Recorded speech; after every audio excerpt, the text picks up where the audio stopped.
Port City University's 3 campus beauties, all surrounding me right now. There's Xia Lunyu from the management department, with her waist-length glossy hair and an icy cold aura like a snow-capped mountain. Lu Na from the computer science department, with her stunning curves and those foxy, enticing eyes. And Song Ji from the music department, dressed in a crop top and tiny shorts, exuding a sweet yet mesmerizing presence. I stood frozen, staring blankly at this surreal scene, when suddenly, a chilling mechanical voice boomed in our heads. Survivor, island escape has begun. For people to a team. Initial starting island size, for square meters. Every 6 days, the sea freezes. Every 7 days, natural disasters occur. Be wary of sea creatures. Day 1 is a newbie protection period. You have 30 seconds to input an ID. My brain buzzed in shock, and almost on impulse, I raised my hand and typed 2 characters onto the air panel display. Xiatian, summer. ID confirmed. Best of luck. The next second, I opened my eyes to a blinding sunlight that made me squint in pain. Where am I? How did I end up being stranded on a tiny island with the 3 campus beauties from Port City University? Is my luck insanely good, or ridiculously bad? Hey, it's you. I've seen you around. Luna spoke up first. I nodded, introducing myself briefly. I'm Mark, sophomore student. Same university. Song Ji greeted me politely before introducing herself and the other 2 ladies. Then the 3 of them immediately huddled together, whispering amongst themselves.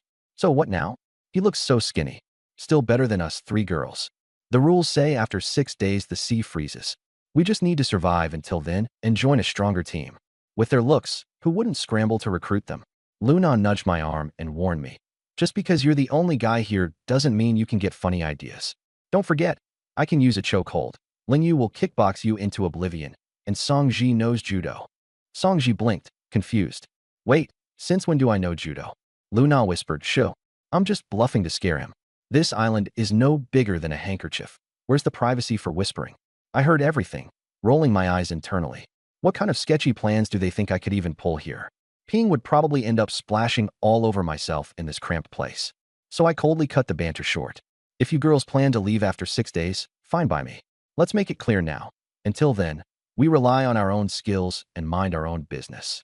Luna froze for a second, then quickly retorted, don't be mad. Be a good little junior, and Big Sis might just take you under her wing. I wasn't interested in playing along. Not worth the effort. Suddenly, the notification blared again. Talent Awakening feature enabled. Treasure chests can be obtained through fishing. Rated from level 1 to mythical level 8. Leaderboard, marketplace, and chat features activated. Talent Awakening. I immediately brought up my status panel. Mark Strength, 5 Agility, 5 Stamina. For talent, pending activation. Awaken talents. Boom. A golden ray of light burst down from the heavens. The sandy island shook violently beneath our feet. SSS rank universal talent unlocked. Save the goddesses. My eyes widened. To sum up the talent's effect in one sentence. For every goddess on my team with a personal rating of 90 or above, the worse their talent, the more resources I'll earn in return. B rank goddess, 2 resource points per second. C rank, 3 points. D rank, 5 points. E rank, directly absorb their properties. F rank, copy and combine their talents. Synergy perfected. A universal talent? That's absurd. Almost broke out laughing on the spot. I turned to the shell-shocked trio, still paralyzed from the golden light. Ladies, I beg you, be absolutely useless wherever possible. What was that just now? Even the cold, unflappable Xia Lungyu stared in shock, wide-eyed. Seconds later, Song Ji's own panel lit up, and she wailed. Why am I only B rank? Xia Lingyu frowned. What's your effect? Plant growth boost. But it's useless on a barren island like this. Useless? Useless. No. That's incredible, goddess. B rank means double resources. My heart was practically bursting into confetti behind my calm exterior. Luna suddenly grabbed my arm, shaking it anxiously. Junior, what's your awakening? SSS rank. Spill it. I brushed her off dismissively. Classified. Ugh, whatever. She pouted, finally letting go. I discreetly checked my panel again. Song Ji B rank generates 2 units of wood per second. Backpack. Plus 2 wood. Plus 2 wood. Plus 2 wood. Within seconds, I had over 20 wood. At this rate, that's 7,200 units of wood per hour. Who needs treasure chests when I could outright buy anything on offer? I'll give it a shot. Xia Lingyu spoke calmly, activating hers. Dear gods, please let her talent be mediocre. Xia Lingyu C rank generates 3 units of stone per second. Overall rating, 92. Success. Fighting back an urge to cheer, I almost jumped for joy. But Xia Lingyu just let out a self-deprecating laugh. Guess I'm not even as lucky as Songji. What's your ability, Lingyu? Luna asked impatiently. Xia Lingyu touched Luna's cheek lightly. I can summon icy coldness. A freezing sensation shot through Luna's skin, making her flinch. It was like being touched by a literal block of ice. Luna quickly peeled Xia's hand off her, now pale-faced. That's crazy. One of you's a plant fertilizer, and the other's practically a walking fridge. 6 days of this. Heck, 1 day sounds impossible. The sweltering sun was already sucking the moisture out of them. Thirst gnawed away at their energy, and in the suffocating heat, Luna buried herself into Xia's icy arms, muttering, "We're doomed." Songji patted her shoulder encouragingly. "Hey, you're our last hope. Maybe your talent will save us." Striking a dramatic pose with one hand pointed heavenward, she declared, "Oh, darkness and chaos, heed my call." Xia promptly brought her back to reality with a firm smack on the head. Seriously though, Songji switched tones with a playful cough. "Oh, great and merciful deities, bestow me the power to save these two." Luna awakens D-rank talent. Clay production, 5 units, /section. I nearly lost it. That's perfect. D-rank means 5 whole clay units per second. Meanwhile, Luna was on the verge of a breakdown. She angrily slammed her fists into the sand in frustration. Why D? And why clay of all things? What? Is the system calling me dumb? Big-chested and empty-headed, the 3 campus beauties exchanged uneasy glances, a rare moment where they looked genuinely unsure of themselves. Moments ago, they'd smugly declared their intention to ditch me after 6 days. Now they seemed unsure if they'd even survive till tomorrow. Suddenly, all eyes fixed on me at once. Oh, why do I feel a chill down my spine? But deep down, I was ecstatic. They're all useless, in the best and most resource-generating way possible. Stone production, 10,800 hourly. Clay production, 18,000 hourly. And along with Songji's 7,200 wood, that's an insane inventory boost. Luna cut the silence grumbling. Fine, forget him. Let's fish ourselves. The 4 of us scattered across the edges of the tiny sandy hill, casting our fishing lines. An hour later, 0 bites.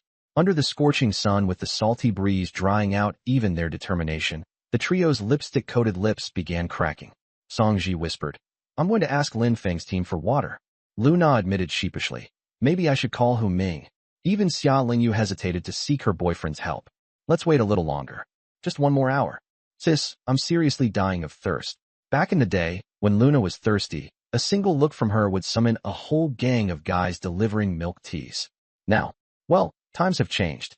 "It's moving," Songji suddenly exclaimed, her voice tinged with excitement. My float moved. She yanked the fishing rod with all her might, and a wooden chest flew out of the water, landing with a thud.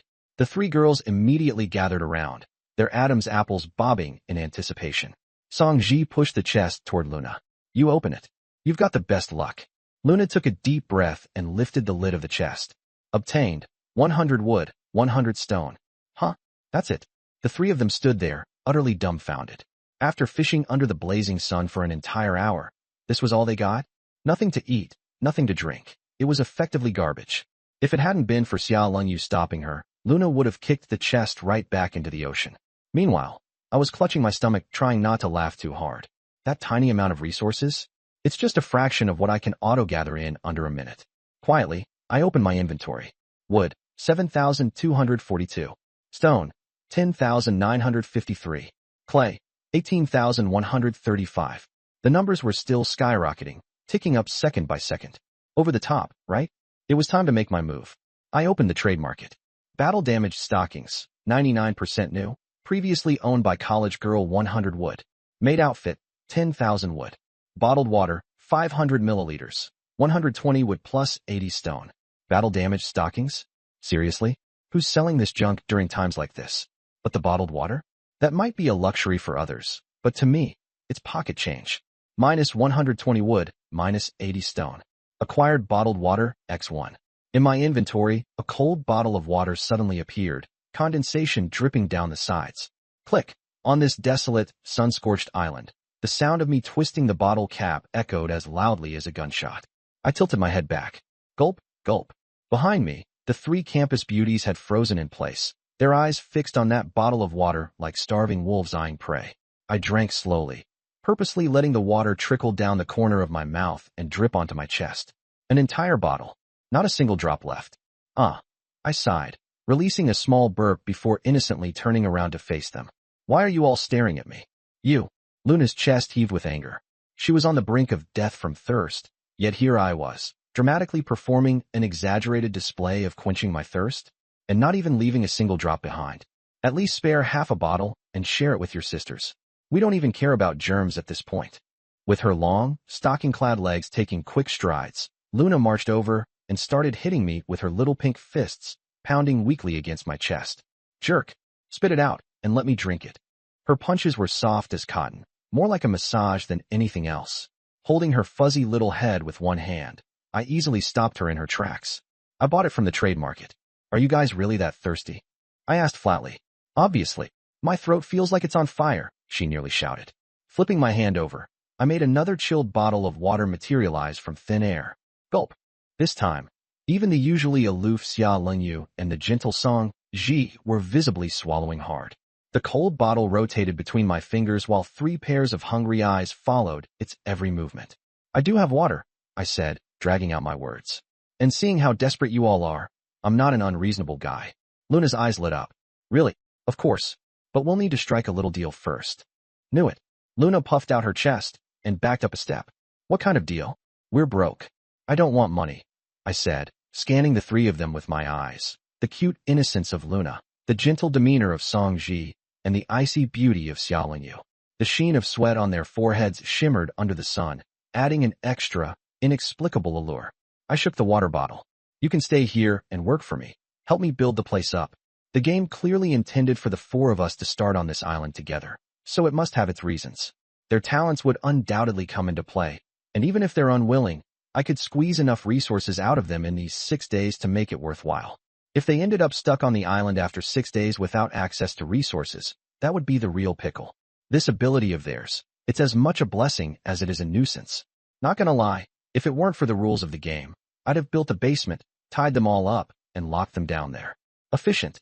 But I knew these 3 wouldn't agree to that. Not yet. So, I needed to leave the door open a bit, throw out an offer. When they'd had enough desperation and thought it through, they'd come knocking on their own. But as expected, their faces all changed when they heard my offer. Stay here? For how long? 6 days? 10 years. Sounds like forced captivity. If our boyfriends found out, wouldn't they come charging over here to kill him? More importantly, leaving 3 weak, helpless beauties alone on an island with a guy? What were his intentions? If he went full beast mode, the 3 of them combined wouldn't stand a chance against him. Biting her parched lips, Song Ji said nervously, Thanks, but we'll try our luck again. Luna drooped her head. Hey, could I just lick the bottle?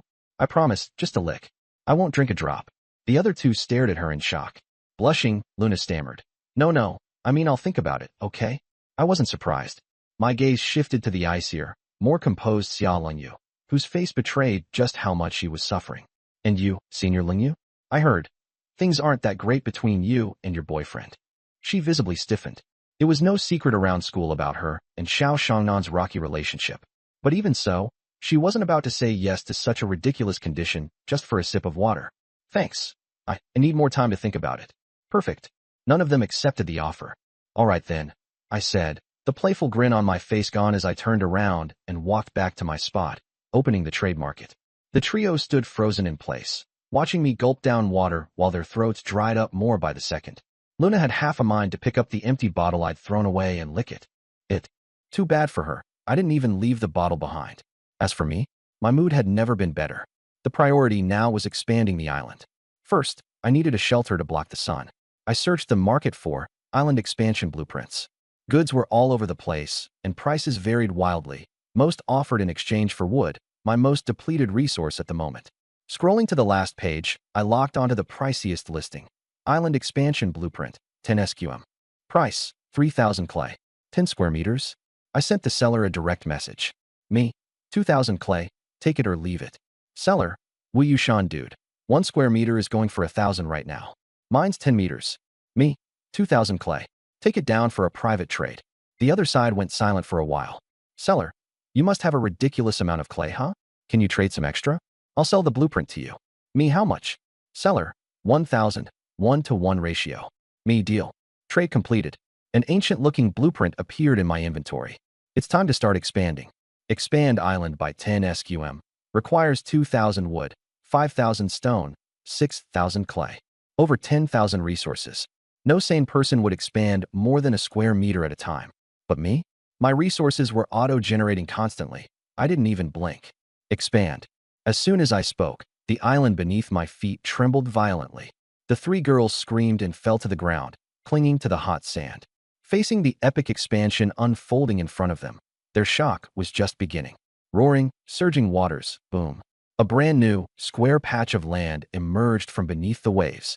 The damp, sandy soil carried the earthy fragrance of mud mixed with the briny tang of seawater, seamlessly joining to the existing tiny island barely 4 square meters large.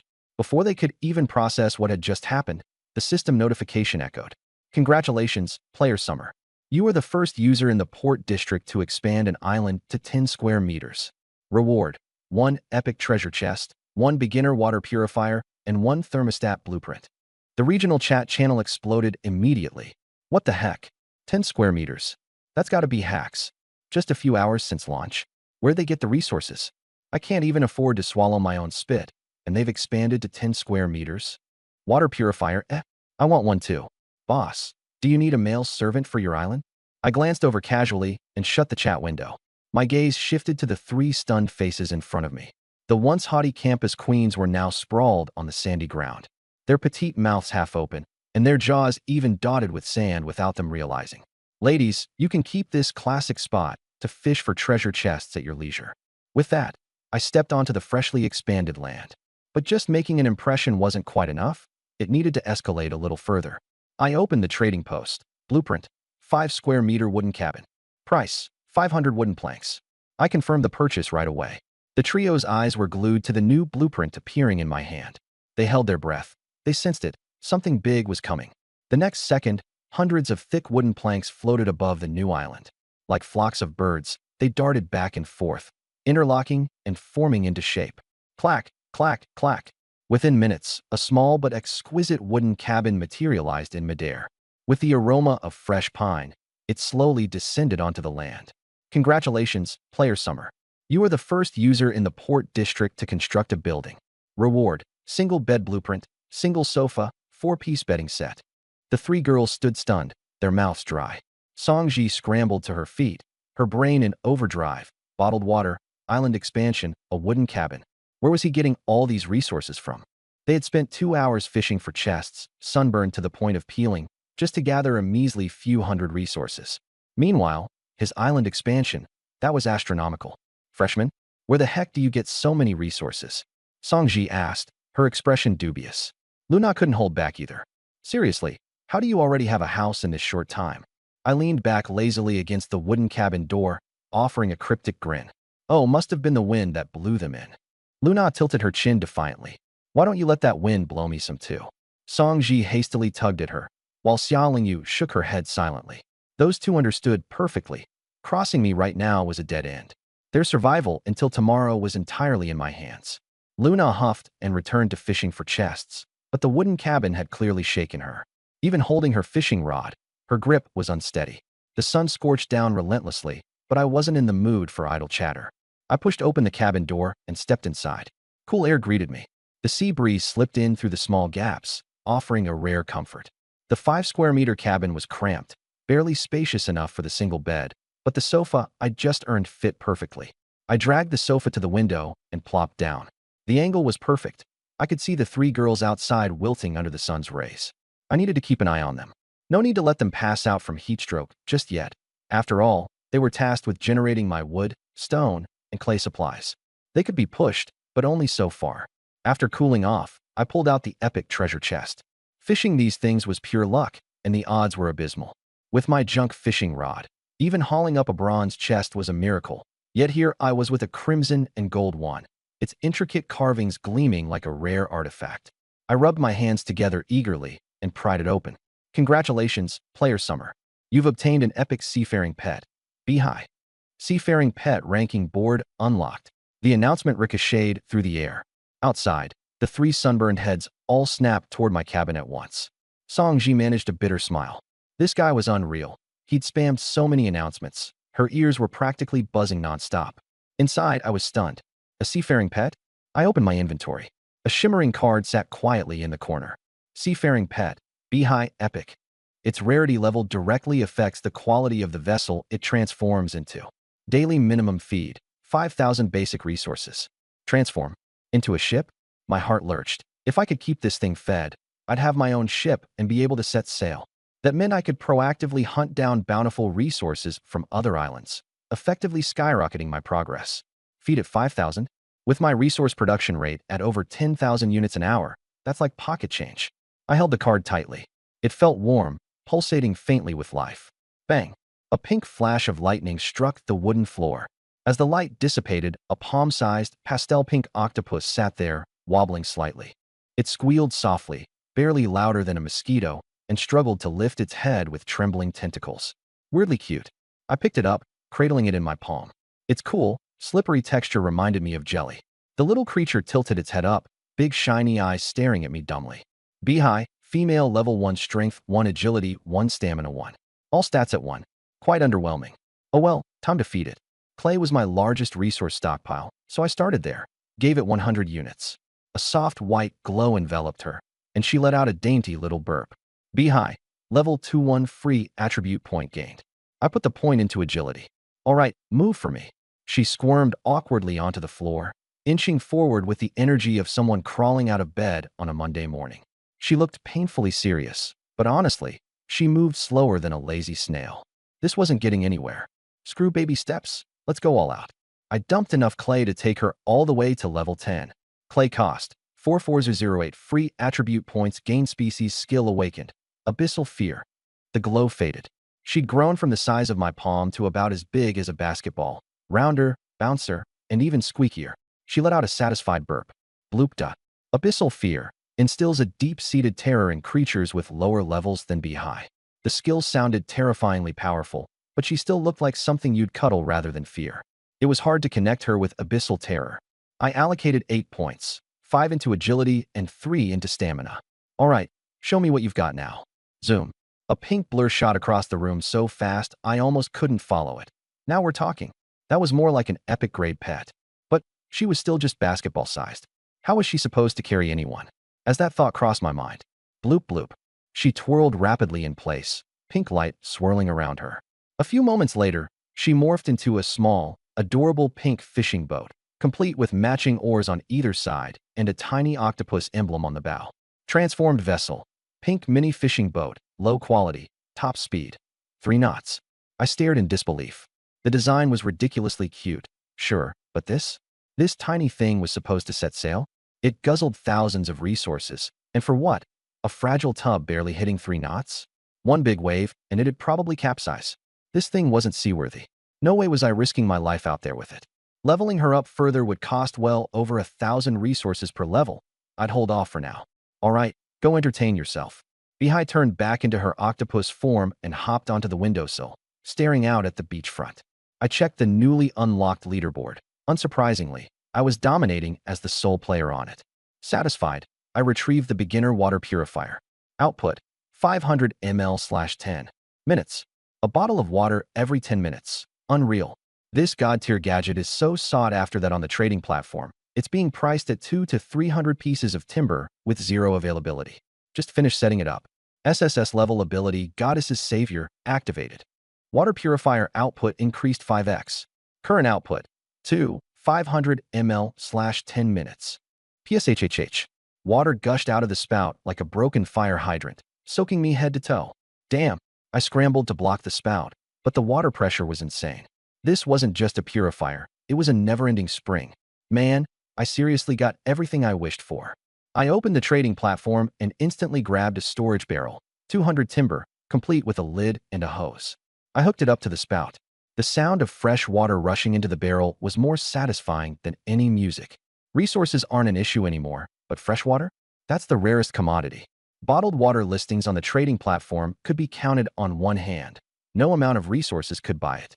This isn't just a water purifier, it's life itself. It would take about an hour to fill a 20-liter barrel, no rush. I sunk back onto the couch and pulled out one last item. Thermostat blueprint. 5x electronic components, 5x iron parts, 10x plastic parts. The materials weren't particularly exotic, but I had none of them. I opened the trading platform. Iron parts were there for sale, but at 2,000 planks each. Daylight robbery. As for electronic components and plastic, not even a trace. I scratched my head. It was over 30 degrees Celsius, 86 degrees Fahrenheit in here, and the sweat I worked up earlier had dried sticky and gross. If only I had a thermostat, just thinking about it felt like a cool breeze. If I wanted to live comfortably, step 1 had to be an air-conditioned space. I tapped into the regional chat room. Summer, buying electronic components, iron parts, and plastic. We'll trade water. DM me. My username. Everyone on the server knew it. Chaos ensued instantly. Mother cow, Summer. I don't have the goods, but I have private photos. Hi res. Forgot utensils at school. Big shots trading water? My lips are cracked from the dryness. Yearning for home all night. Need anyone, boss? I'll move bricks or warm your bed, just for a sip. Gender swap to woo the roommate, found out all were guys. Guys chill. I'm a former streamer, can dance and sway my hips. My temple throbbed. This wasn't survival. It was like scrolling through an escort ad forum. I shut down the chat and glanced at the live stream option. But for a socially anxious person like me to go live, that'd be torture. Then, I thought of Luna outside. She was a virtual streamer with hundreds of thousands of fans. If she hosted a trade request stream, it'd be explosive. Too bad she wasn't exactly under my command. Ding. Private message from Wu Yushan. Boss. I've got electronic components. How many do you need? My eyes lit up. Summer, 5. Wu Yushan. Friendly price. 1 component for 1 bottle of water, 2.5 liters. Deal? A bottle each? Practically a giveaway. I glanced at my water barrel. 2.6 liters, just enough. Summer, deal. The trade was complete, 5 electronic components in hand. The next moment. Wu Yushan. Boss, need iron and plastic too? Shall we work another deal? He's got everything? This guy doesn't seem like a player, more like a businessman. Summer, how's it work? Wu Yushan. To be honest, one of my teammates has a material disassembly skill. They can break finished items down into raw materials. You provide the items, we disassemble, and all we ask is a small service charge. Disassembly. My eyes sparkled. Right now, everyone's dealing in end products, but raw materials are scarce. With this connection, I could have access to anything I wanted. Summer, what's the fee? Wu Yushan. 3 materials per 500 milliliters of water. Not bad. I didn't even bother negotiating. 5 iron parts and 10 pieces of plastic. 5 bottles of water would cover it. Summer, deal. What kind of items do you need?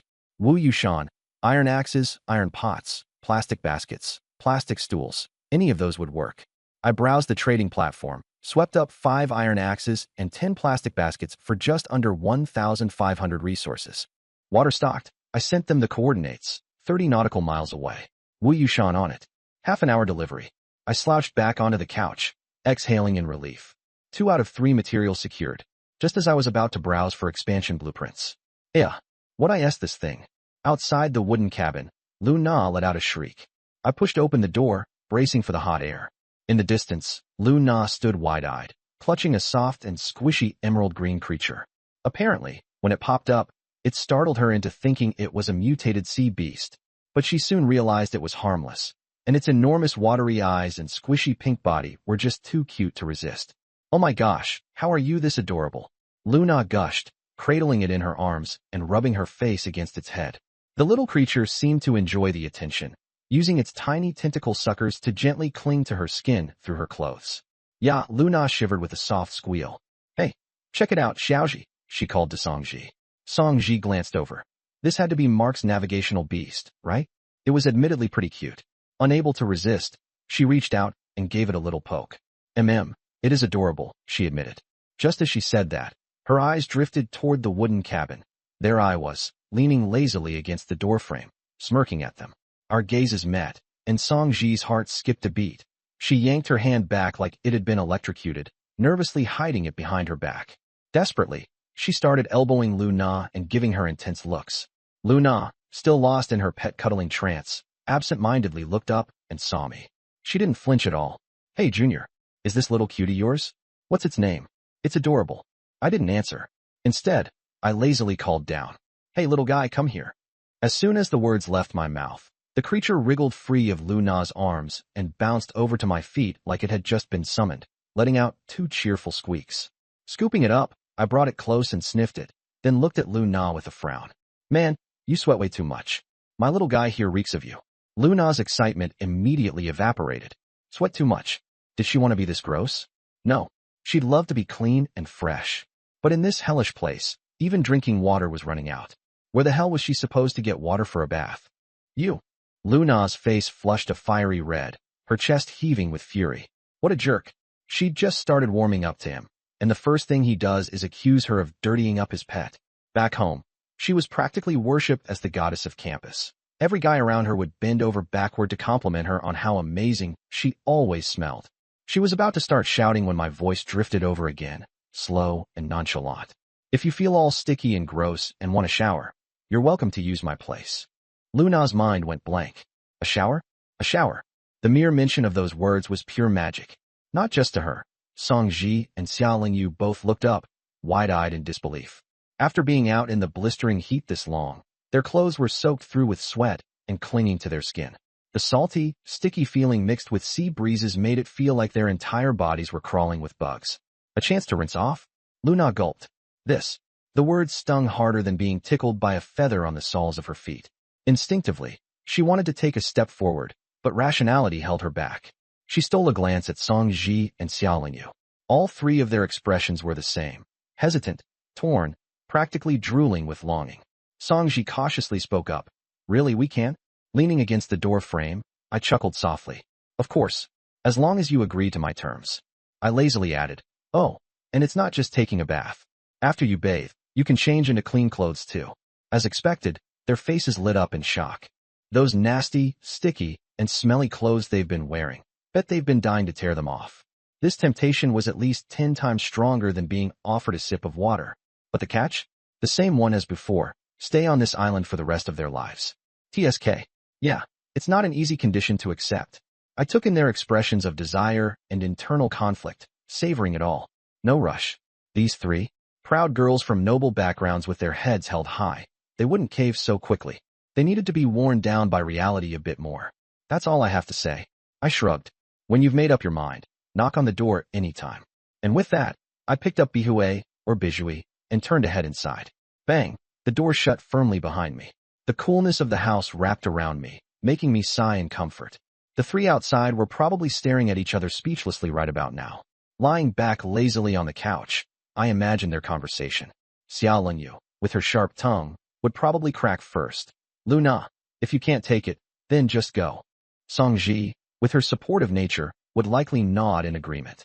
Lu Na, the weakest of the bunch, would be the first to collapse under the sun if they stayed out any longer. She was probably sitting on the beach, frustrated and stomping her feet by now. Here, family background and talents meant nothing. The only thing she had left to rely on was her face and her figure. But me? I wasn't going to rely on force. No, I wanted her to willingly say yes. I could compel them, sure. If I used force, there would probably be some resistance at first, but they'd reluctantly agree. Yet, that wasn't fun at all. The real satisfaction comes from her choosing to stay on her own accord. That's the game I'm playing. And right now, she's probably sending a message to that poor excuse of a boyfriend, Hu Ming. TSK, what use could that guy possibly be? Sure enough, not long after. Knock knock knock. Oh, here we go? I drawled casually. Which senior finally made up her mind? It's open, come on in. The door whipped open with a bang. A blast of cold air rushed out. Lu Na stepped in, shivering as every pore on her body tightened. Her expression was like dipping a red-hot iron into ice water. Easy. It was as if even her soul made a sound. She stood there with her arms wide open, basking in the coolness. Ah, this feels so good. From her dry throat came an uncontrollable moan of relief. I lifted my eyes and watched the school beauty, heavenly ecstatic in that moment. Internally, I cheered. Thank goodness Wu Yushan moved fast with the setup. This stark contrast is exactly what I needed. Only by letting them experience firsthand the difference between the outside and inside could they willingly choose to stay. Smirking, I teased, Senior, care to have a seat? She snapped out of her trance, shuddering. Her head turned to glance back at the heat outside. Just 10 steps away, and the distorted air warped in the summer sun. It was another world entirely, a world she couldn't stomach anymore. She closed the door behind her, retreating inside. Click, click. A thin door now separated two completely different worlds. I stretched out lazily on the couch, not inviting her to sit, nor saying another word. Instead, I fixed her with a steady gaze. one that wasn't exactly lecherous but deeply unsettling. Her cheeks flushed bright red, not from heat this time, but from embarrassment. Ultimately, she couldn't take it anymore. Clenching her fists, she summoned the courage to raise her head. I'll stay. Then she lowered her head again, voice even quieter. Whatever. Whatever you want me to do, just say it. Oh, prepared for the worst, are we? I had to bite back a laugh. What kind of ridiculous overthinking has she been doing? Oh, so straightforward. I sat up leisurely, resting my elbows on my knees, eyes still fixed on hers. All right then, come here. Her heart dropped like a stone. Could I maybe take a bath first? She pleaded, teary-eyed. I'm covered in sweat. I feel disgusting. Internally, I was laughing my head off. Girl, what in the world do you think is about to happen? But I kept my face neutral. Right now? Come here. My tone wasn't loud, but it brooked no argument. A teardrop slid down her cheek. With a soft sob, she took small, hesitant steps toward the couch, as though each step was across a bed of coals. She clutched the hem of her t-shirt like a lifeline, with her head so low it almost touched her chest. What are you waiting for? Do you need me to spell it out? She froze where she stood, trembling. My gaze flicked down to the spot in front of me. Hesitantly, she knelt. Ha ha ha. I could barely hold it together. See, could I please have a glass of water first? The sob in her voice made it all the richer. My amusement only grew as I watched her fumble between shame and fear. Compared to her usually spoiled and arrogant demeanor, this was downright adorable. Close your eyes. But, I'm really so. Her protest cut off as our eyes met, and the rest of her words lodged in her throat. Hopelessly, she shut her eyes, tears clinging to her lashes. Her face practically screamed, screw it. Whatever you're gonna do, just get it over with. 1 second, 2 seconds, 5 seconds. I shoved the bikini into her hands. She kept her eyes shut, completely unmoving. Good grief, this girl really got deep into her own imagination. Senior, I couldn't hold back the grin anymore. Why's your face red enough to make a monkey jealous? Her eyes flew open, and she glared at me instantly. Why do you care? Since when have you even seen a monkey's butt? You just, oh my god, just. Mid-rant, her words cut off sharply. Her expression went from flushed to pale to flushed again in an instant. I nearly laughed out loud. What are you hurrying me for? I'm done already. Why don't you take a look at what's in your hand? With suspicion, she glanced down, then froze solid. Slowly, she looked back up at me. I hadn't moved an inch. The whole time, all I'd been offering was a fresh bathing suit and change of clothes, nothing more. Her kneeling, closing her eyes, and God knows what else she was expecting? All on her. She let out an anguished scream, slapping her cheeks hard. I don't know. I couldn't contain my laughter now, shoulders trembling. It felt like you were really looking forward to, something else happening. Go to hell. She flung the bikini at me with all her strength. How dare you talk in such a creepy tone? You totally misled me. Got it. Shouting that out loud, she instantly regretted it and quickly snatched the bikini back, clutching it tightly. She pouted and stole a quick glance at me. Hey, did it actually match her style? Her eyes narrowed accusingly, shooting a resentful look my way. Oh, I see. From that expression, she liked it for real. Do you have any water? I'm thirsty and kinda want to shower. I motioned toward the corner with a tilt of my head.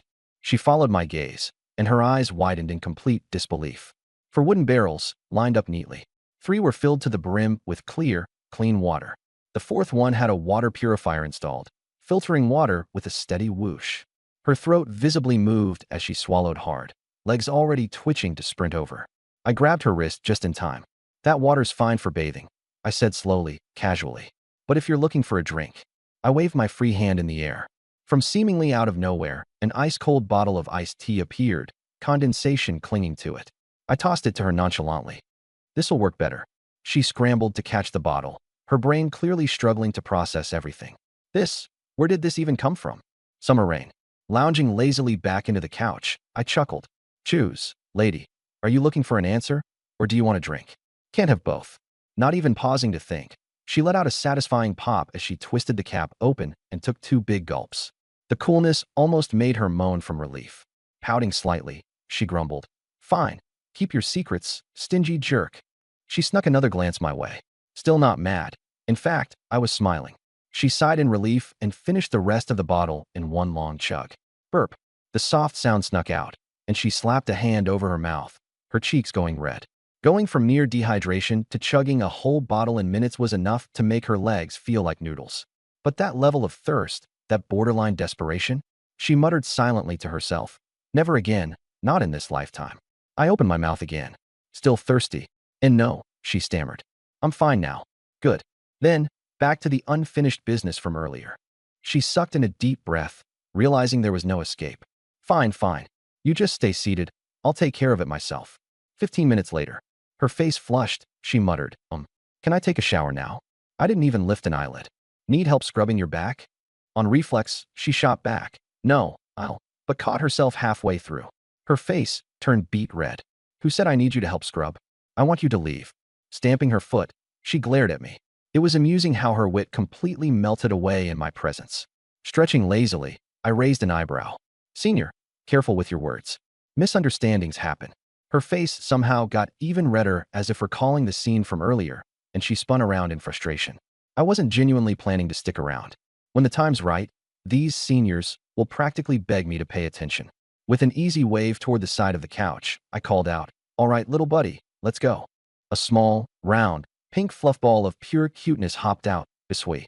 The moment she saw it, Luna was instantly smitten. Bending down, she cooed. Can she stay? I'll even help bathe her. You said she got my scent on her, right? Perfect chance to clean her up. Biscuit and I shared a knowing glance, and the little fluff ball happily hopped into her hands. I slipped out of the room, greeted by an oppressive wave of heat. Luckily, I had quickly rigged up a temperature regulator, or I'd be roasted alive. Far off in the distance, two wavering silhouettes, Song-ji and Summer Rain, stood proudly, refusing to come inside. Stubborn and too proud to admit weakness. Fine by me, they can enjoy their heat stroke if they want. It builds character. Leaning against the doorframe, I listened to the sound of running water and Bishui's playful splashes from inside. Way more soothing than any music. Time for some real business. I opened my friend list. That iced tea from earlier? Ordered 4. It came from a goddess who had, quite literally, stolen my heart. She listed it on the trade portal for 10k wood boards. Instead, I negotiated directly to exchange 5 liters of fresh water for it. At first glance, a bad trade, but my real target was her, the seller, by Jinxie. Overall rating, 92. Summer, how'd the iced tea taste by sis? Instant reply, crying like Dodgy, amazing. Sell to you again next time. Summer, forget selling. Why not come over to my island and drink it in person? I'll even come pick you up. Crying like Dodgy, couldn't be me. My boyfriend's here on my island too. Oh, that's the confirmation I needed. Her talents wouldn't be S rank or higher if her boyfriend's unimpressed. Time to dig deeper. Summer, didn't he say he didn't like your talent? What's yours anyway? I'll trade intel for 1 liter of water. 5 nautical miles away, perched on a dry, cracked little patch of land, Bai Jingxi shot a glance at her boyfriend, Lu Xiao, and their 2 party members. 3 grown men celebrated their win, 5 liters of water, as though they'd won the lottery. The loot was from the treasure she fished up. The water? Thanks to her chatting up the top-ranked guy in the whole server. But nope. When it came to dividing resources, her input didn't matter. Guy with the highest talent kept 2.5 liters to himself. Lu Xiao and the other teammate each got 1 liter. And her? A measly 500 milliliters. Lu Xiao hadn't even objected, didn't seem to think there was anything wrong. She chuckled bitterly, sighing as her fingers tapped out a reply. Crying like Dodgy, sure. My talent's F tier. Not even worth mentioning unless you want to roast me. F tier. My heart practically skipped out of my chest. Jackpot. An F tier ability she's ashamed of? One she's willing to leave behind if I play my cards right? Goldmine. With my talent upgrade ability, even trash tier skills could become game changers. Forget subtly. I'd spring a boat rescue immediately if the system allowed force. Too bad it didn't. She had to willingly step onto my island. Summer. Sounds like you're running dry over there. Crying like Dodgy, bone dry. Barely got 500 milliliters. Ridiculous. Summer. Doesn't sound like a happy life. Isn't your boyfriend stepping up? Crying like Dodgy, please. He thinks my only use is trading water. That's it. Bend away. The more frustration, the better for my plan. Summer. Sounds rough. Come chill on my island, then. Good food, cold drinks, whatever you need. Crying like Dodgy, dream on. What would happen to my teammates? And as if Lu Xiao'd agree. Summer. If he hesitates, tell him I've got 3 beauties here already and offer him 30 liters of clean water. Bet he'll reconsider. Summer. Oh right. Forgot to mention, I've got central cooling, too. You wouldn't have to sweat even a little. Halfway across the sea, Bai Jingxi froze mid-scroll. 30 liters of water. Just how much did this guy actually have? It was tempting even to her little weasel of a boyfriend. The air conditioning comment hit even harder. She hated the sweltering sun, the unrelenting sweat, the sarcastic side eyes from her so-called teammates, and, Most of all, the indifference from Lucio. Just 6 days. Cold drinks, cool air. It'd feel like a vacation, right? She bit her lip. Would Lucio even agree? In truth, the idea of him agreeing scared her just as much as the thought of him refusing. Crying like Dodgy. I'll see what I can do, okay? Summer, deal. Now for the finishing move. Summer, someone's showering here right now. Once they're done, I'll send their bathwater over if you want. The text lingered on her screen. Showering. Bai Jingxi sank into silence, her skin sticky under layers of sweat. She could practically smell herself at this point. Tears fell as I read the message. Little bro, stop teasing me. You're gonna make me lose my mind. I smiled contentedly. This was exactly the reaction I wanted. At that moment, I heard Luna's voice from the room. Hey, freshman, I'm done with my shower. I glanced at the two figures outside the door, their expressions motionless, and pushed open the door. A trail of wet, tiny footprints led to Luna, now a completely different person. Freshly showered skin that almost glowed white, a black bikini, water droplets sliding down her curves. A childlike face coupled with a figure that should be illegal. Noticing my gaze, she squirmed uncomfortably, clutching a pink plush octopus to her chest. I opened the marketplace on my device. White stockings. Maintains 73 degrees Fahrenheit, 500 units of stone. Purchased it immediately, then tossed it to her. Put these on. The cool texture startled her into curiosity. When she finished wearing them, she stammered, can I bring some water to the others outside? Without water soon, those two would probably end up in serious trouble. I raised an eyebrow, surprised. Didn't realize you were so kind-hearted? She quickly found an excuse. Two gorgeous women out there. Don't tell me you're okay with letting them die of thirst. Sending her to deliver water would be an indirect way to flaunt how well off she was compared to them. More telling than any words I could say. However, I wasn't about to agree so easily. So considerate of me, huh? But no. But why? Didn't you say you wanted them to stay on the island? They're the ones unwilling, not me. If they wanted to stay, they'd have joined you in taking the drinks already. Luna was struck speechless. Harsh words, but they weren't wrong. She had prepped herself for the worst-case scenario upon entering the house. Yet the reality turned out much better than she could have hoped. Meanwhile, those two outside were still holding out like damsels waiting for Prince Charming. But what if they really die? Just a bit of water, please.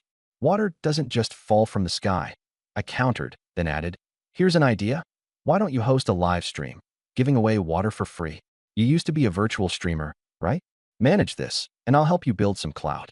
Luna froze in place. Free water distribution? To everyone except those two outside? A glimmer of hope crossed her mind. If she were in charge, maybe she could sneak them some water on the sly. As if reading her thoughts, I cut her off smoothly. Excluding the two ladies outside, of course. Her fantasies shattered instantly. She clenched her fists. What exactly do you want from me in exchange for water? Just say it. Is that how you beg for help? Gritting her teeth, she forced herself to relent. Fine, consider this me begging you. I'll do whatever you want. Smile when you say that. Your expression is terrifying. Gives me the chills, I said mockingly. You, she exploded. You jerk. You're just messing with me for fun, huh? Instead of being mad, I chuckled. No wonder some folks enjoy seeing feisty little tsunderas. Tell you what, mop the floor. The bathroom floor's all wet since you came out. Wipe it dry, and then we'll talk. She couldn't believe what she was hearing. Just mop the floor?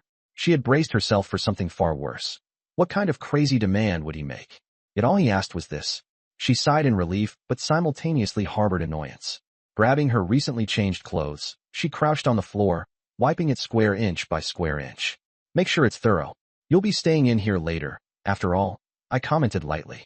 It took less than 5 minutes, and the floor was spotless. I took a glance around the room. What about the walls?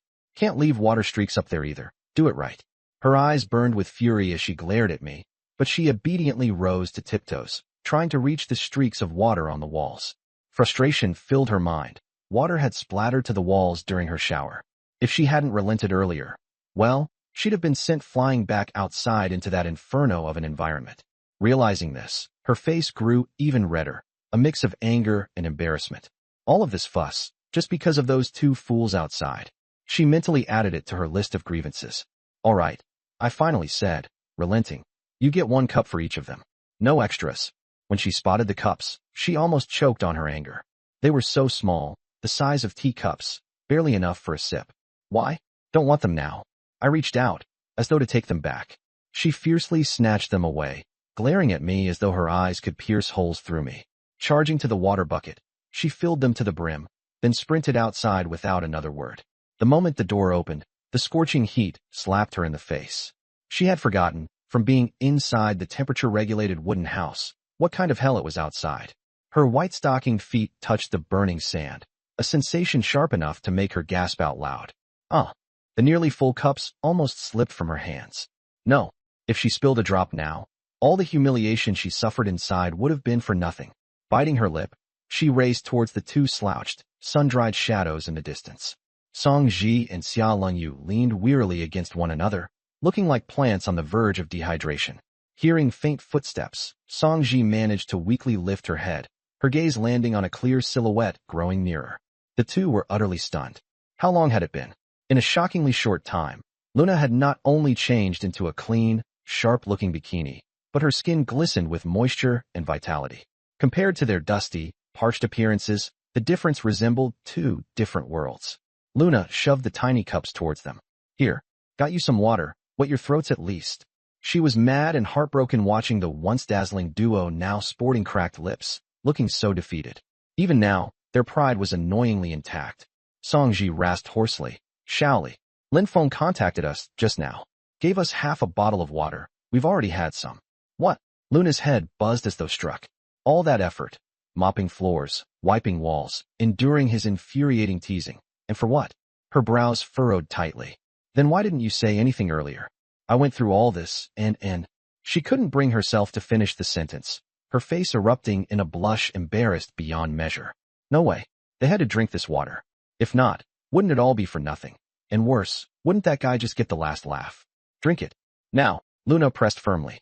The two weary women exchanged a knowing glance, understanding everything from Luna's furious, flushed expression. Whatever small amount of water she brought took a toll on her pride. Clearly, the teasing inside managed to hit its mark. Neither wasted further words. Picking up the cups, they drained them in one go. Luna collected the empty cups, deciding to confront them head-on. So, what's your plan? Stick it out here 6 more days waiting for some night on a white horse. Songji nodded. Lin Feng's just 15 nautical miles away. He found a decent travel beast. He might even reach us in less than 6 days. Her tone turned cautious. If Mark gives you too hard of a time, come join us. Big deal, we leave together. Lin Feng's got an S-tier ability. Every day he can supply us with 2 bottles of water. Xia Lingyu clutched Luna's hand. Shaoli, don't suffer too much. 2 bottles of water? Luna laughed bitterly. In weather like this, that wouldn't even be enough to wet their whistles. Why were they suddenly so easily satisfied now? She gestured at her bikini. See this? He gave it to me. Then she grabbed Song Ji's hand, pressing it against her silky, white stocking-clad leg. Feel that? Cooling stockings. Just took a shower. Any idea how much water they used? What's the point of an S-tier ability? Could he give you these? Of course, Song Ji knew the answer. Lin Feng was already barely scraping by on his own. That half bottle of water cost him no small amount of sacrifice. Her face turned pale, but her words proved to sting even deeper. Even so, he's my boyfriend. I can't. Like you. Before she could finish her sentence, Xia Lingyu pinched her hard from behind. Luna froze and stared at her blankly, her barely recovered mood completely extinguished. Like me? She sneered. Are you saying I sold myself? And how about your ex-boyfriend of 2 years? Didn't you kick him to the curb because Lin Feng drives a Porsche? And now you're saying like me? You don't think that's hypocritical? Songji immediately realized she'd misspoken. Shaoli, I didn't mean it like that. Luna shook her head. To think I was still worrying about you two. Xia Lingyu tried to smooth things over. Shaoli, she just spoke without thinking. Luna scoffed. I don't have any hidden meanings here. I'm exactly what you think I am. But at least I own it. I admit it openly. What about you two? You really don't want to go into the cabin? Is it because you think Mark didn't bring a grand procession to invite you inside? It's laughable. With that, she slammed her cup down and walked away without looking back. When she reached the front of the cabin, she sat on the doorstep, red-eyed, dusting off the sand on her white stockings. Only when they were clean did she push the door open and step into my cool world. I was sprawled on the sofa teasing Bisui, the little octopus. When I noticed her dejected, beaten-down expression walk in, I raised an eyebrow and quipped, "What's this?" Failed to preach her sermon. She pouted, her eyes brimming with tears. Hugging her knees, she muttered sulkily, "I'm done dealing with their stupid drama. They didn't appreciate your concerns?" I asked. Fighting back her tears, she said, her boyfriend gave her half a bottle of water, and she had the nerve to accuse me of trading my body for dirty water. I couldn't help but laugh out loud. Those two, judging Luna? Nah. Ridiculous. Out of the three most stunning women at Hong Kong University, Luna's boyfriend had the most modest background. And the other two? All dating famous rich and powerful men. Xia Lingyu's boyfriend was even the child of a government official. I exchanged a glance with Bisui. The little octopus flopped beside Luna's legs and gently nuzzled with its tiny head. Feeling the soft sensation against her leg, Luna finally looked down, her tear-streaked lashes trembling. Seeing the adorable little creature, she scooped it into her arms, feeling slightly better. I frowned. So, are you saying they don't need water anymore? She raised her sweaty face in irritation. How could they not need water? They're just not dying of thirst, yet. Good. As long as they weren't dying, that was enough for me. I hadn't expected Luna to fix everything in one go. Although, the fact that Lin Feng had any water to spare caught me off guard. It's not that he couldn't have water. It's that he actually chose to share it with Song Ji. Seems like there's something deeper between them. Amusing. Do you know where Lin Feng got his water from? I asked. Still holding Bisui, she grumbled into its tentacles. No idea. She just said Lin Feng has an S-level talent. S-level, huh? Generating water on his own is nearly impossible. So it's either from a treasure chest or purchased at the trading center. An idea struck me, and I immediately opened the trading center, switching to the freshwater section. 8 pages, 10 listings per page. 500 milliliters, 150 wood. Bought. 500 milliliters, 160 stone. Bought. With a calm expression, I began buying them all. One by one, bottles of mineral water clinked to the floor at my feet. Hearing the sound, Luna lifted her head, her pupils constricting in shock. Before her eyes, I was holding bottle after bottle, conjuring water endlessly. 1 bottle, 2 bottles, 3 bottles. A growing mountain of water quickly piled up. Panicked, she opened the trading center only to see the available inventory of mineral water rapidly disappearing before her very eyes. With every refresh, fewer bottles remained. I had wiped out every last drop of water in the market. My plan: total control over the freshwater supply for the next phase of my strategy. I nudged the pile of 81 bottles of mineral water with my foot, glancing at Luna, who was dumbstruck and completely paralyzed. Right now, the Hong Kong district has no water left, except what I have. Let's see if Lin Feng's S-level talent can squeeze water out of sand. Luna's wide eyes brimmed with surprise. Was he avenging me? She had just opened her mouth to thank me when I added, "Don't waste the water. Stack them neatly by the window for our next live stream. Make it the backdrop. It should be, eye-catching. Let people add me as a friend if they want water. As for you, you don't have to do anything. Just be the mascot." Luna blinked in confusion. Huh, just pose, I replied. Then I added, technically, it's free, but we'll ask for 10 units of resources per person as a token of sincerity. You're the savior, not a pushover. I casually bought a long, milk-white sunscreen coat from the marketplace and tossed it to her. The bikini outfit? That's for my private viewing only. The lightweight fabric draped over her small frame, its hem falling to her knees. She twirled in place. Does it look good? The petite white-haired girl radiated pure vitality in her new outfit. Looks lovely, I quipped. Now get everything set up first. There'll be time for vanity later. The bottles of mineral water, stacked on the windowsill, sparkled like jewels under the sunlight. Luna dragged the sofa to the center of the window display and sat down, giving me a determined glance. I gave her an approving nod, signaling her to go live as I sent out a barrage of messages in the regional chat. Limited time free water giveaway. Livestream link. I spammed it 10 times in a row. In the blink of an eye, it was like tossing a match into an oil barrel. The place exploded. Luna's stream viewers skyrocketed like a rocket launch. From 0 to 999 plus in less than 5 seconds. That was the platform's cap. The comments poured in like a flood. Even with her years of live streaming experience, Luna had never seen anything like it. Welcome, everyone. Today I'm giving away free water. Just add this ID as a friend, and you'll get some for only 10 units of resources. Immediately, the comments descended into chaos. Oh please, first monopolize all the water, then try to act charitable? Do you think we're idiots? People like this deserve to die in the apocalypse. Her too. This streamer is just an end times gold digger. She probably doesn't even realize she's being used as a tool by him. LOL. 2 trolls spammed malicious comments, successfully stirring the hate until the chat became utterly toxic. Luna tried to explain, but no one would listen.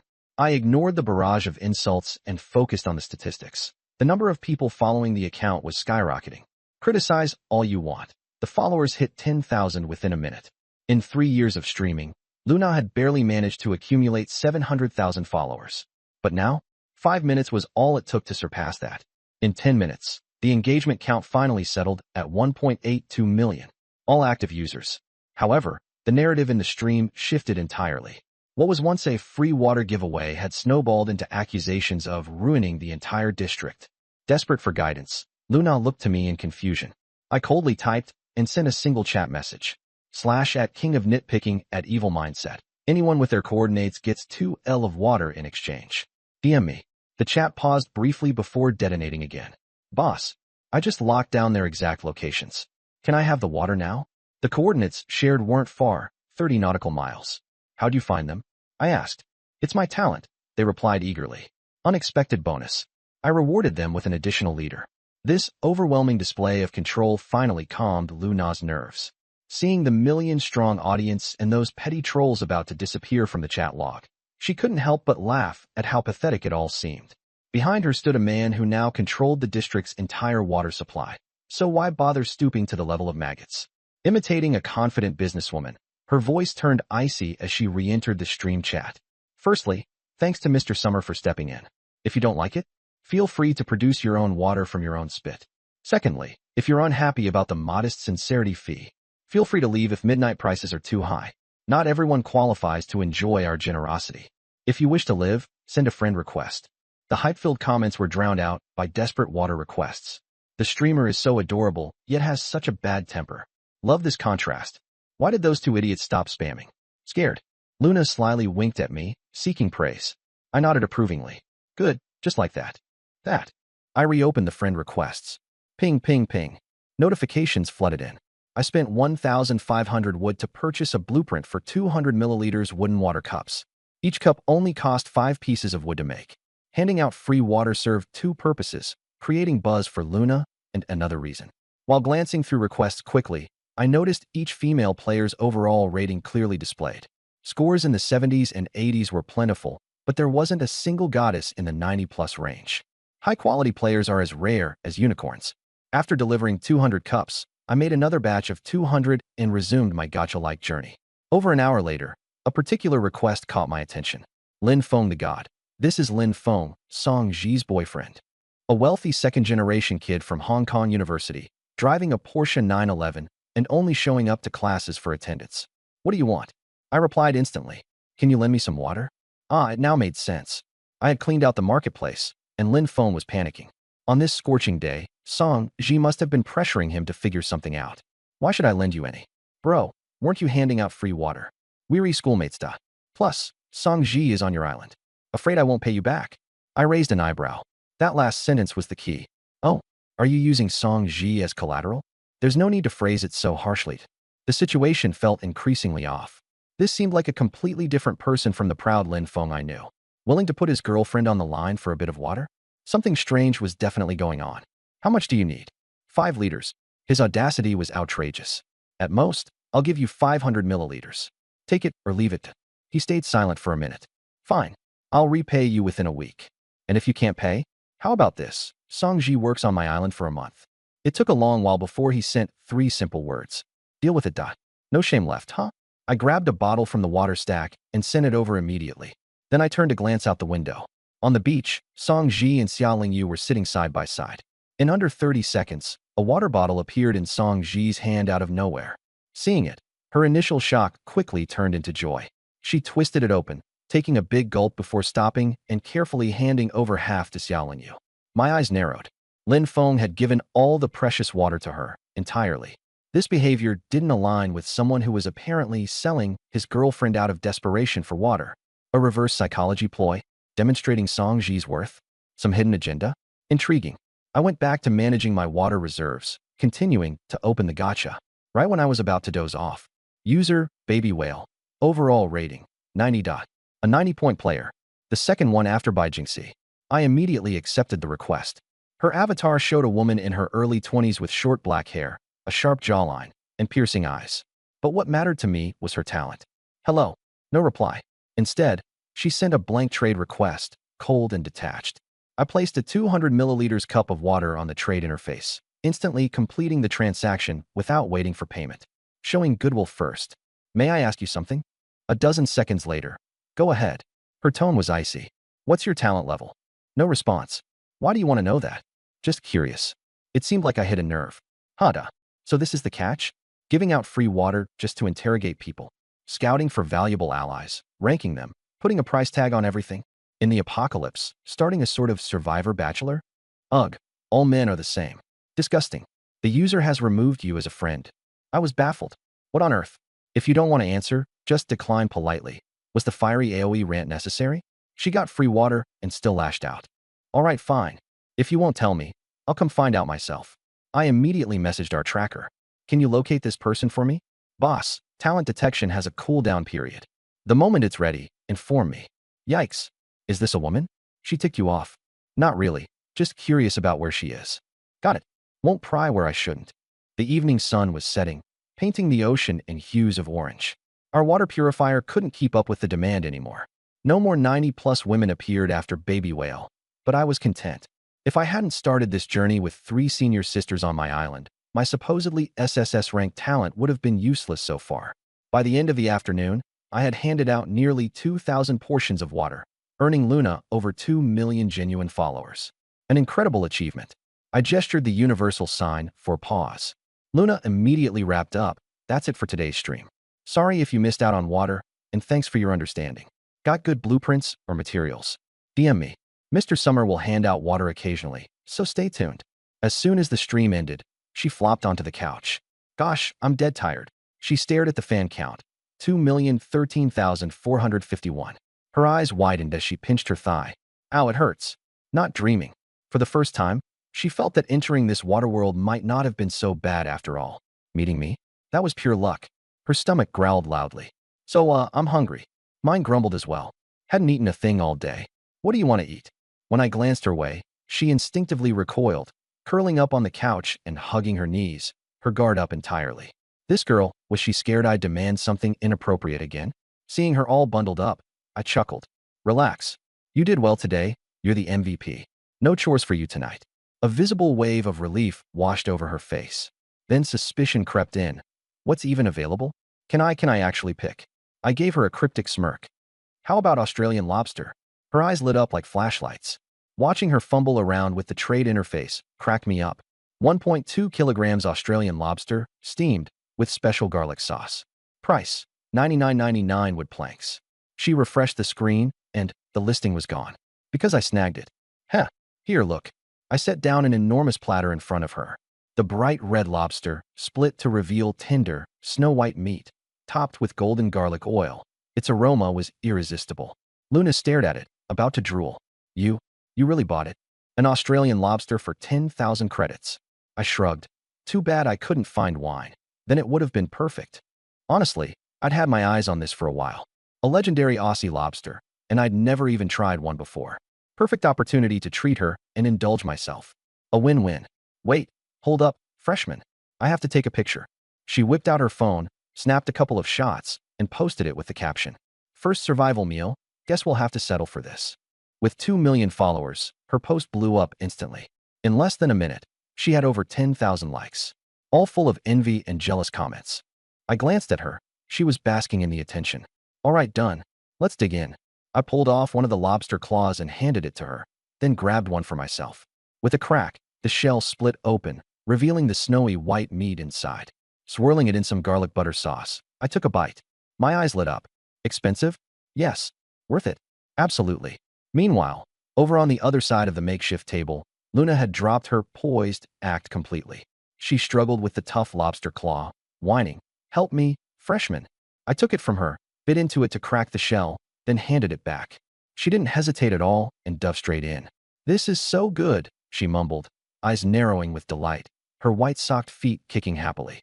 Her mouth was glossy from the butter, with a dab of garlic on the corner of her lips. Amused, I pointed. Right there. She instinctively licked at the spot. All good. I nodded and pulled some napkins from my bag, putting them in the center. She stared at me for a second. What's she gawking at? Never seen a handsome guy before.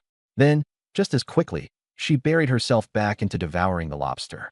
Before long, she leaned back, patting her stomach with a satisfied sigh and even letting out a little burp. This wasn't just survival. This was straight-up luxury. She got up to grab a water bottle when her phone buzzed with a private message. I peeked unintentionally.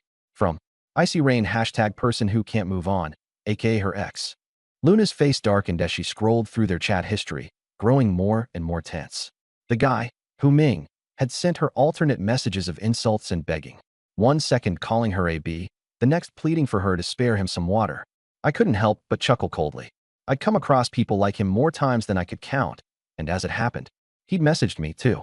That guy, with the handle elbow open the door, is he your ex? Luna jumped. He was definitely not anymore. Why? What did he say to you? I raised an eyebrow, claimed I stole you from him, and demanded compensation. 100 liters of purified water for emotional damages. Are you serious? She burst out laughing. Talk about thick skin. What's wrong with him? As if on cue, Hu Ming messaged her again. Oh, so you want to play Saint now, huh? Fine. Today I'm gonna ruin you. A second later, the regional chat exploded. Her name got tagged repeatedly as insults flooded the channel.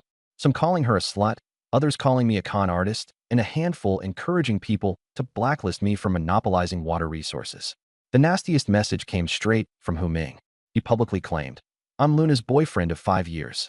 She dumped me for a few bottles of water, slept with Summer to rub salt in the wound, shot a smut scene with him. These two are absolute filth. Luna looked like she was about to lose it. 5 years? Smut scene? She repeated incredulously, grabbing a bottle of water and hurling it at the ground. It smashed on impact, sending water spraying everywhere. I straightened in my seat and scanned the channel.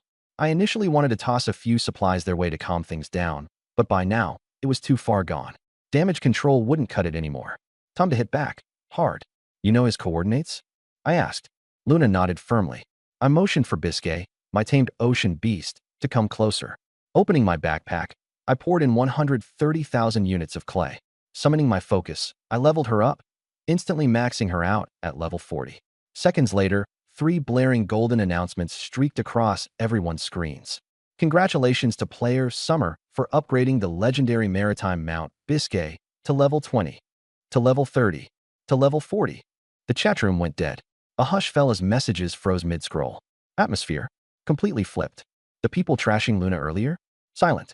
They all turned their attention to Hu Ming's squad, expecting an inevitable reckoning. Everyone pulled out popcorn to enjoy the drama as the sun set.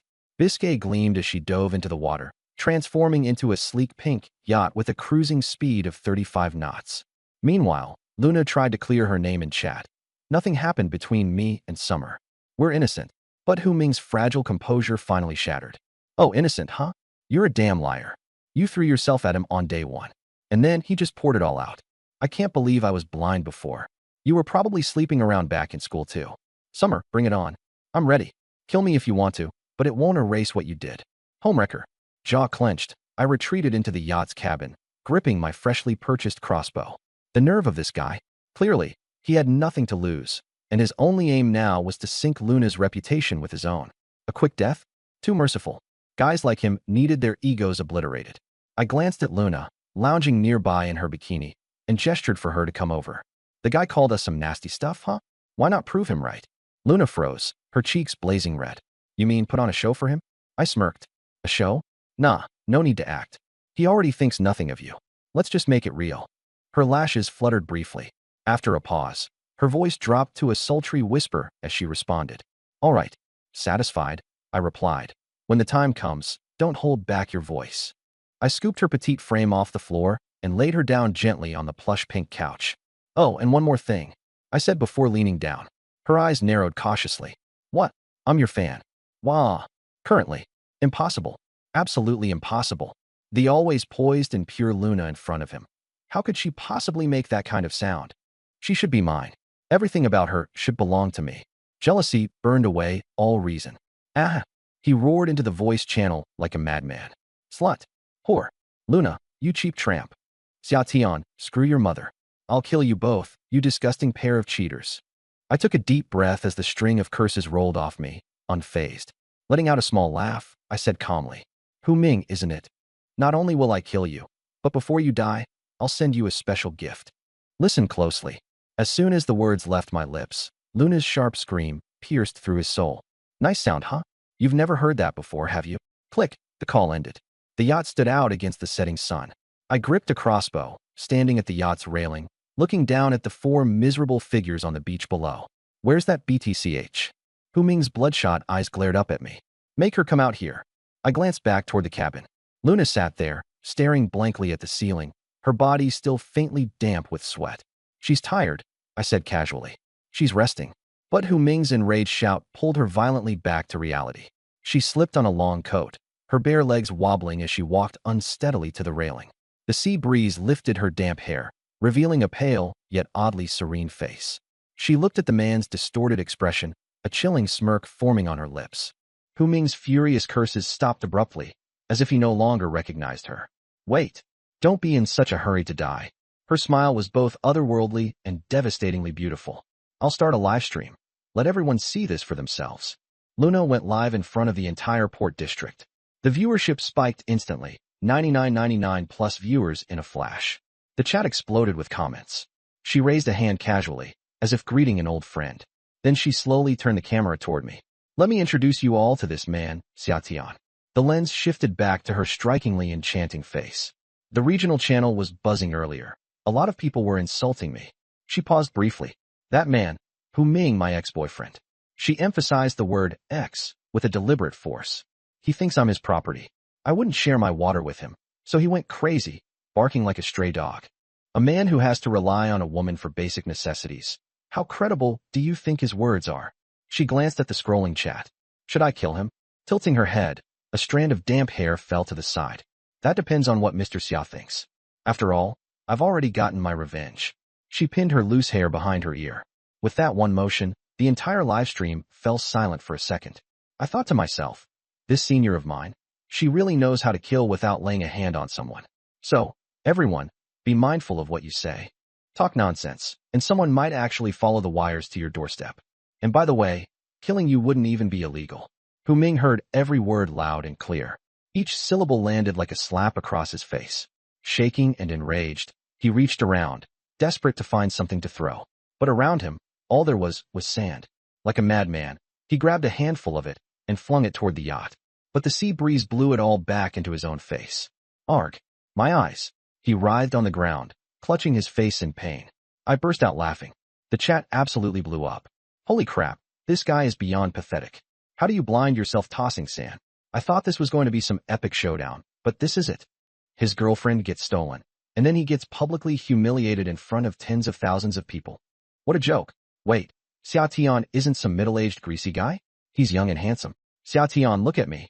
I've got amazing skills, and I only need one bottle of water to come back with you. I looked down at the wailing Hu Ming. Got any last words? Talk now, or forever hold your peace. Hu Ming didn't respond, but his three companions quickly broke down. Seeing the cold gleam of the crossbow in my hands, they dropped to their knees with a loud thud. Mr. Xia, please spare us. This isn't about us. We tried to stop him. We had nothing to do with it. We're innocent. Tears and snot streamed down their faces. I shook my head, exasperated. They were making me look like some sort of crazed killer. I was just here to clean up trash, not take innocent lives. If not for Hu Ming's audacity, I wouldn't have wanted to spill blood on day one either. Impatiently, I waved my hand. Move. The three scrambled away, feeling as though they'd been given a new lease on life.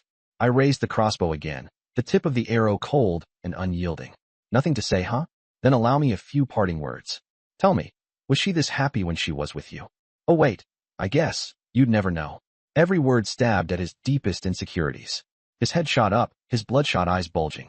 He frantically grabbed at more sand to throw. I'll kill you, Xiaotian. Even if I'm a ghost, I'll haunt you and that wretch forever. Before he could finish his curse, whiz, a flash of cold steel pierced through his open mouth and exited through the back of his neck. The vile rant disappeared. His body twitched a few times before collapsing like a pile of sludge. Blood stained the sand beneath him. The world fell silent. The camera captured this scene and broadcasted it to every single person in the port district. With one single bolt, I taught everyone a lesson they'd never forget. Think before you speak. Don't run your mouth, especially not about me, Xiaotian. Otherwise, I really might just follow the wires to your front door. Pointing at the most visibly shaking figure in the corner, I ordered, check if he's dead for good. That person hesitated, trembling as they leaned in to check the body, before nodding vigorously. I tossed the crossbow back into the cabin and walked over to Luna's side. Facing the millions watching the stream, I delivered a final message. If anything like this ever happens again, An entire island of people will pay for it. The chat immediately went wild. Some worshipped me, others raged against me. But one thing was clear, they were all terrified. On a small island, Song Ji and Xia Lengyu stared at the corpse, a bone-chilling cold rushing up their spines. It was brutal. This was the very first day, and he'd already taken a boat out to kill someone. If Hu Ming deserved death, who's to say Lin Feng and Xiao Shangnan wouldn't be next? And Xiao Li's reaction was strange too. Her ex-boyfriend had just died before her eyes, yet she smiled? Song Ji's face went deathly pale as she hurriedly sent a voice message to Lin Feng. Lin Feng, do not provoke Mark under any circumstances. Lin Feng had just finished watching the live stream, his heart still racing. Grateful for his earlier polite demeanor, he was even more thankful he hadn't uttered anything disrespectful. Ming is so foolish. Don't worry, baby, Lin Feng assured. I'm not like Hu Ming. I'm not dumb. Song Ji's voice trembled, on the verge of tears. I'm so scared. What if he doesn't let us leave? Lin Feng paused, then said, I'll figure something out. Safety comes first. Mark's temper is unpredictable. Don't go against him. Sometimes, enduring grievances is necessary to stay alive. Automatically, Song Ji nodded. But the words sounded off, somehow. What did he mean by don't go against him? Was he implying she should act like Luna? She didn't dare dwell on the thought. Mark was someone she couldn't afford to cross. But then again, neither was Lin Feng. Okay, I got it. After ending the call, Song Ji grabbed Xiao Lingyu's hand. Sister Lingyu, what do you think Xiao Li's really thinking? Her fears seeped into her voice. In hindsight, she regretted her past jealousy-driven harsh words towards Luna. What if Xiao Li held a grudge? Xiao Lingyu tried to comfort her. Don't worry. Xiao Li isn't that kind of person. But she was able to stand there and just watch Hu Ming die. Hu Ming brought that upon himself. Apologize sincerely once Xiao Li returns, and it'll be fine. Still uneasy, Song Ji could only nod weakly. Elsewhere, Bai Jingxi had just finished watching the live stream. A pink yacht, Australian lobster, Luna's clean clothes. And that one line from me. Give your boyfriend 30 liters of water, and you can come spend 3 days on my island. The brutal tactics didn't scare her away. Instead, they fueled the fire inside her. She glanced back at her boyfriend, Lu Xiao, who was boasting animatedly to his teammates. Man, Summer is insane. He went straight for it. Su Kong scoffed. Reckless moves like that will only make enemies sooner or later. Zhou Lin nudged Lu Xiao. You admire him so much? Aren't you worried he might come for Jingxi one day? Lu Xiao dismissed it casually. That's impossible. With Jingxi's lack of talents, why would a big shot like Summer even look at her? Zhou Lin turned to Bai Jingxi. Be honest, Jingxi. Are you jealous of Luna? Lu Xiao interjected to defuse the situation. Zhou, don't tease her. There's no place like home, no matter how fancy someone else's is. Besides, tons of women are lining up just to have Summer's kid. A bit of envy is normal. Bai Jingxi forced a laugh, lowering her head. Her gaze drifted to her hands, cracked and dry from lack of water. Inside, thoughts churned. She had to find an opportunity to ask that question.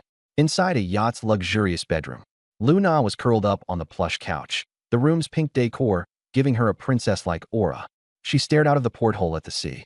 Her heart felt strangely empty. What are you thinking about? I asked, regretting it. TCH. She pouted and shifted positions. Why would I regret killing a scumbag? Her voice softened.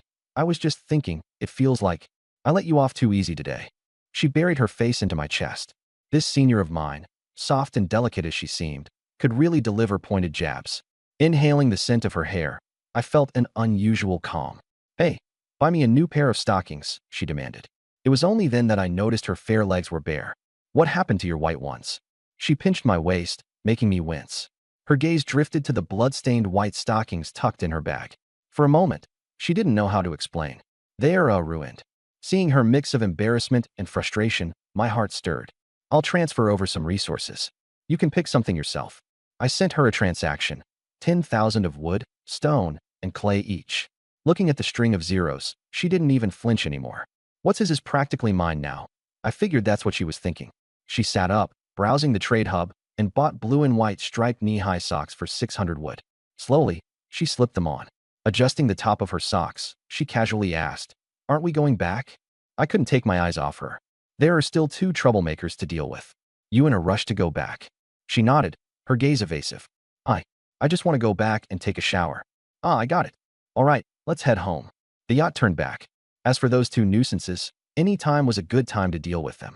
Luna leaned against the couch, but suddenly remembered something. Hey, you said you used to be my fan. Were you for real? Smiling, I nodded. Of course. I even tipped you 30 bucks.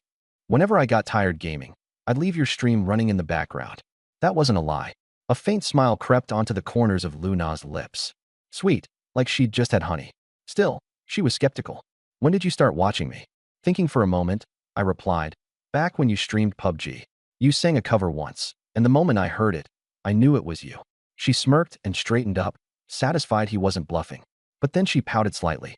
Why didn't you make the first move back then? Ask for an autograph or a photo? I leaned closer, brushing my cheek against hers. There's always time now. I grabbed her wrist and pulled her into my arms. Ah, she yelped. Night had fallen. On the sea, a pink yacht glided steadily forward. 30 minutes later, it docked near shore. I thoughtfully asked, want me to carry you down? Luna eased herself upright. The thought of Song Ji and Xia Lingyu still on the island made her face flush. Them seeing this? How embarrassing. No way. She'd rather walk awkwardly than let me carry her. But I didn't listen, scooping her up effortlessly and descending the plank steps.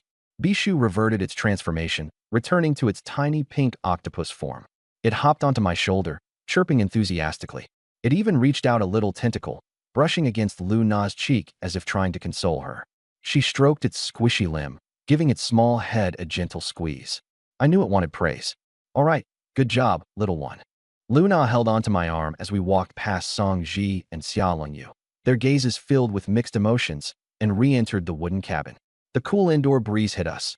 Home felt so much better. While swapping out the water filter, I wondered, could I upgrade Bishu's transformed boats to have built-in temperature control? Luna flopped onto the couch. So, what's the sleeping arrangement tonight? There's not even a bed here. Scratching my chin, I had to admit she was right. A luxury mattress wasn't realistic on the first day, but at the very least, we needed a proper bed. Go take a shower first, senior. I'll expand the island a bit and maybe grab a larger wooden cabin. I looked at her fragile form, half limp on the couch. Think you can manage on your own?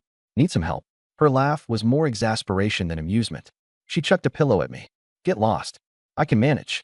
Grinning, I dodged and left Bishu to keep her company while I stepped outside. Standing on the beach, I spread my arms wide and breathed deeply. A breath of ocean breeze. Day 1 brought an overwhelming bounty. Not too far away, Song Ji and Xia Lingyu sat side by side. After a moment of thought, I decided to approach them. So, how was your day, my dear seniors? I asked. The two of them looked startled and uncomfortable as soon as they saw me. Song Ji forced an awkward smile and replied, it was, all right, I guess. Nowhere near as good as Xiao Li, but at least we made it. I nodded. So, have you decided yet? Are you staying? Song Ji's eyes darted around evasively. We're still thinking about it. I answered simply, refraining from pressing further. Clearly, they're not feeling the heat yet. Tomorrow, though, the moment the beginner's protection wears off and the sea beasts come ashore, let's see how composed they'll remain. At that moment, Xia Lingyu, who had been silent all along, suddenly spoke. Mark, has Xiaoli been doing all right? I noticed her face was so flushed when she got back, and she walked differently. Is it because of Hu Ming? Both Song Ji and I froze in our tracks. Song Ji turned beet red while I instinctively scratched the back of my head. Crap, how the heck was I supposed to explain this? She's fine. Yeah, really. If there's a problem, it's on me. Xia Lingyu seemed to genuinely believe I was blaming myself and responded coolly to comfort me.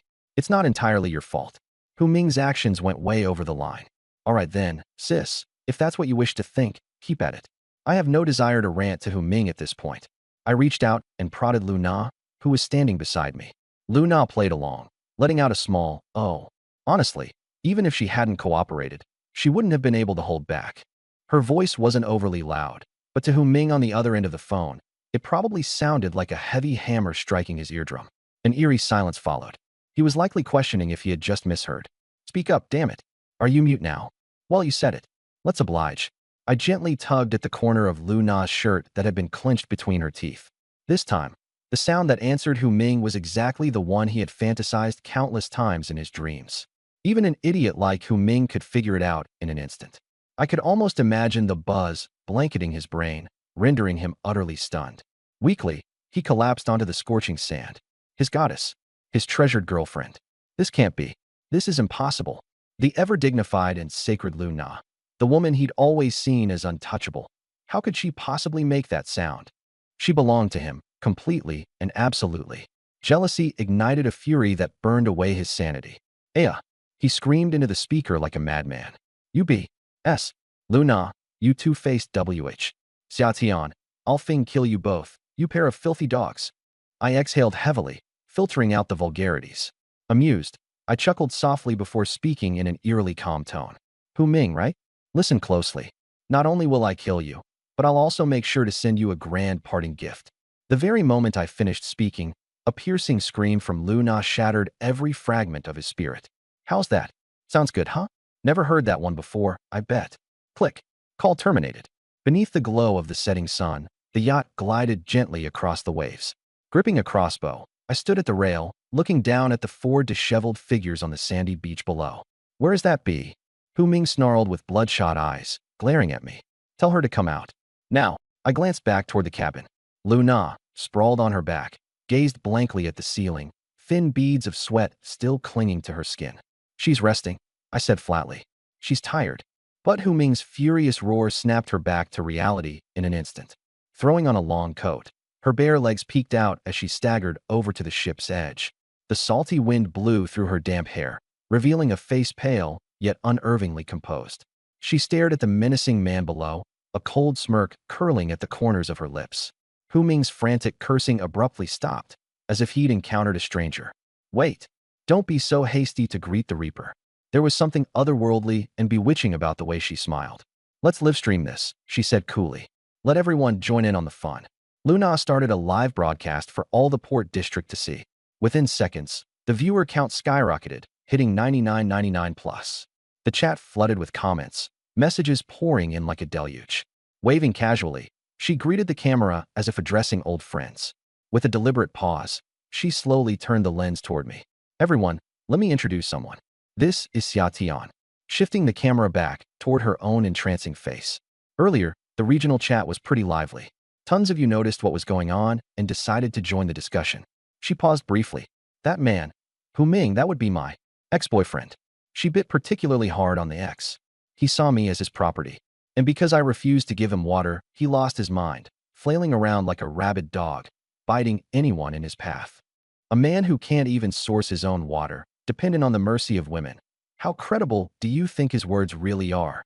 Her eyes scanned the rapidly scrolling chat comments. Tell me, should I kill him? She tilted her head innocently, a strand of dripping hair falling over her face. That's for Sir Xia to decide. My revenge has already been served. While tucking a few loose strands behind her ear, with just that graceful motion, the live chat briefly paused. Internally, I thought to myself, this senior of mine, she really knows how to attack where it hurts most. So, folks, she continued with a light, dangerous chuckle, mind your words carefully. Because sometimes, should you cross someone, you just might find them coming for you down the line. And what's more, they might even kill you, perfectly within their rights. Every word echoed loud and clear in Hu Ming's ears, each sentence like a slap to his face. He trembled uncontrollably, desperate to grab and throw something. But looking down, all he had around him was sand. Frantic, he scooped a handful of sand and hurled it toward the yacht, only for the wind to carry it directly back into his own eyes. My eyes. Now in pain, he rolled around on the beach grabbing at his face. I couldn't help it. I actually burst out laughing. The live chat went wild. Dude, seriously? The guy can't even throw sand without screwing himself over. I expected some epic showdown, but this? What a letdown. Not only did he lose his girl, he just got publicly humiliated in front of tens of thousands of people. Brutal. Wait, Xia Tian's actually young and hot. Thought he'd be some greasy old dude. Master Xia, over here. I've got mad skills, 1 bottle of water, and I'm yours. Looking down again at the wailing Hu Ming, I spoke coldly. Any last words? Speak now, or forever hold your peace. Once this chance is gone, there won't be another. Hu Ming didn't even get the chance to respond. His 3 teammates beat him to it. Throwing down their weapons, they immediately dropped to their knees crying. Master Xiao, please. Spare us. We had nothing to do with this. We tried to stop him. We told him not to mouth off. We're innocent, we swear. Heaving a sigh, I rolled my eyes. Good grief. They're making me look like a serial killer. I'm just here to clean up human garbage, not to glorify indiscriminate violence. Hu Ming's only predicament? He crossed too many lines. I don't want to get bloody on the first day either. I waved my hand impatiently. Move aside. The 3 of them acted like they had been pardoned, scrambling away in a panic. I raised my crossbow again, the arrowhead glinting coldly. You've got nothing to say? Well, I've got a few words. Tell me, when she was with you, was she this happy too? Oh, right. You probably never heard about it before, huh? A few sentences were enough to stab right into the places he couldn't handle. He snapped his head up, his bloodshot eyes burning with rage. He clawed at the sand furiously, throwing it at me. FK you, Summer. Even if I end up a ghost, I won't let you two filthy scum. The words caught in his throat. Swish. A cold gleam pierced through his open mouth, exiting neatly through the back of his neck. The cursing stopped abruptly. His body twitched a few times before collapsing into a heap, lifeless as mud. The blood seeped into the sand, painting the beach red. A chilling silence followed. The scene was broadcasted across Port City, reaching every single resident. With a single arrow, I taught everyone a lesson. Words have consequences. Don't run your mouth, and definitely don't badmouth me, Summer. Or I might just track you down through the internet. I pointed to the shivering guy in the corner. Go check. Is he done for? He trembled, bracing himself, and leaned over to check for a pulse. A frantic nod confirmed it. I tossed the crossbow back into the yacht, walking towards Luna. Turning to the millions of viewers, I said my final line. If there's any more of this nonsense, an entire island of people will pay for it together. The chat exploded instantly. Some worshipped me, some cursed me, but one thing was certain, everyone now feared me. On the island, Song Ji and Xia Lengyu stared at the corpse. The cold dread seeped from their feet all the way to their cores. It was too brutal. Day one, and someone was already dead on the beach after just one confrontation. If Summer could kill Hu Ming, would Lin Feng and Xiao Shangnan be safe? What was even more chilling was Li's reaction. Her ex-boyfriend had just died in front of her, and she was smiling. Song Ji's face went pale. She immediately sent Lin Feng a voice memo. Lin Feng, whatever you do, don't provoke Mark. Lin Feng had just finished watching the live stream, his heart still pounding out of his chest. Thank God he had been polite before. And thank God he wasn't as stupid as Hu Ming. Babe, don't worry. I'm not like Hu Ming. I'm not reckless. Tears almost filled Song Ji's voice. I'm scared. What if he doesn't let us leave? I'll figure something out. Lin Feng paused. Safety comes first. Mark's unpredictable. Don't go against him. Sometimes, you might just have to swallow your pride to stay alive. Song Ji nodded subconsciously, though the words didn't sit well with her. Don't go against him. Was Lin Feng suggesting that she end up like Luna? She didn't want to think about it. Mark was out of their league. Lin Feng, she didn't dare to upset either. Okay, got it. Hanging up, she grabbed Xiaolin Yu's hand. What do you think Li is planning? She was terrified. Thinking back to all the nasty, jealous things she'd said about Luna, it was too much. What if Li remembered it all? Xiaolin Yu tried to comfort her. Don't worry. Li's not that kind of person. But she just watched Hu Ming die like it was nothing. He brought that onto himself. Look, when Li comes back, just apologize sincerely, and you'll be fine. Song Ji nodded weakly, her confidence frail. On a different part of the coast, Bai Jingxi had just finished watching the live stream too. Pink yacht, fresh Australian lobsters, and Luna's clean outfit. Oh, and that offer I had made earlier. 30 liters of water for your boyfriend, and you can come to my island for 3 days. The brutality hadn't scared her off. If anything, it had her itching to act. She glanced over at her boyfriend, Lu Xiao, who was boasting loudly with his crew. Damn, that Summer guy is insane. Just killed that guy without a second thought. Su Kong rolled his eyes. Too sloppy. He's bound to create more enemies. Zhou Lin nudged Lu Xiao. You admire a guy like that? What if he comes and steals Jingxi next? Lu Xiao laughed. No way. Jingxi's talent is way too average. Summer wouldn't be interested. Zhou Lin turned his attention to Bai Jingxi. So, Jingxi, be honest. Are you jealous of Luna? Before she could answer, Lu Xiao jumped in to shield her from the topic. Come on, Zhou, you're kidding, right? Home is where the heart is, no matter how golden someone else's cage might look. Besides, women swooning over Summer is nothing new. It's fine to admire him. Understandable, even. Bai Jingxi forced a tight-lipped smile, lowering her gaze. Her eyes landed on her own cracked, dry hands, a harsh reminder of reality. As the men continued their idle chatter, plans started forming in her mind. She had questions, and she would make sure they were answered. Meanwhile, back aboard the yacht, the luxurious bedroom was cloaked in a softer mood. Luna curled up on the plush pink couch, her surroundings making her resemble nothing short of a princess. She watched the ocean through the window, her mind somewhere else. A faint hollowness lingered in the air around her. Thinking about something, I broke the silence. Regrets? Pushed. She scoffed, repositioning herself. It's just one dead jerk. Nothing to regret there. Her voice softened. I was just thinking, maybe I let you off too easy today. Then, she suddenly leaned into me, resting her face against my chest. This senior of mine sure had a sharp tongue, all while looking so delicate. I breathed in the scent of her hair, feeling a calm unlike any other. "Hey, buy me some new stockings," she mumbled. I finally noticed her long, striking legs were bare. "What happened to that pair of white stockings you had?" She pinched my side, making me wince. Her eyes flitted towards the bloodied stockings stuffed in her bag. She hesitated, struggling for an explanation. Long story short, they're ruined. The mixture of embarrassment and frustration on her face lit something in me. "Fine, I'll send you some resources. Pick your own." I transferred over wood, stone, and clay, 10,000 units each. She stared at the sheer amount on the screen, her expression unfazed. By now, it didn't even surprise her anymore. After all, what's mine is hers too.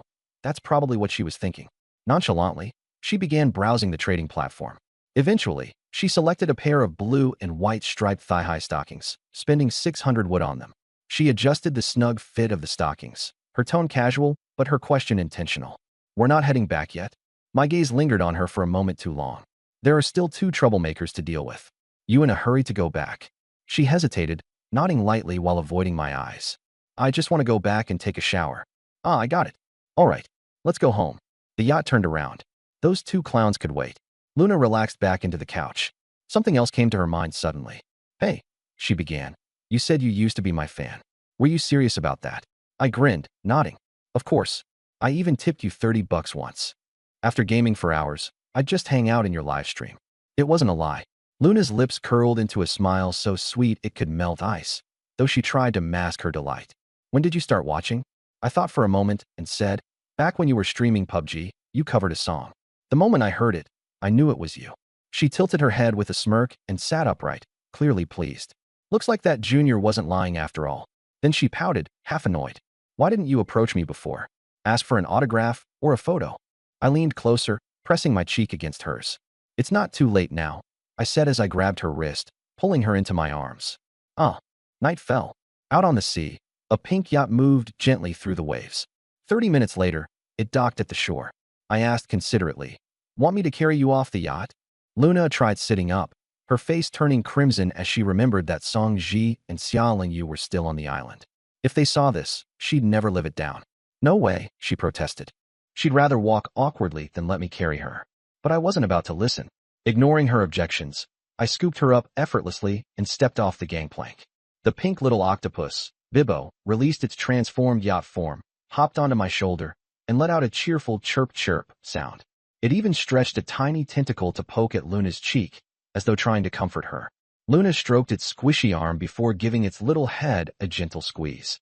"Good job, little guy," I said, seeing Bibbo was asking for praise. Luna clung to my arm as we headed back to the wooden cabin under the judgmental gazes of Song Ji and Xia Lingyu.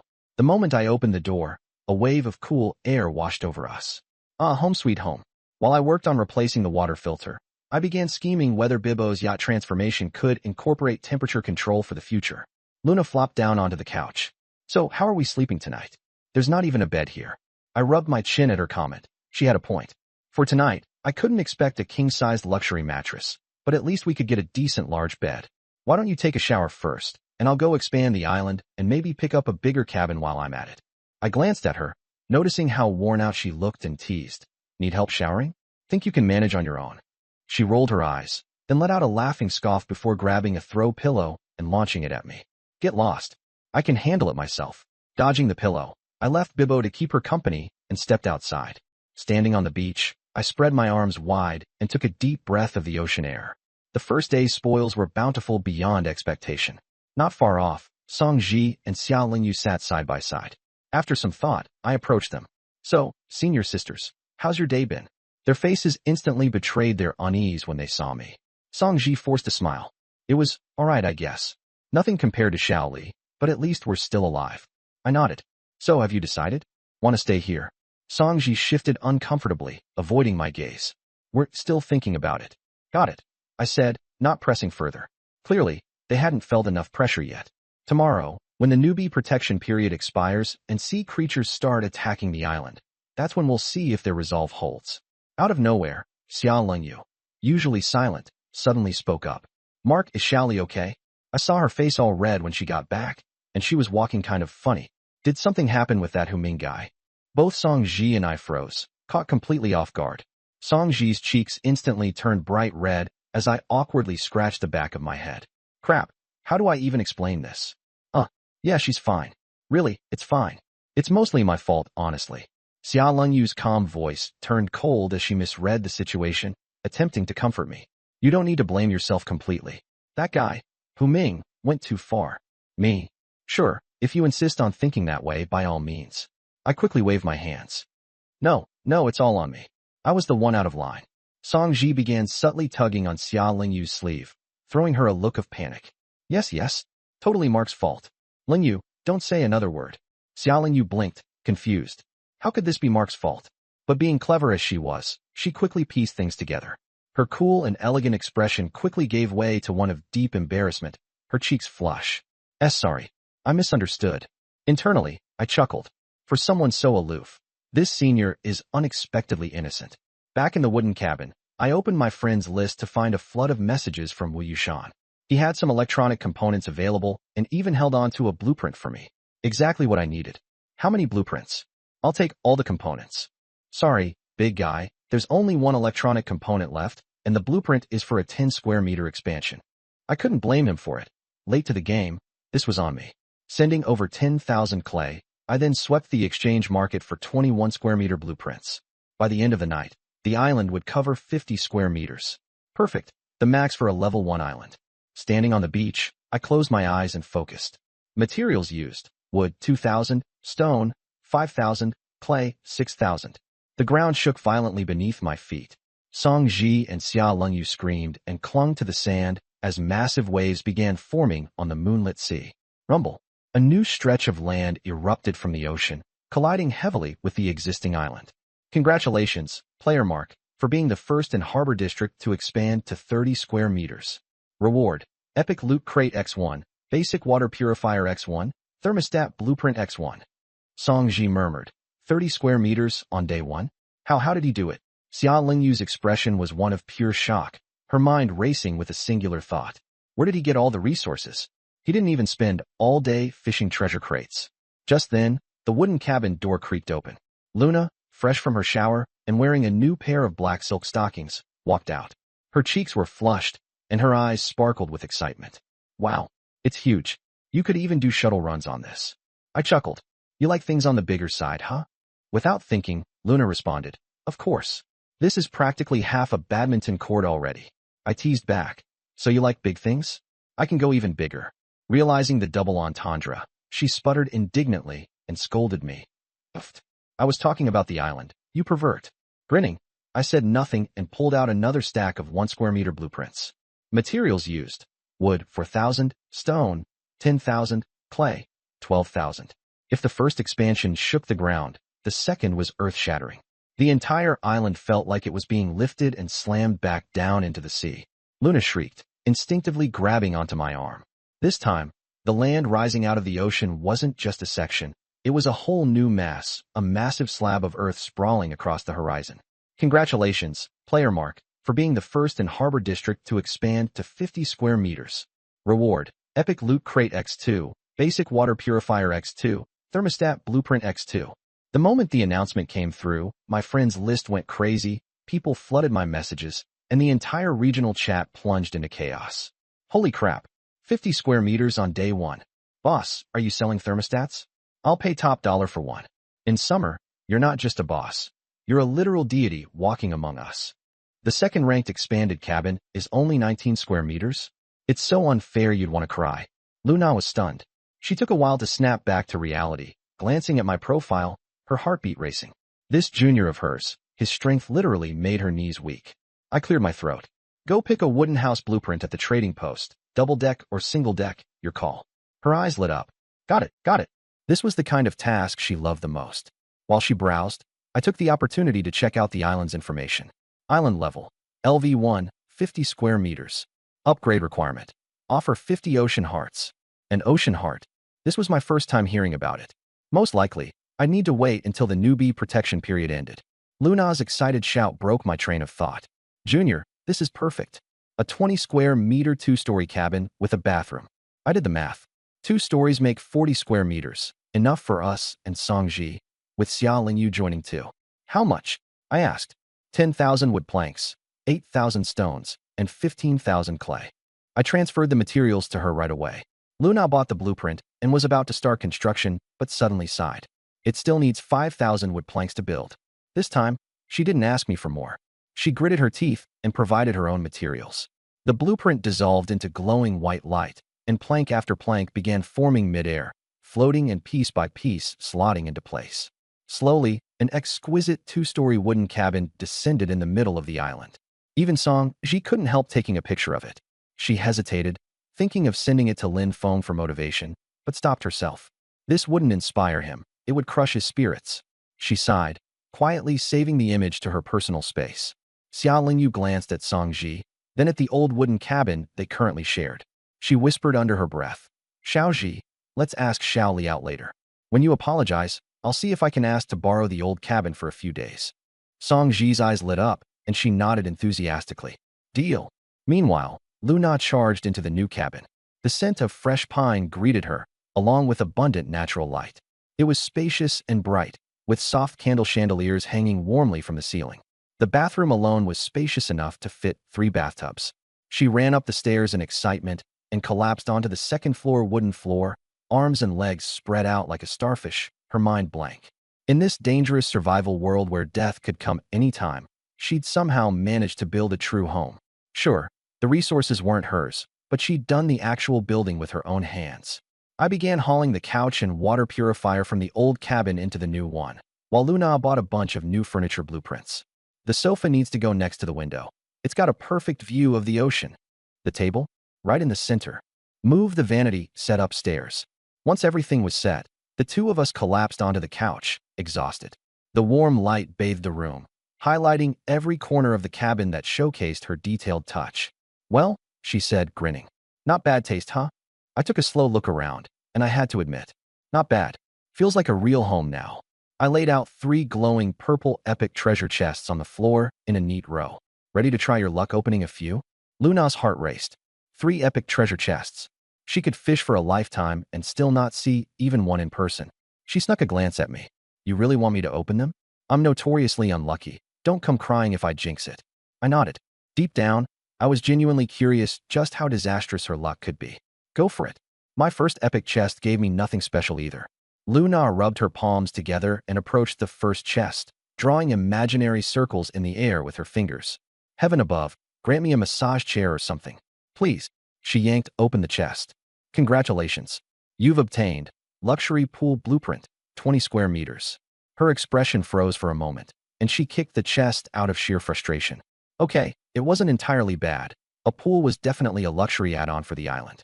But compared to the epic seafaring beast I had pulled before, this felt lame.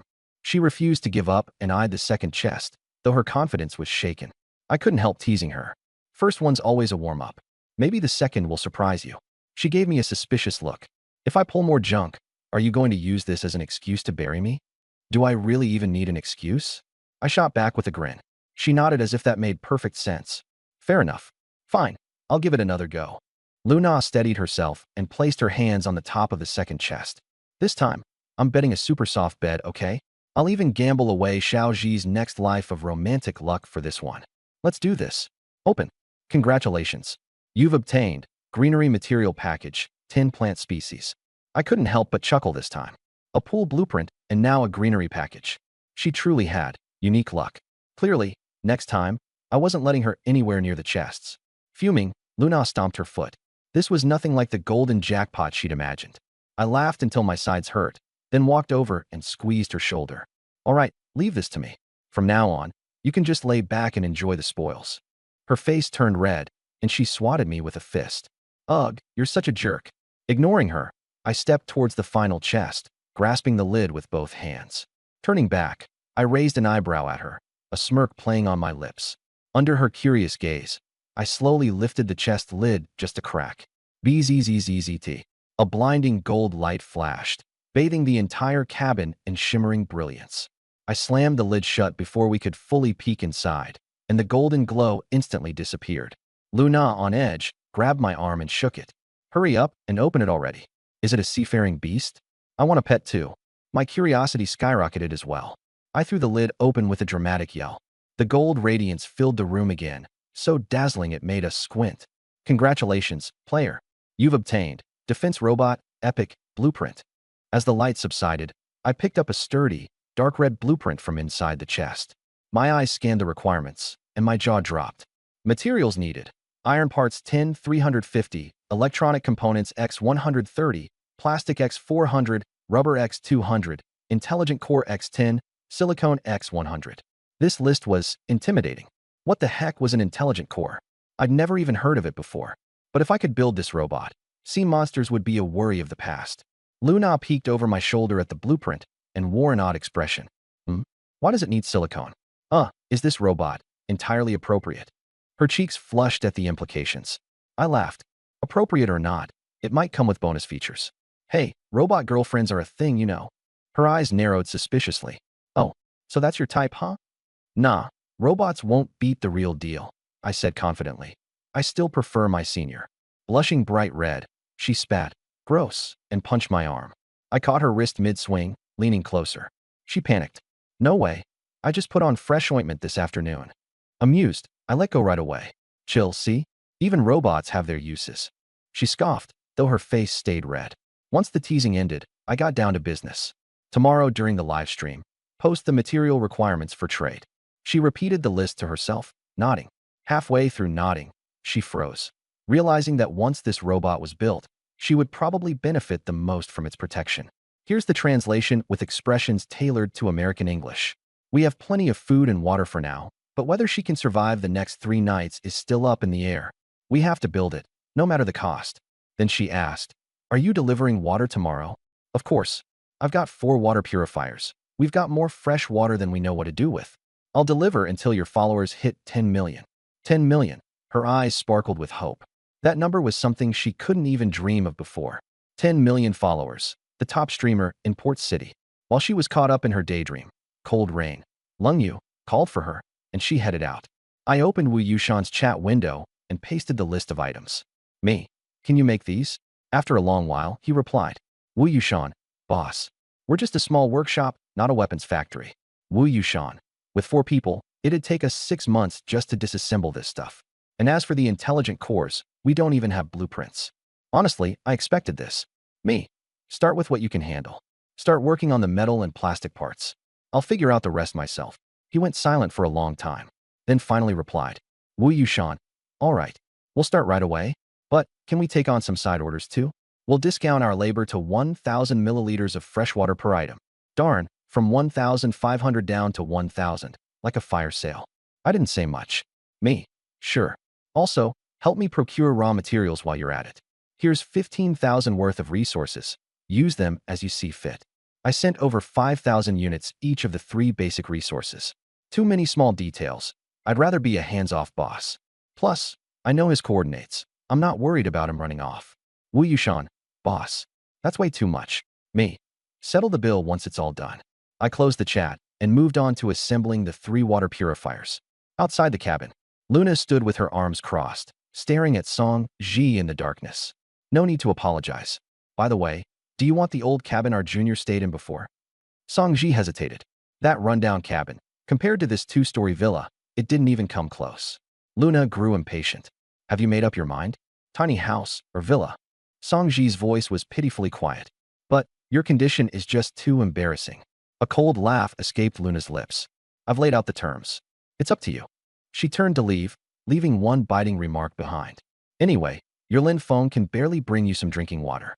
Once the rookie protection period ends and the sea beasts crawl ashore, you really think he'll be able to fly in and save you? Song Ji breathed heavily and grabbed her arm. Today's scorching sun had already left her back raw and stinging. She could feel every ounce of it on her skin. But even worse, the sea beasts. The thought of those monsters made her tremble all over. Then, Shally, just so we're clear, I'm only working for you. Nope. Luna's gaze turned sharp. Everything in this villa belongs to our junior. Got it. That pretty much cut off any escape route. I'll only stay for 6 days. Song Ji finally blurted out through gritted teeth. Fine, fine. Luna waved her off casually. Cold Rain, Lung Yu, who had been silently listening on the sidelines, finally broke her silence. Shally, are you not leaving? Luna froze for a moment. Leave? To where? This place had everything she could possibly need. Who in all of Port City could set her up as a top influencer? I'm staying, she said nonchalantly. What about you, Cold Rain? Cold Rain hesitated. Sha Shangnan hadn't contacted her at all. I haven't decided yet. Luna grabbed her hand. Has Sha Shangnan still not reached out? I've been telling you forever. He's a scumbag. Song Ji chimed in. That guy was always shady, even flirting with other girls right in front of you. Cold Rain gave a bitter smile. Of course she knew all of this. But some things only she knew. If not for Sha Shangnan saving her life back then, she wouldn't even be in this world now. Yeah, he's a jerk, but she just couldn't bring herself to hate him. Luna thought for a moment. How about you stay here too? Cold Rain's eyes sparkled with interest. Would Mark agree to that? I'll ask him for you. As night deepened, Luna yawned and headed back inside. The living room now held 4 water purifiers, along with 4 chest-high water storage barrels capable of holding hundreds of liters each. I had just gotten out of the shower and was lounging on the sofa in shorts and a t-shirt when I heard footsteps. I didn't even look up. Done talking. She grinned and walked behind the sofa, starting to massage my shoulders. Her voice soft and sweet. Hey, my amazing junior, can I ask you for a favor? Can Cold Rain stay too? Please? Awesome junior, sweet junior, my favorite junior. I got goosebumps. What can she even do? No way she's mooching. Hearing that, she doubled down on her efforts, her breath brushing lightly against my ear. Cold Rain is a top finance and management grad. Aren't you tired of managing all the water trades? Let her help you out. I seriously considered it. Cold Rain was a great fit for the job, sparing me the boredom of logistics. She could even sort out the prettier ones for me to handle personally. Sounds like a win-win. Luna's warm breath tickled my ear again. Come on, let her stay. My ear twitched. Fine. Any more, and I'm gonna autograph something for you. Luna burst into laughter, covering her mouth. Deal. What about Songji? Oh, her. A mischievous glint flashed in her eyes. You'll find out tomorrow. When I turned to look at her, her expression looked more devious than mine ever could. We headed upstairs one after the other. From my storage space, I pulled out a system-rewarded double bed and matching red 4-piece sheet set. The room instantly had that honeymoon suite vibe. Luna's heart raced. Crap, are we really going to? Morning sunlight streamed through the window, covering the double bed. I stirred awake, my palm resting on silky smooth skin. Opening my eyes, I saw her still sound asleep. Her long lashes fluttered lightly under my touch. This was the first time in 2 lives I had woken up next to such a stunning girl. If it was my old life, a girl like this would have never even glanced at me. Funny, isn't it? We've only been in this world for a day, and we've already done everything. I checked the time, still before 8. College habits really stick. After a quick wash, I headed downstairs. But just as I reached the landing, I heard faint rustling noises coming from the living room below. Immediately, every muscle tensed. The rookie protection period ended at midnight. Sea beasts could attack at any moment. I pulled out the crossbow I used on Hu Ming, knocking an arrow, and crept downstairs silently. As I rounded the stairs, I caught sight of something black and white moving stealthily near the table. My finger tightened on the trigger, pulled the trigger. Ah! A sharp scream pierced through the morning calm. This voice. Songji. I frowned and rushed downstairs. Songji. Seeing her in front of me, even someone as composed as me couldn't help but freeze for a moment. She was wearing a maid outfit, and with a black choker on her neck. Her entire face flushed red as she tightly covered her mouth with one hand, pointing at me with the other, eyes wide open. You. I sighed in resignation, shaking the crossbow in my hand. What are you scared of? I already put the weapon down. The scream was so piercing that it woke up Lu Na as well. She came down the stairs rubbing her sleepy eyes. What's with all the yelling so early in the morning? But as I turned around, she also let out a scream. Mark, you pervert. Only then did I realize and look down at myself. All right, who would have thought there'd be someone in the living room first thing in the morning? Minutes later, Lu Na and Songji stood side by side, heads bowed, looking like 2 school kids caught misbehaving. Lu Na was holding back laughter, while Songji looked ready to bury her face into her chest out of embarrassment. Dressed now, I sat on the sofa, arms crossed, and asked, so this is the you'll find out tomorrow surprise you mentioned yesterday? Puffed. Lu Na broke into laughter but quickly straightened her face. Who the hell casually strolls around in just their boxers early in the morning? And you still have the nerve to blame us. I laughed in disbelief at her pushing the blame onto me. This is my house. How is wearing boxers a problem? Fair enough. Lu Na, quick to redirect the heat, turned on her partner in crime. Then it's your fault. What kind of maid starts cleaning without waking up the master first? She mimicked my tone mockingly. Punishment for you. Hand scrub the entire first floor floors. Song Ji froze in place, completely stunned. Turns out, the outfit was Luna's idea. She made Song Ji wear it to surprise me. Well, the surprise didn't happen as planned, but the fright definitely did. Earlier, what startled her wasn't the crossbow but, well, let's just say it was the tent I was pitching. Movies didn't show this part. They made it seem way more subtle. Song Ji shot Luna a resentful glare. But, standing under someone's roof, she had no choice but to endure. Fine, fine. Luna then gave her a sneaky pinch on the waist. Why are you still standing there? Call him master already. Song Ji's eyes widened. Huh? You didn't say I had to call him that. She definitely wasn't told about this part. But the outfit was already on. Leaving now would just make all the previous humiliation pointless. Luna whispered mockingly in her ear. Think about the scorching sun outside. Think about the sea beasts. Those words were a bucket of cold water splashed onto Song Ji. Call him master? It's not like she'd lose a piece of herself doing that. Song Ji took a deep breath and turned to Luna, shouting, Master, good morning. Luna facepalmed. That wasn't what she meant. Why are you calling me? Call him. Song Ji awkwardly shifted her gaze to the ground, refusing to look at me directly. Emma, Master, Ji, good morning.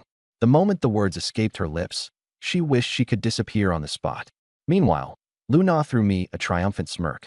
Silently, I had to admit, her skills and training were far superior to mine. Yesterday, Song Ji was adamant against it. And today, she's obedient as ever. Does this mean you've decided to stay? I asked with raised eyebrows. Song Ji suddenly shot Luna a glare. You didn't tell him? Luna perched herself on the sofa armrest and smirked. Careful with that tone, Miss Maid. Song Ji reluctantly turned to me. I want to stay until the ice sealing day, if that's okay. Ice sealing day, 6 days from now. I calculated my odds internally. With Luna helping me convince her, keeping Song Ji around wouldn't be hard. But a little more pressure wouldn't hurt. All right, but I'll only provide a roof over your head and safety. Food and drink. Figure those out yourself. Song Ji hesitated. Water, Lin Feng might be able to get some. But as for food, that was the challenging part. Still, a place with air conditioning and protection from the sea beasts? Impossible to resist. I accept. Good. From now on, you are officially our personal maid, mine and Luna's. Luna was over the moon. Her best friend downgraded into her little maid. Perfect. All right, little maid. Massage this young Mrs. Feet. Song Ji assumed she was joking, until Luna actually lifted her dainty, pale feet right in front of her face. You sly girl, Luna? Using this to get revenge, huh? Massaging each other as equals was one thing, but being ordered around was completely different. Fuming internally, Song Ji had no choice but to softly agree. Okay, got it. Suddenly, your 24-hour beginner's protection period has officially ended. Sea beasts may now attack your island. Bloodline Awakening feature unlocked. Island Alliance feature unlocked. Ah, a blood-curdling scream rang out from outside the house. Song Ji went pale, her voice trembling. It's cold rain. She's still outside treasure fishing. I grabbed the crossbow and opened the door just a crack. On the beach, Xia Lingyu had fallen, clawing desperately at the sand to get away. Her face, a mask of sheer terror. And in front of her, a monster, as tall as a person with human limbs and a fish's body, slowly crept forward. Its slimy black scales shone with a sickly sheen. A gross, vicious fish head stared directly at her. Even from this distance, its nauseating stench hit me. A sea beast? And just as protection ends, we get something like this? I took aim at the fishman's head with my crossbow. Whoosh. Clang. The armor-piercing arrow hit its mark, but just bounced off as though striking solid iron. My heart sank to the pit of my stomach. Its scales were too tough. My crossbow couldn't penetrate. You stay in the house. Don't come out. I ditched the crossbow and rushed out the door. At that moment, the fishman opened its grotesque jaws wide, drooling stinking slime as it lunged for Xia Lingyu's neck. A split second, life on the line. I made it just in time, sliding across the sand with enough force to carve deep grooves, my arm hooking under her armpits. Leveraging my core, I yanked her back with everything I had. Xia Lingyu, dragged out from the monster's snapping maw with barely a second to spare. Get her inside now. Luna and Song Ji scrambled to pull her into the house. Junior, get back in here. Luna screamed, voice shaking. But I couldn't hear her. I grabbed my crossbow again and took aim at the fishman's left eye, the size of a lantern. The scales might be impenetrable, but the eyes? Always a weak spot. Thunk. The bolt sank halfway in, blue blood spraying everywhere in a messy spectacle. Rower. The fishman went berserk, thrashing and charging straight at me. Our flimsy wooden door wouldn't hold, not even close. Letting it inside would spell everyone's doom. No choice. I turned and bolted toward the other side of the island. Spinning in frustration, I let out a pained howl. Exhaling deeply, I almost collapsed. I stumbled back into the wooden cabin and locked the door hastily. Luna rushed over to me, sobbing. "Oh my God. Are you okay, Junior?" "I'm fine." No sooner had the words left my mouth than a twitch tugged at the corner of my eye. A surge of rage shot straight to the top of my head. Without another word, I stormed upstairs and yanked Bai Shui, who was sprawled out, snoring on Luna's pillow, straight up by its squishy little body. Splat! I threw it hard onto the wooden floor. "This idiot. Do you have any idea how much it took to raise you to level 40? The first time we encounter a sea beast, you're off taking a nap? If my last arrow had missed, we would have been cleaning up 4 corpses instead. But wait, Bai Shui didn't even react to the impact. Limp as a wet noodle. A thought flickered through my mind. Could it be? This epic grade sea companion passes out if its daily minimum of 5,000 points of food isn't met? Clutching my head, I scrambled to feed it 5,000 clay resources. A flash of white light later, Bai Shui opened its eyes, looking totally dazed. It looked up, straight into the face of its irate owner. Its little pink body gave a nervous shudder. No words spoken, I hoisted it up and carried it downstairs. Tugging the latch, I chucked it out the door. "Go. Deal with it." Bai Shui tumbled twice on the ground, looked up, face to face with a menacing, blood-eyed fishman. "Chirp, chirp. So you're the bastard that got me in trouble, huh?" Its 27-point agility snapped into action at once. The petite pink octopus became a streaking blur. In the blink of an eye, it latched onto the fishman's body. Its tiny form swelled like an inflating balloon, growing several times larger than its prey within seconds. That once adorably pink body darkened into a terrifying abyss-like black, with scarlet runes surging violently beneath its skin. A crushing aura of oppression erupted into the air. The berserk fishman froze in terror, its defiant roars transforming into pitiful wails for mercy. Boom! Its head burst, spilling blue blood and pulp onto the ground in gory splatters. But Bai Shui wasn't done. 2 massive tentacles as thick as pythons coiled around the fishman's legs, and RIP. Tore it clean in half. The mangled corpse was tossed into the sea like garbage. "Congratulations, player. You defeated Mutated Fishman, Elite. Loot. Ocean Heart ×1. Job finished." Bai Shui shrunk down once again, reverting back to its cute, pink, doe-eyed octopus form. It hopped over to me, wrapping its tentacles around my leg apologetically. My heart skipped a beat. This is why it's epic grade. That kind of pressure alone turned an elite-level mob into mush. It's absolutely insane. I crouched down and gently patted its head. "All right, I'll let it go this time." At the door, both Luna and Songji stared, slack-jawed. "That little thing that only knows how to chirp? Is this strong?" Luna scurried over, rubbing its head adoringly. "Bai Shui, you're incredible." But Songji's eyes remained fixed on me. If he hadn't rushed out just now, Lungyu would have been a goner. This junior of hers, usually so cold and aloof, turned out to truly be someone who would put his life on the line for them. Her thoughts flickered to Lin Feng. Would he have rushed out to save anyone? The answer came to mind instantly. She smiled bitterly and shook her head. "Are you hurt?" she asked softly. I nodded briefly. "I'm fine." Realizing her mistake, her cheeks flushed. "Master," she corrected herself timidly. I smirked faintly. I said I'm fine. "How's Lingyu?" Luna let out a dramatic sigh of relief and looked me over with admiration. She fainted from the shock. "Nothing major, though. By the way, you were so cool just now. That single-knee shooting stance, straight out of a military action movie." For once, I felt slightly embarrassed.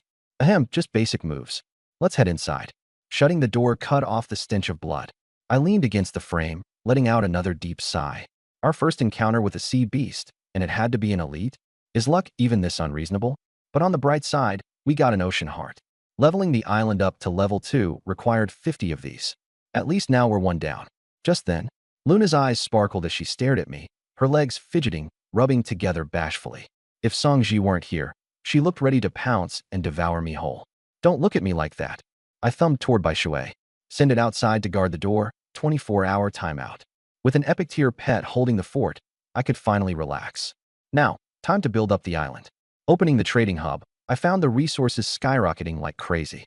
I locked onto a nutritious breakfast set listed for just 2,000 wood materials, practically a steal. Transaction complete. Let's have breakfast. "Hey maid, come help." After preparing the table, the set revealed 2 golden brown steamed sweet potatoes, for perfectly crackled tea eggs, 2 bowls of fresh vegetable salad, and 2 plates of banana chips. A textbook double serving. Song Ji dutifully divided it into 2 portions and placed mine and Luna's in front of us. The fragrant aroma of the sweet potatoes caught Luna's nose instantly. Her eyes gleamed. Wow, it smells amazing. I'm starving. Turning to Song Ji, she jutted her chin up. Maid, peel this for me. Song Ji twitched, suppressing the sharp retort welling up inside.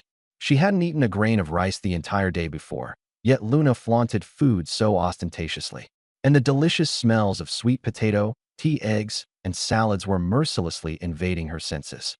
Still, pride kept her from asking, so she begrudgingly peeled the sweet potato and fed Luna. Luna glanced at her knowingly. This fool. If you're hungry, just say so. She took a giant bite. So tasty.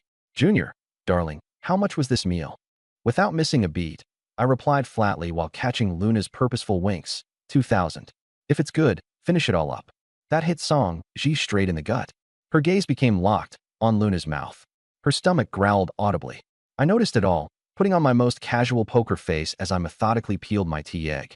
The slower my movements, the more agonized Song Ji became. Finally, I put down my chopsticks. You want some? Snapped out of her trance, Song Ji darted her gaze nervously. May I? Holding up half a sweet potato with a bite already taken, I coolly instructed. Only if you rub my legs. If you make it good, this half is yours. Faced with the ultimate dilemma, hunger once again trumped her dignity. Silently, she crouched at my feet. Her hands trembled just before reaching me, interrupted by my hand stopping hers. Hold up, maid. A little decorum wouldn't kill you, right? Her face flushed deep red as she struggled internally with fury and embarrassment. This has to be humiliation, but that steaming sweet potato. With a deep breath, she clenched her fists, eyes shut, forcing out.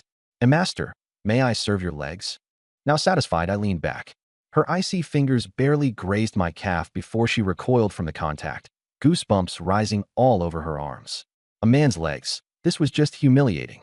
Her awkward movements and unsteady pressure made for an amateur approach at best. But man, I was enjoying every second of it. A campus queen in a maid outfit giving me a massage? You couldn't make this up. Even Luna leaned in, eager to supervise and give tips. Go a bit higher. And don't forget my thighs. Master likes it rough. Song Ji lifted her head and shot her a fierce glare. Luna, knowing better, quickly headed upstairs to start her livestream. After what felt like 10 minutes of massage, I finally opened my eyes. Song Ji's forehead was drenched with sweat. I pulled her up casually. All right, that's enough. Go eat. Come find me when you're done. With that, I walked out.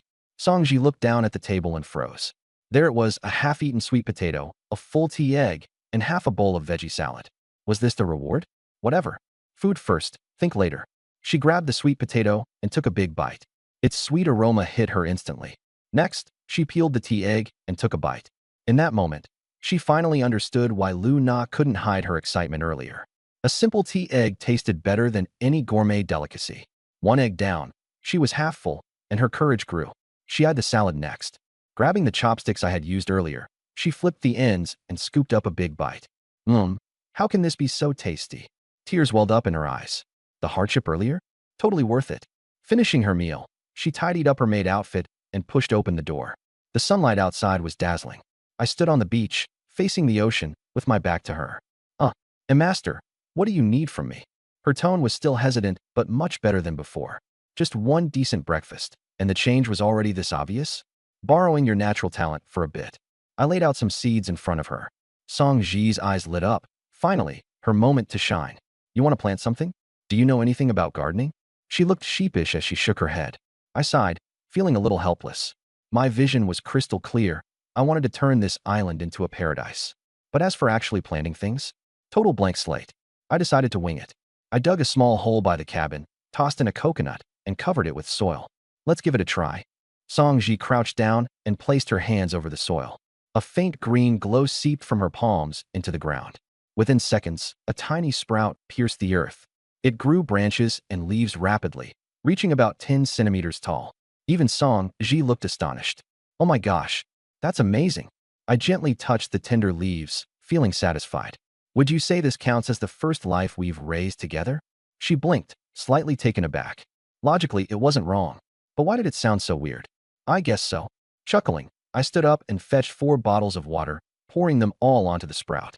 Song Ji flinched visibly, her heart aching. Those bottles of water were worth a small fortune out here. Try again. She activated her power once more, but the sapling didn't budge. This plant has already been cultivated for the day. Looks like it's a once-a-day thing. Planting trees takes time. There's no rushing it. Together, we planted a coconut tree at each corner around the cabin. With 6 coconuts left, I rubbed my chin thoughtfully. Close your eyes, walk around the island, and plant wherever you feel like stopping. Songji quickly caught on. Master wants the trees to grow in a natural, scattered way, right? I nodded. As she wandered to do her part, I kept myself busy. I rummaged through the landscaping kit, finding bougainvillea and roses, perfect for climbing and covering the cabin. Just after finishing watering the last bit, I straightened up, ready to call Songji. Before I could, I saw her blindly step onto a pile of sand I had just built up. Whoa! Her footing slipped, and she toppled forward. Luckily, she didn't face-plant into the sand. She landed squarely in my arms. The world spun momentarily. When she regained her senses, she realized she wasn't lying on sand. She was lying on me. Good thing it was sandy and not concrete. That type of fall could have cracked my skull. Panicking, Songji scrambled to her feet, frantically apologizing. I didn't mean to. I'm so sorry. I sighed. I know. Just, can you help me up first? Flustered, she grabbed my hand and pulled me up. For a first day as a maid, this was a colossal screw-up. What if I held a grudge? With big puppy eyes, she hesitantly asked, how about I give you a massage later to make up for it? Seeing her regretful expression, I decided to let it slide. All right, fine. She exhaled in relief, even impressed at her quick thinking. If she hadn't volunteered for the massage, who knows what kind of punishment might have awaited her. Finally, each of us carried a bag of grass seeds, scattering them around the cabin. Songji triggered her gift again, and countless tiny sprouts burst through the sand, spreading a lush green carpet across the island. We stood back, hands on hips, admiring the life we'd breathed into this once barren island. The roses grew like wildfire, shooting vines 2 meters long in a single cultivation. Hundreds of buds appeared all at once. I crouched to pick one. When I gently pried open its petals, I was blown away. It was a tricolored rose, red, yellow, and white layers in one bloom. Its fragrance was intoxicating, even before it fully blossomed. Songji copied me, taking a flower to sniff. Wow, it smells amazing. I glanced around the island. Once the coconut trees, grass, and flowers fully matured, this place would be breathtaking. Laying on the grass, surrounded by blooms, listening to the waves, absolute paradise. Too bad the others wouldn't get to enjoy it. Lin Feng's raggedy island couldn't hold a candle to this. Back at the cabin, Xia Lingyu was still passed out cold on the couch. I sat down on a chair, and Songji promptly resumed her role as a proper maid, standing dutifully behind me. She peeked at the table and softly admitted, Master, I ate your leftovers. I took a sip of water. I left them there for you. A smile crept onto her face, a warm fuzziness flooding her heart. He's more thoughtful than I imagined. Master, lay down. I'll give you that massage. I waved her off. No rush. Take a shower first. The mention of a shower made her eyes sparkle. Water from the shower's purifier. Perfect for sneaking a few gulps. She dashed toward the bathroom, already undoing buttons before even reaching the door. Smiling to myself, I was about to head upstairs to check in with the other senior, when a notification from a friend popped up. The one Dodger made cry. Baby bro, are you safe over there? By Jinxie, did she finally come around? Summer, safe and sound. You? On her side, By Jinxie sat on a beach, nerves wound tighter than a violin string. As soon as the protection phase ended, the regional channel blew up with cries for help. It terrified her. The one Dodger made cry. I'm scared sea monsters will come to the island. Summer, my travel beast this morning scared an elite fishman so badly its head exploded. She hesitated for a moment, but then realized, why would someone ranked top 3 on the leaderboards need to lie? Summer, if you want to survive, it's simple. Did you tell your boyfriend yet? The one Dodger made cry. Not yet. I don't know how to bring it up. Summer, isn't survival the goal? I gave you the chance because I think we're fated. If you don't want to live, even the gods can't help you. Bai Jingxi finally understood. This man was dead set on having her. She'd always been confident about her looks. Growing up, she'd been spoiled with compliments, and even a simple social media post about catching a cold would have someone delivering medicine to her door. But now, even if she screamed for help, no one would answer. Her beauty, instead of a blessing, had turned into a curse. On the island, as long as Lu Xiao was around, those 2 other men wouldn't dare touch her. But what if someone stronger came along?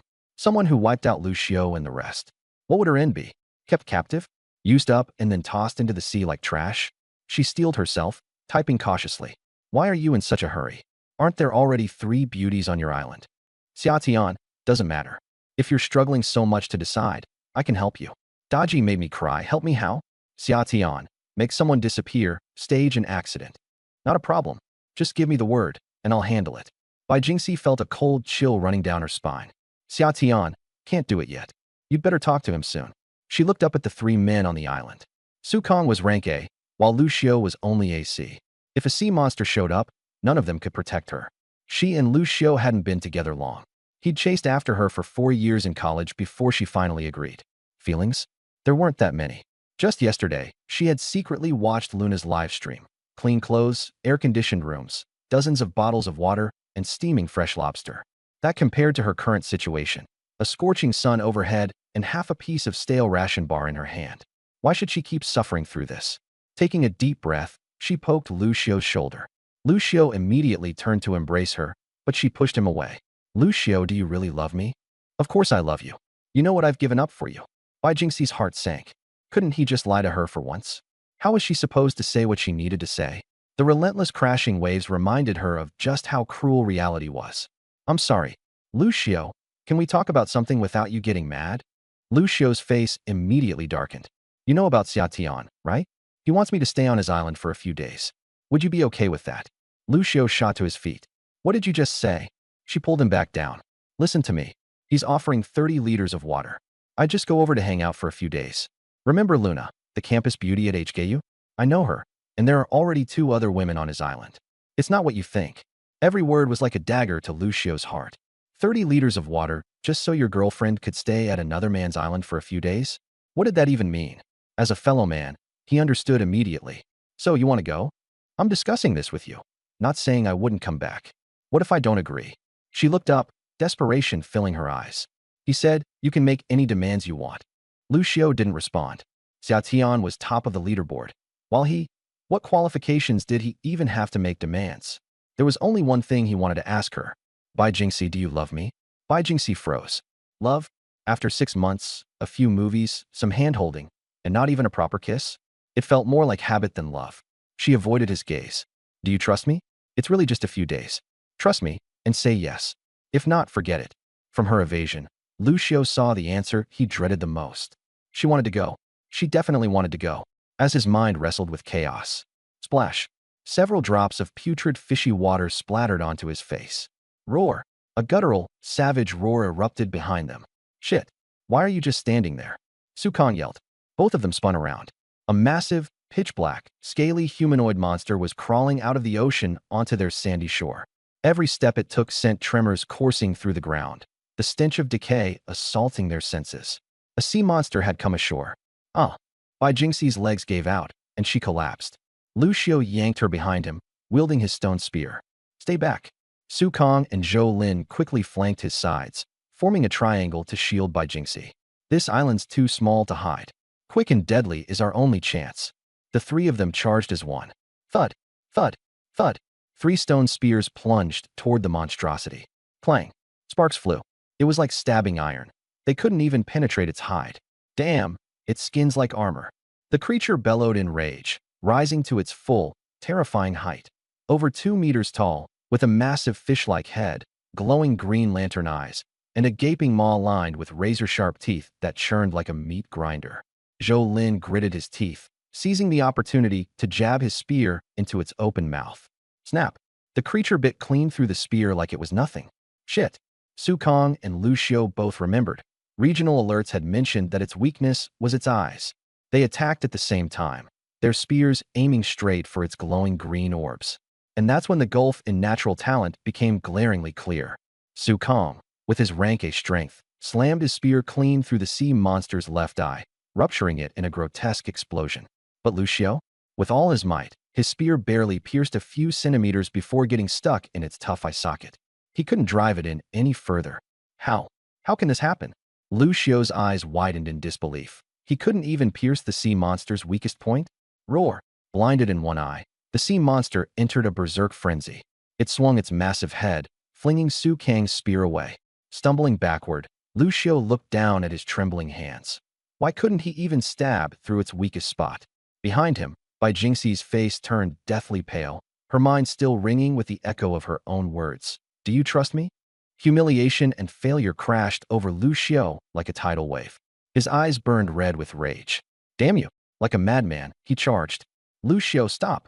His spear struck the creature's remaining eye with precision, but no matter how hard he pushed, it still wouldn't break through. Too late.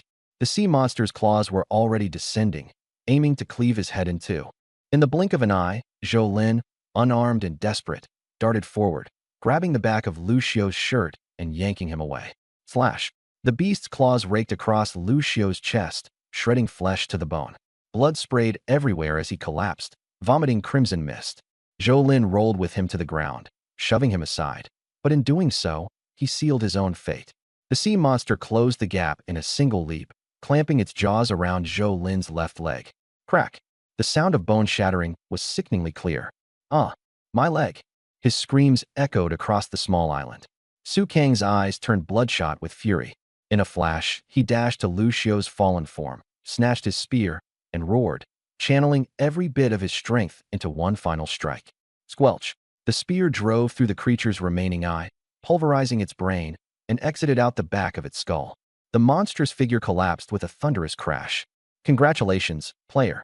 You have defeated a fishman, common. Loot acquired. Iron Sword X1. It was dead. Bai Jingxi seemed to snap out of a nightmare, stumbling and crawling toward Lu Xiao. His chest was shredded with 3 deep, bone-deep gashes, horrifying to look at. Lu Xiao, wake up! Please. Trembling, she checked his breath. Thankfully, he still had a faint pulse. Come help me. Su Kang roared. Gripping his belt, he worked quickly to tie a tourniquet around Zhou Lin's mangled thigh, doing whatever he could to staunch the bleeding. Stop the bleeding. If the two of them had stabbed the sea beast's eyes at the same time earlier, the fight would have ended already. Zhou Lin wouldn't have lost a leg. Bai Jingxi stumbled as she ran over. Zhou Lin's leg below the knee was nothing but a mangled mess of flesh, bones, and muscles mixed together in blood. Her stomach churned, but she had no time to hesitate. She tore off part of her skirt and pressed it tightly against the wound. Her heart was pounding. This was just a regular sea beast. How terrifying must an elite grade one, like the one Mark killed, actually be? And then, she noticed something strange. The wound had black spots forming around it. What was that? She didn't know. All she did know was that if she didn't think of something fast, they were both going to die. Wait, Mark. He definitely has medicine. Inside the cabin, the scent of pine wood mixed with the sea breeze drifted in from the second floor. I leaned back on the couch, explaining the water delivery plan to Xia Longyu, who had just woken up. She was wearing an oversized t-shirt, the neckline slightly loose, revealing her delicate collarbone. She quietly sipped her water while listening. So, Luna poked her head out from the staircase, blinking her eyes like she was teasing. You went through all this trouble just to add some pretty girls to your contacts? The mood shifted a little awkwardly. Xia Lengyu's cheeks flushed slightly, and her gaze towards me carried a hint of scrutiny. Songji looked up too, full of curiosity. The trio of campus goddesses looked at me simultaneously, and for once, I awkwardly scratched my nose. I couldn't exactly tell them my talent required high-value beauties to activate, right? That would sound way worse than just adding friends. Can't help it. Personal hobby. Luna snorted. What a peculiar hobby you've got there. I chuckled. Why does your tone sound so sour? Jealous. As if. Who'd be jealous of you? Luna's face turned red, and she quickly masked it with a fierce expression. I'm just worried you'll get scammed by those outside flirts. People aren't all as simple and kind-hearted as us. The words had barely left her mouth when Xia Longyu and Song Ji subtly put some distance between themselves and her. No, you're the gullible one. Please don't drag us down in your speech. I followed her lead. That's why I need you girls to help me vet them. I looked at Xia Longyu and softened my tone a bit. With your standards, keep an eye out for girls as pretty as you. Both Song Ji and Xia Longyu blushed again. Who doesn't like being complimented? The peculiar vibe Xia Longyu was feeling eased slightly as she nodded lightly. Got it. How many deliveries are we doing today? I calculated inwardly. After running the 4 water purifiers all night, 620 liters of clean water were ready. Let's see how it goes. Don't send it all out. Maintain a balance. She was about to head upstairs when I suddenly called out to her. You haven't eaten breakfast yet, have you? With a flourish, I pulled an exquisite little box out of my backpack. It was a chocolate cream cake, the size of a palm. The rich cocoa scent wafted out instantly as I opened it. Wow! Luna's eyes lit up immediately. She leaned in close, sniffing exaggeratedly. Songji couldn't help but swallow, unable to look away. It was rare to find such refined desserts in this forsaken place. Its allure was deadlier than an Aussie lobster. I handed the cake to Xiaoling. Here, eat while you work. Luna looked at me expectantly, waiting for me to magically produce another one. But no dice. She pouted. And what about mine? I grinned. If you want one, head to the trading post. Didn't I transfer you plenty of resources? Luna stammered, her frustration escalating. This wasn't about whether she could buy it or not. This was about effort, intent. You wouldn't block. Sulking, she stomped angrily before leaning over to Xiaoling. With an exaggerated chomp, she stole the most perfect strawberry from the top of the cake. Humph. Feeling vindicated, she grabbed the stunned Xiaoling and bounced up the stairs. I flopped back onto the couch, ready to summon my little maid when suddenly, ding, an urgent private message notification popped up. It was by Jingxi. Message after message started flooding in. Mark, are you there? Do you have a medkit? Painkillers. Antibiotics. I need them ASAP. I'm begging you. She wasn't even calling me little bro anymore. Whatever was happening on her end had her so panicked, she'd totally lost her usual composure. I raised an eyebrow. As I suspected, it was about that time. Staying calm, I replied. Attacked by a sea beast? Are you hurt? Within 3 seconds, she responded. I'm fine, but my boyfriend and teammate are hurt badly. They're dying. Please help them. To save or not to save. Bai Jingxi had a ranking of 92, the best I'd found so far above the 90 marker. According to the rules, as long as she voluntarily came to the island, I'd be able to copy her talent. This was the perfect opportunity. Her psyche was at its most fragile. But if I saved the boyfriend and he survived, what if she changed her mind later? I'd be out of options. On the other hand, if I didn't save him and he died, there'd be a good chance she'd irrationally hold a grudge against me. Convincing her to willingly join the island later would become exponentially harder. The key to triggering talent was consent. Coercion was the last resort. It was the most inefficient method. Drumming my fingers against the couch armrest, my mind raced. After a moment, I made my decision. I do have medicine. The best. But before I give it to you, answer me one question. Ask away. Forget your boyfriend for a second. Do you want to come to my island? The question was like a knife, stabbing directly into the fragile cracks of Bai Jingxi's crumbling resolve. The other side fell silent. I didn't press her, just waited quietly. I was betting on one thing. The will to survive could overpower that little bit of cheap sentiment. After a long while, a trembling reply came. I wanna, but Lucio, I at least need to wait until he wakes up. I had my answer. Fine. I'll send you some first aid medicine first, just enough to keep him alive. Give me your answer before dark. If I don't hear back, the deal is off. Don't contact me again after that. It sounded like a discussion, but it was really an ultimatum. Again, it was deathly silent. Finally, okay, I understand. I closed the chat and opened the marketplace, searching for medical. Advanced first aid kit, 2,000 wood, 3,000 stone. That price could scare off 99% of players. To me, just numbers. Purchase successful. I picked up some styptic powder, antibiotics, painkillers, and bandages. Enough to keep him alive for a day, but not enough to truly heal him.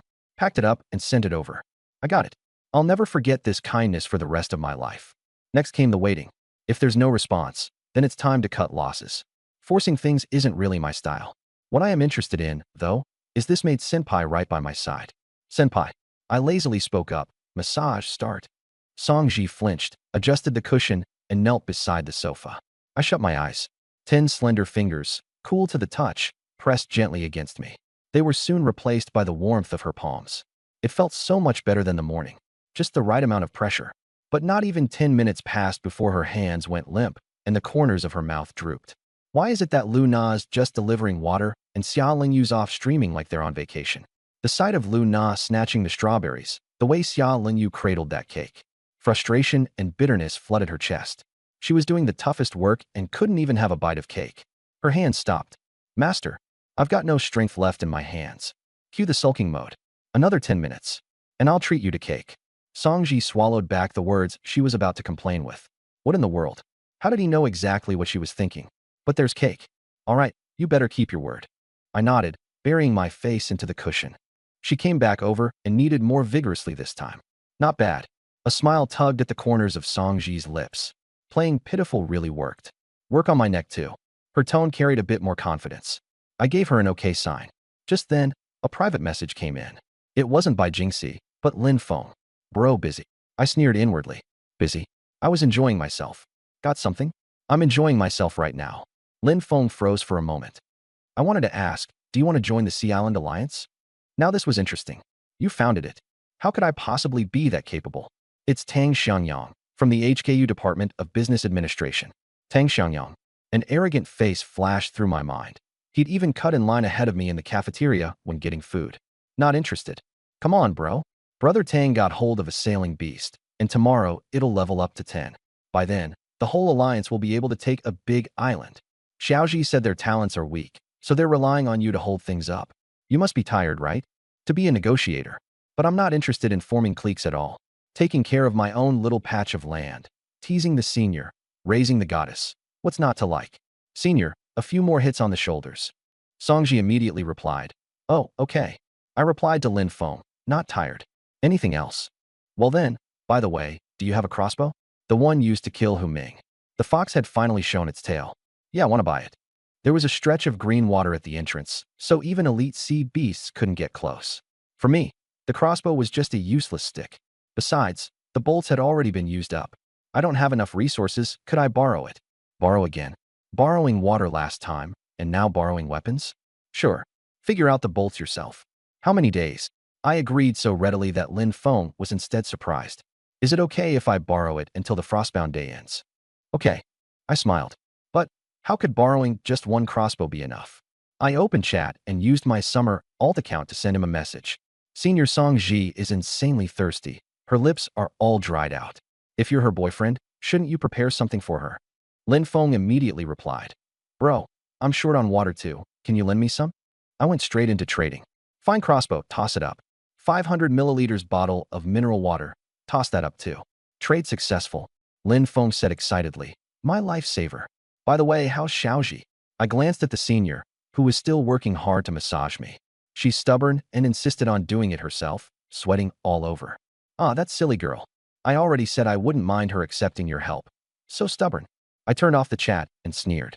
That kid's little scheme was crystal clear, but I'd still have to wait a few more days to verify it. Songji's wrists were sore from kneading. I rolled my neck and said, all right, senior. She felt as if she'd been granted amnesty, glancing at the time. Just over a minute left. Was he feeling sorry for her? I sat up, and a plate suddenly appeared in my hand. Here. It wasn't chocolate cake. It was durian milk crepe. Its overbearing aroma rushed straight into her nose, instantly washing away her fatigue. Her eyes lit up, and saliva began to flood her mouth. But she still had to act reserved. Thank you, master. She held it with both hands, like she was cradling a priceless treasure, and sat down beside the dining table. Just as she picked up her fork, ding. Lin Feng sent a message. She instinctively glanced at me. I was lounging on the sofa, looking carefree and not paying attention. She relaxed and cut off a piece. The moment it entered her mouth, the aroma exploded. It was so delicious her toes curled up. Only then did she open the message. Baby, I told you not to defy Mark. Why don't you understand? Defy? She was in a maid outfit, had just finished a massage, and was eating top-tier dessert he had given her. How would she dare defy him? No, I didn't. Why do you ask? Don't force yourself. I don't mind you accepting his kindness. She forked up another big piece and stuffed it into her mouth. The irritation in an instant was soothed by the cream. A universal reply. I know. Don't worry. Lin Feng immediately followed up. You didn't drink any water today, did you? I'm sending you a bottle. And a loaf of bread. Hang in there. I've already joined the Island Alliance, and once I get a nautical beast, I'll come pick you up right away. Song Ji felt complicated emotions. Water? I took several sneaky gulps while showering this morning, and my stomach's still bloated. Food. I haven't even digested breakfast yet. But I didn't dare refuse. If I did, I'd be exposed. Okay, so you're not short of water over there. It's fine, I'll find a way. Don't worry, babe. The trade notification rang. She didn't even look at it and tossed it into her backpack, then kept her head down and continued gnawing on durian milk. Senior, your boyfriend brought you water? I suddenly spoke. She forgot to even swallow her cake and stared at me wide-eyed. How did he know? Could he really read minds? Seeing her startled little deer expression, I waved a hand. I guessed. She said softly, One bottle of water, one loaf of bread. I got the picture. The kid really hadn't said the water was borrowed from me. You're not eating? She burst out laughing and lifted the last bite of durian milk in her hand. The meaning was clear enough. With this heavenly delicacy in front of you, who'd be chewing dry, crumbly black bread? Must be crazy. I understood instantly. Just as I was wondering what Lin Feng was up to, Lu Na on the second floor shouted excitedly. Junior, come up quick. I've got something good. I immediately stood up. Letting Luna live stream the water giveaways was meant to use massive water resources as a gimmick to acquire rare blueprints and special materials. I hadn't expected it to arrive so soon. I rushed to the second floor. Luna was sitting cross-legged on the bed, her face flushed red as she waved frantically. Xia Linyu had arranged more than 10 wooden cups nearby, preparing for the trade, and was also looking on curiously. What is it that has you so excited? Luna quickly turned off the camera and microphone, lowering her voice. It's Blood Essence Stone. A Blood Essence Stone that can awaken bloodlines. Blood Essence Stone. My eyes sharpened. What an incredibly valuable item. Who's selling it? Is it guaranteed authentic? The ID is Desert Emperor. They said it dropped from killing an elite sea beast. It's definitely real. I'll send you the friend request. That person was spamming Luna's livestream chat, specifically asking to trade with me. I added them as a friend and got straight to the point. How much for the Blood Essence Stone? The other side said nothing and directly sent a trade request. I clicked approve. A strange stone the size of a fist appeared, completely blood red, with liquid flowing inside it. Blood Essence Stone can awaken a survivor's bloodline and can also increase bloodline purity. Real. The next second, the other party canceled the trade. I can guarantee this is the first one in the port district, maybe even the first one in the world. Name your price. He was putting on quite an act. No one knows what good a bloodline awakening really has at this stage. But everyone understands this. The high-tier items that appear early on are all absurdly powerful. At this stage, they're priceless. What do you need? Resources or something else? I didn't rush to make an offer. After waiting nearly a minute, the other party replied. Your water purifier and thermostat were both system announcement rewards. You have 4 of them. 2 water purifiers, 2 thermostats, plus 50,000 each of wood, stone, and clay. My pupils constricted. This person was smart. He had clearly done his homework. He knew my assets, and he knew what counted as hard currency. He didn't want fresh water or food. He was going straight for the jugular, trying to take the core equipment I relied on to survive. I only had a little over 70,000 wood planks. But the water purifier and thermostat, I could never hand those over. Those 2 were the lifeline of the entire island. Too expensive. To be honest, I'm not short on resources. Give me 1 extra water purifier, and 20,000 of each resource will do. Not giving an inch. He's banking on my determination to get those bloodstones. I tapped my fingers against the bedsheet. Well, how's it going? Luna leaned in and whispered. I shook my head. Not good enough. I want it, sure, but not to the point it shakes the foundation of my resolve. Then forget it. A moment of silence. Nothing to discuss, then. I'm only interested in the water purifiers. I closed the chat window and turned to Luna and Xiaolingyu. He wants 2 purifiers and 2 thermostats, I said. Luna's face fell. Greedy jerk. What's he gonna do with so many purifiers? Drink himself to death. Her eyes sparkled with an idea.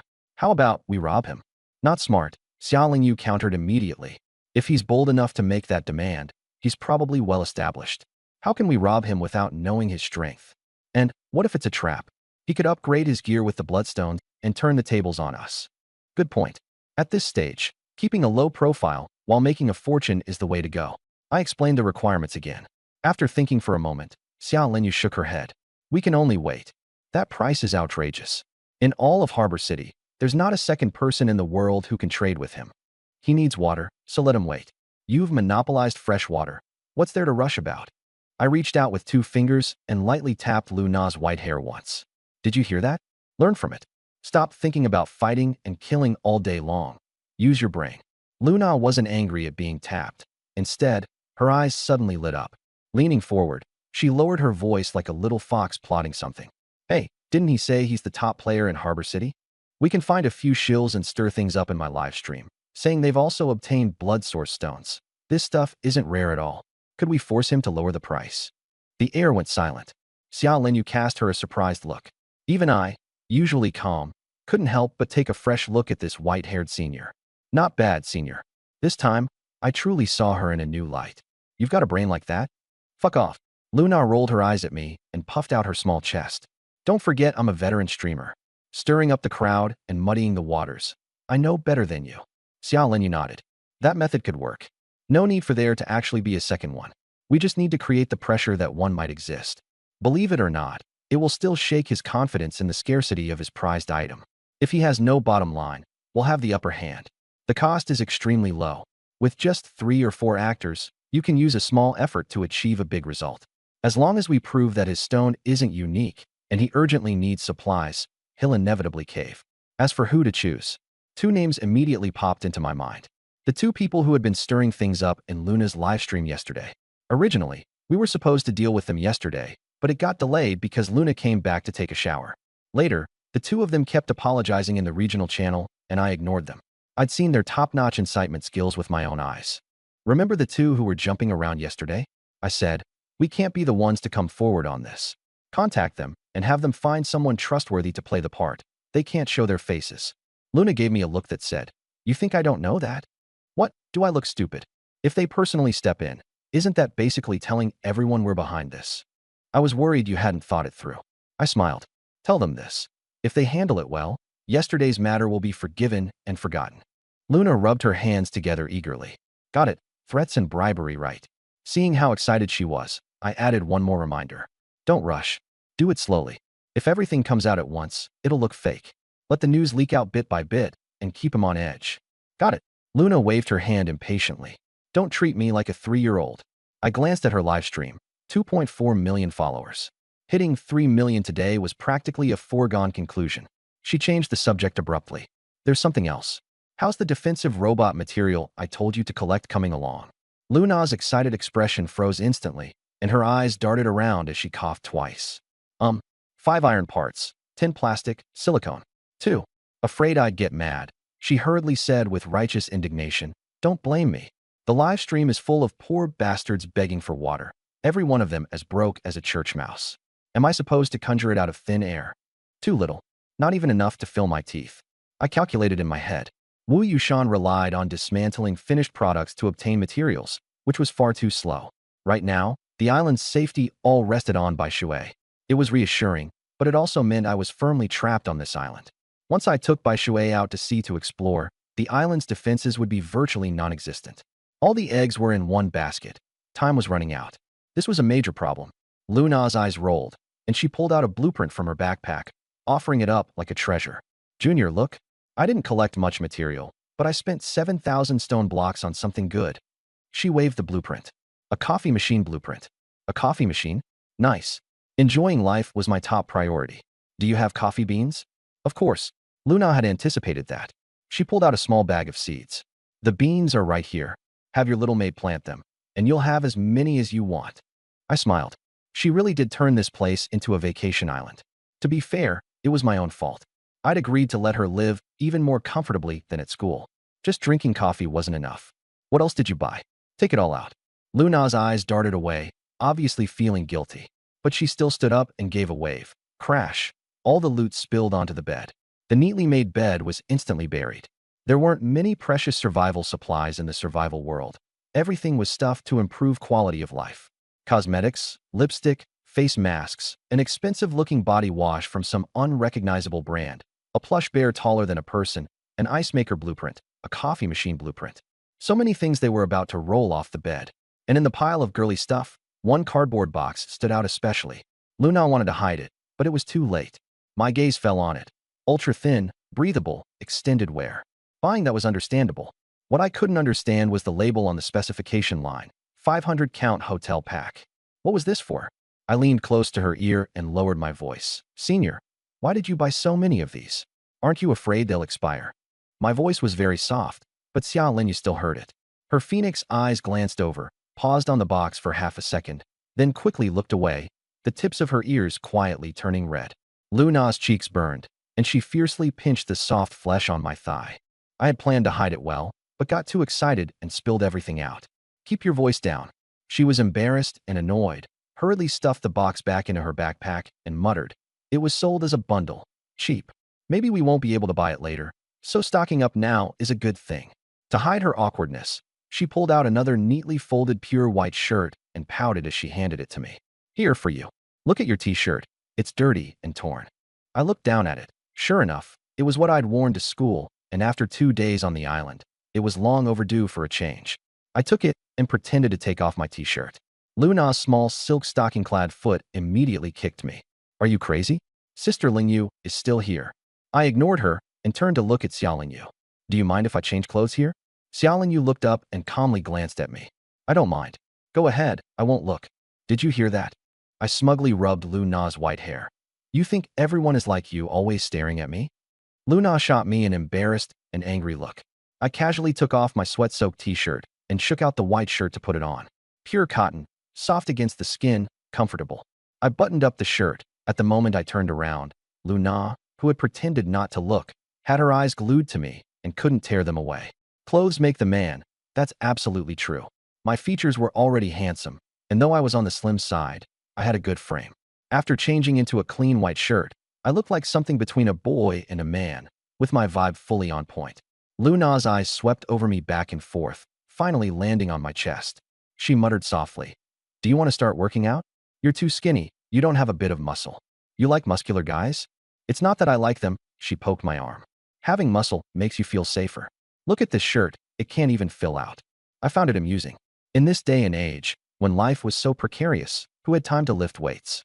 But there was a shortcut to building muscle too. Get an item that boosts physique, and you'd turn into a hunk in an instant. I lowered my voice and leaned closer to her. "We'll work out every night from now on.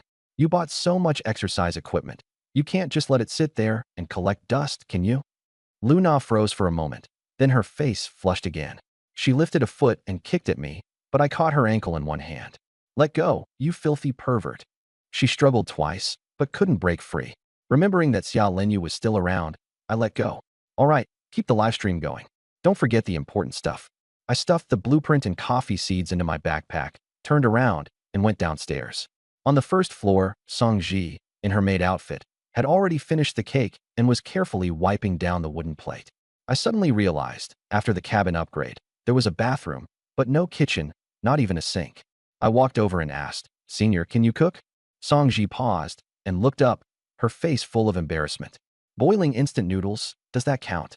I felt like I'd just asked a pointless question. A beauty on the level of a campus goddess would naturally have never done any rough work. Learn it later. The exchange should be able to get cooking skill books. Songji's heart sank. Another new task. She said softly, "But master, there isn't even a kitchen here." The kitchen had to be built. Not just for eating, but for the sense of ritual. In times like these, being able to sit around a table and eat a hot meal was a luxurious kind of happiness. Besides, Luna had bought a pile of blueprints waiting to be built, and dumping them all on the first floor wouldn't look right. I casually pulled up the construction points leaderboard. First place, Summer Island, 82 points. Second place, White Emperor Alliance, 56 points. Third place, Avishan Alliance, 54 points. A landslide lead, nearly double the second place. I stared at that 82 points. I wondered if there would be any special reward for breaking 100. System rewards were always good things. 18 points short, that was just 1,800 resource points. Nothing to me. Might as well build a kitchen and round it off. Let's build a kitchen. I looked at Songji. "Come on, let's go outside and find a place." Songji put down the plate and followed me out. As soon as the door opened, a wave of heat mixed with sea breeze hit us. In just a few seconds, a light sheen of sweat appeared on Songji's forehead and neck. She had stayed in the temperature-controlled wooden house for too long and felt a little dazed. When she went out this morning to plant trees, it definitely hadn't been this unbearable. Bisui, squatting at the entrance, was practically wilting from the sun. Songji gently stroked its head with sympathy. "Chirp, chirp." Bisui looked at her with pleading eyes. She gave a helpless smile. There was nothing she could do to help. Hot. She fanned herself with her hand, but the breeze that came over was still scorching. I pointed to the open space beside the wooden cabin. "How big do you think it should be?" The island was only 50 square meters in total, and the wooden cabin took up 20. There wasn't much room left, and we still had to avoid the coconut trees planted that morning. Songji's mind went blank. She couldn't cook at all, so how would she know how big a kitchen should be? Smaller, as long as it's usable? I nodded and started browsing the trading hall. A day had passed, and there were quite a few more items. There were all kinds of building blueprints, but very few could actually be used. First, other people's islands were too small to build on. Second, these things were really expensive. Ordinary players couldn't even afford 1,000 resource points. I had a clear goal, not the best, just the most expensive. Soon, a blueprint for an L-shaped kitchen dining room combination caught my eye. L-shaped warm G kitchen, 15 square m. Construction cost, wood asterisk 2,000. Price, 2,500 wood, 1,000 stone. Exactly 2,000 resources, 20 points. I sent the link to Songji. "Senior, take a look. How about this one?" Songji clicked it open and found the layout somewhat similar to a guest house she had once stayed at. It's pretty good. The kitchen and dining area are separated, so the fumes won't drift into the dining room. Then we'll go with this? My tone was casual, as if I were asking what to have for dinner. Song-ji, however, froze. He was asking for my opinion? I'll stay until Ice Peak Day ends. No need to ask me. Ask Luna and Sister Longyu. I didn't respond to that. Stop overthinking it. Just tell me whether you like this layout. Song-ji looked it over again, even more seriously. I quite like it. Okay. I made up my mind and directly took it with 2,000 wood. A scroll glowing with a faint cyan light appeared in my hand. I glanced over at the island. Figuring out how to place it was a problem too. If it was arranged carelessly, it wouldn't look good, and there would be more buildings to add later, making it even harder to plan. Seeing me holding the blueprint without moving, Song-ji probably guessed what I was thinking. At the center of the open space, Song-ji gestured as she came up with ideas. The kitchen door should face the wooden cabin door, and a flower corridor made of roses and bougainvillea can connect them in the middle. An L-shaped layout with the wooden cabin, enclosed on 3 sides like a U, and you can still barbecue and watch the sea in the middle. My eyes lit up. This girl really had some talent. Wood minus 2,000. The blueprint turned into a beam of white light shooting into the sky, and planks and beams flew everywhere, with mortise and tenon joints snapping together with clacking sounds. A delicate L-shaped kitchen visibly rose from the ground. Song-ji was stunned, though unfortunately, it wasn't built by her own hands. The next second, the Harbor City chat channel was flooded again. Congratulations to the summer team for breaking 100 building points for the first time. Reward, 5 attribute pillboxes, 1 automatic defense arrow tower blueprint. My friends list was instantly bombarded, all of them coming for the arrow tower. Too lazy to bother with that. Let's get the kitchen sorted first. At that moment, Luna poked her head out from the second floor. Wow, senior. Is this the kitchen? Thud, thud, thud. Like a little rabbit, she dashed downstairs, and the moment she pushed the door open, a wave of heat hit her in the face. It was scorching hot. The sand felt like a red-hot iron plate. At a glance, she saw the wilted little octopus biscuit, and her heart went out to it as she scooped it into her arms. Big sister hug. Her black-stockinged little feet tentatively stepped outward. Hiss. Then she jerked back as if electrocuted, looking at me pitifully. Senior, carry me over, okay? Helpless, I walked over in a few steps and gave her and the little octopus a princess carry. Luna was so petite she was almost weightless, her head resting against my chest. The 3 of us sized up the new kitchen together. Along the short side was a traditional brick stove, while the long side could seat 5 or 6 people in the dining area, and the 3 large windows provided excellent lighting. I installed the thermostat, buzz, 22 degrees, instantly cool. Barefoot, Luna turned around in a circle and started planning. Put the cabinets in the corner, and the cookware and seasonings over here. Walking up to the dining table, she said very seriously, from now on, you'll sit in the main seat. Young Lu and Sister Lung, you will sit on either side of you. Xiaoji, this maid, will stand beside you and serve you. Song-ji was unhappy. Why do I have to stand? Luna folded her arms and leaned against me. Because you're a maid, of course. You still want to sit at the table? Or are you trying to climb into power? You. Song-ji's pretty face flushed red, and she couldn't manage to refute a single word. She looked at me aggrievedly, begging me to speak up for her. Luna instantly noticed, rose onto her tiptoes, hooked her arms around my neck, and planted a kiss on my lips with a loud smack. After kissing me, she even winked playfully at Song-ji. Ji, why are you staring so fixedly at my man? My heart jolted. Man, it's only the 2nd day, and she's already claimed me on the household register? Song-ji bristled. I didn't. Who wants to look at him? You still say you didn't? You were massaging my baby just now. My fists almost clenched hard enough to crack. First it was man, now it was baby. I pulled Luna off me and looked at the blushing Song-ji with a faint smile. Senior, go back to the cabin and rest first. Come back in half an hour. Song-ji froze for a moment, covering her mouth, her eyes carrying a hint of understanding. As soon as she pushed the door open and left, Luna instantly turned into a beast that had been uncaged. Hurry, hurry, hurry. Finally got rid of her. At the wooden house entrance, Xiaoling Yu came down from the 2nd floor. Xiaoji, weren't you guys going to renovate the kitchen? Song-ji looked unnatural. Mark and Xiaoli are doing it. Then let's go help. Song-ji sidestepped to block the doorway. Better not. Xiaoli is a little protective of her food. Xiaoling Yu was puzzled. Luna wasn't a little dog, so what food was she protecting? She directly pushed the door open. A wave of heat washed over, accompanied by a peculiar sizzling sound that made her ears burn. Like she'd been shocked, she slammed the door shut again. Turning around, She caught Song Ji shrugging helplessly. Without a word, the two headed back to the sofa. Song Ji leaned closer. Cold rain. Do you think Xiao Li's been hexed by Mark or something? Movies always have this plot. Hit by some love spell, personality changes completely. Like night and day.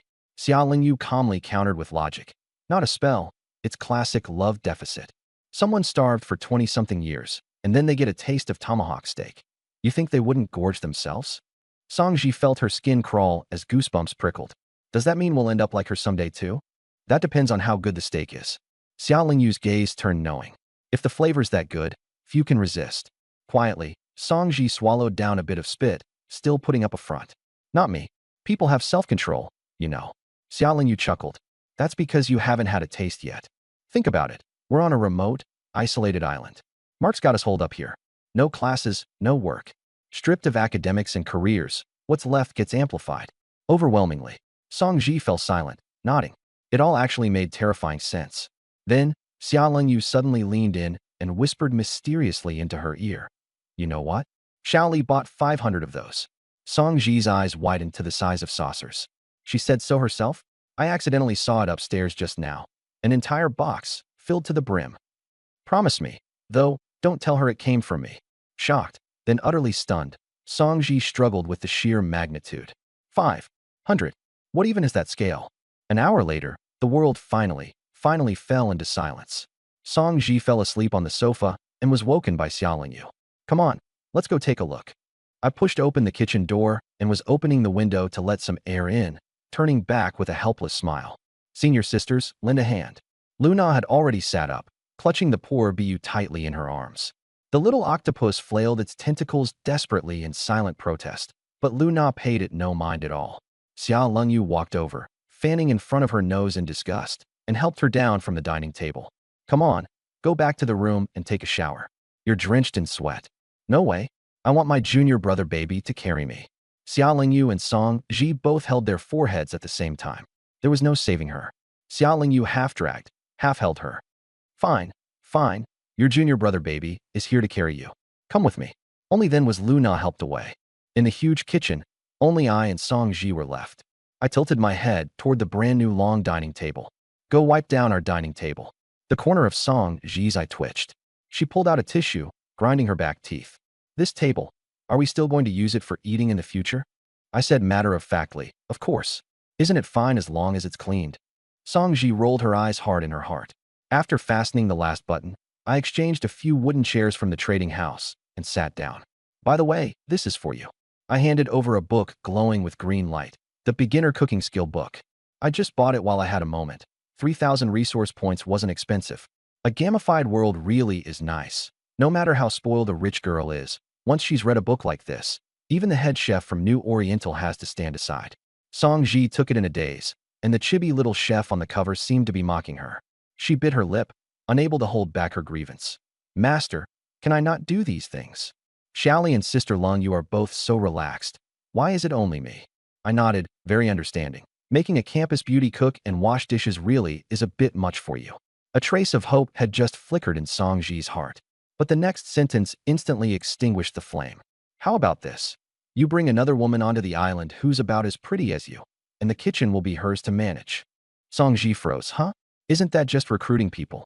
Someone as pretty as herself wasn't exactly easy to find. And then to trick someone onto this island, it sounded kind of perverted. But then she thought it over. A bright and annoying face popped into her mind. A glint flashed in Song Ji's eyes.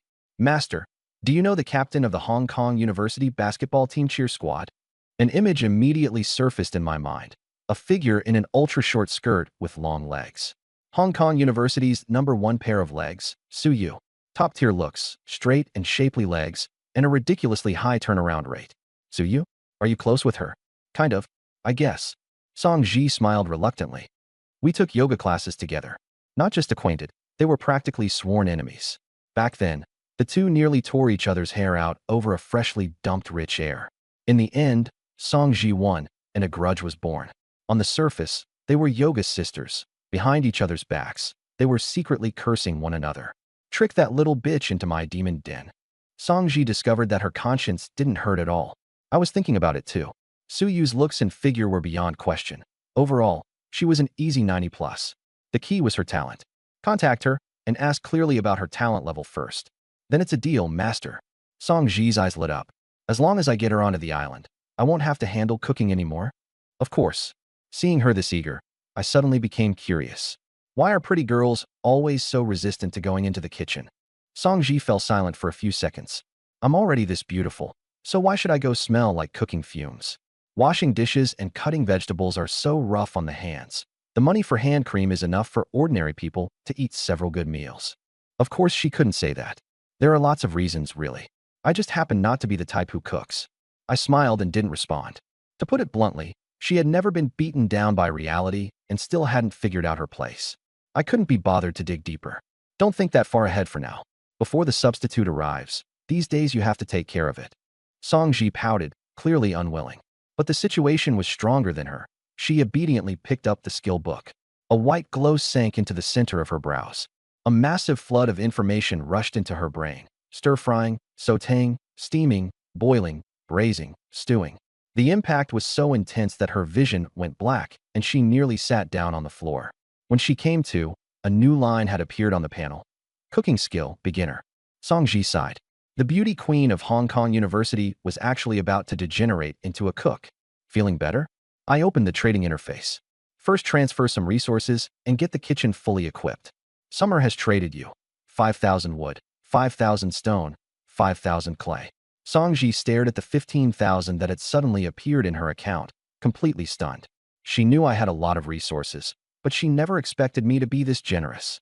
15,000. That carried even more weight to her than the 1,500,000 she had once imagined. This is way too much, isn't it? Buy whatever you want. You can get yourself something too. My tone was flat, as if I were saying, here's $5, go buy a bottle of water. I glanced at her maid outfit, which barely had any fabric to speak of. Buy a long-sleeved maid outfit too. Otherwise, after cooking one meal, your stomach will have the Big Dipper burned onto it. Song Ji lowered her head and looked. Sure enough, apart from the key areas, most of her skin was exposed. Spinning around the stove all day, getting burned into a pockmarked face would count as lucky. She looked up at me and, by some strange twist of fate, asked, Master, you trust me that much? You're giving me all these resources. Enough. I smiled calmly. Stop thinking about all that useless stuff. Song Ji laughed along too, her expression complicated. Then, thank you, Master. I'll give you back whatever is left after I finish buying. She said that out loud, but inside, she was already overjoyed. Finally, she could buy a few things she actually wanted. Those skincare products and face masks she had been thinking about. After 2 days in this damned world, her face was already starting to dry and peel. She took a deep breath and opened the trading hall for the first time. The dazzling array of goods almost blinded her. She secretly glanced at me. I said it, buy whatever you want. Why be polite?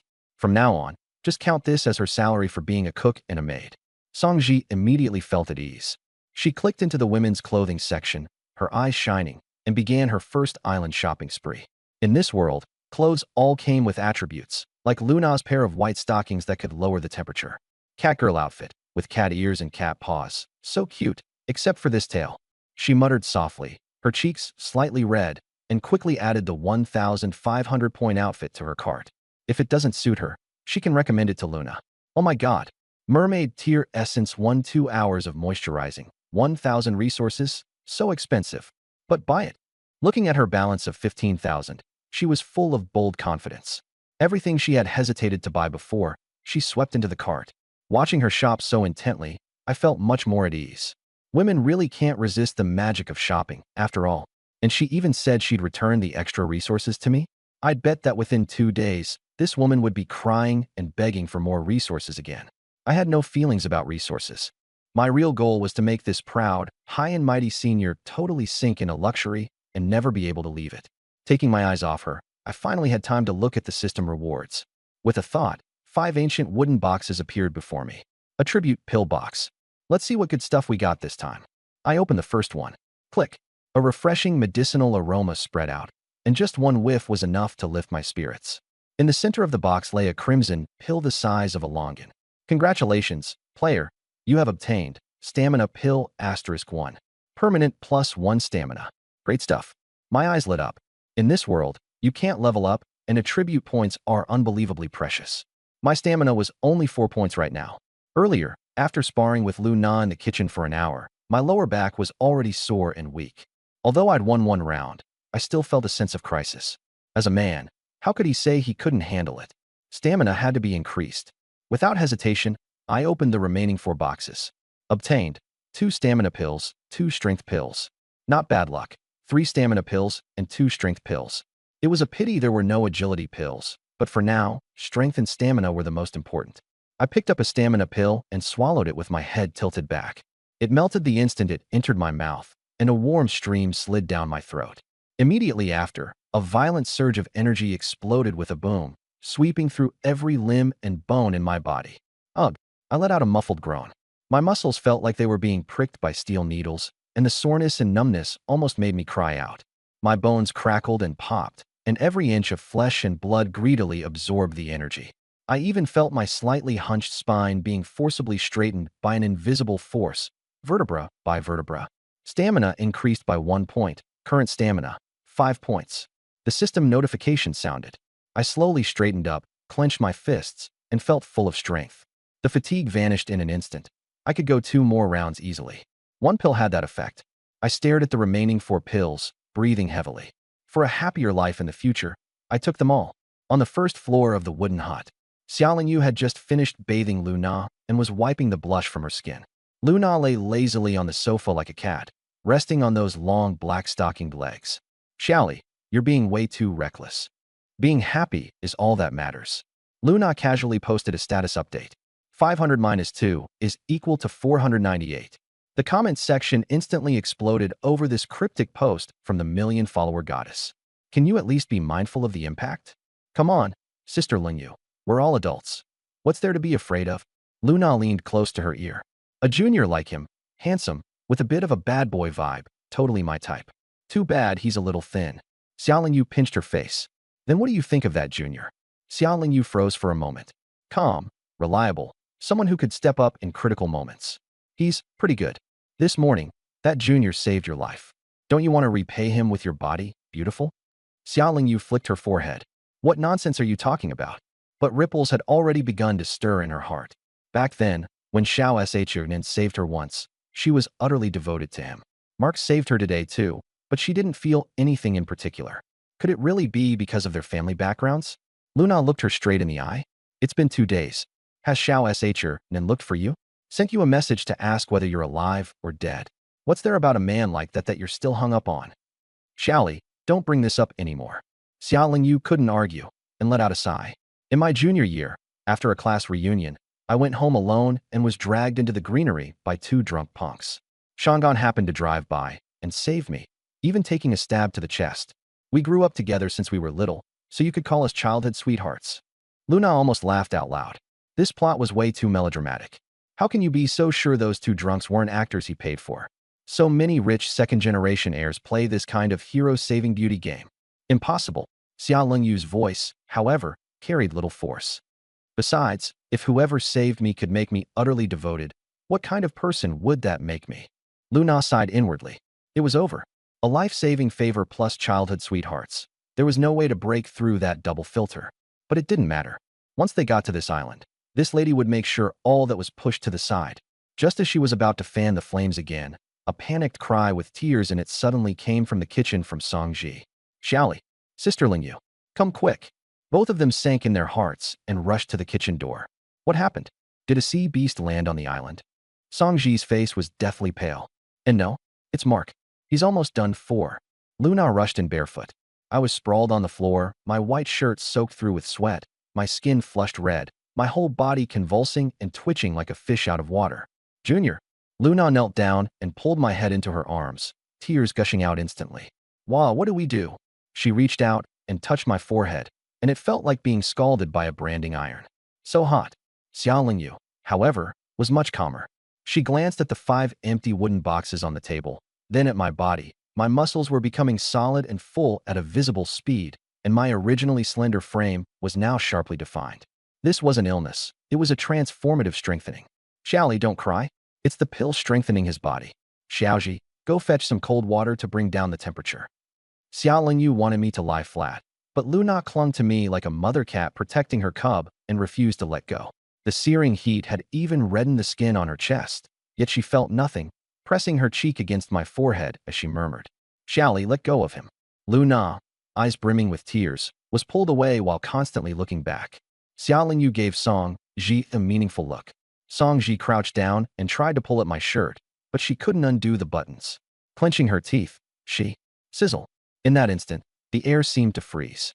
All three campus belles widened their eyes at once. Smooth chest muscles, clearly defined 8-pack abs, sexy V-lines. Every inch of it looked like a work of art. Song Ji's hand, holding the towel, froze in midair.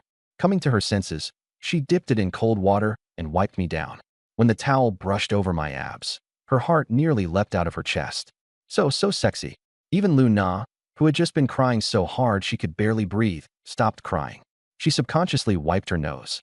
She had a nosebleed. She didn't even care how embarrassing it was. While Xia Lingyu wasn't looking, she reached out a finger and poked the V-line. Oh my god, hard and soft at the same time, like steel wrapped in velvet. She wanted to explore lower, but Xia Lingyu grabbed her wrist. Go wipe your nosebleed first. Okay. Lu Na reluctantly withdrew her hand. How did you suddenly become so masculine? After another minute or two, my body temperature gradually subsided. I took a deep breath and suddenly opened my eyes. There was no trace of grogginess at all. Instead, I felt clearer and sharper than ever before. I sprang up into a sitting position with a single bounce. The three girls subconsciously stepped back half a pace. I glanced over and saw the shock, concern, and a hint of fascination on their faces. Then I looked down at my bare upper body and the torn-up shirt and instantly understood.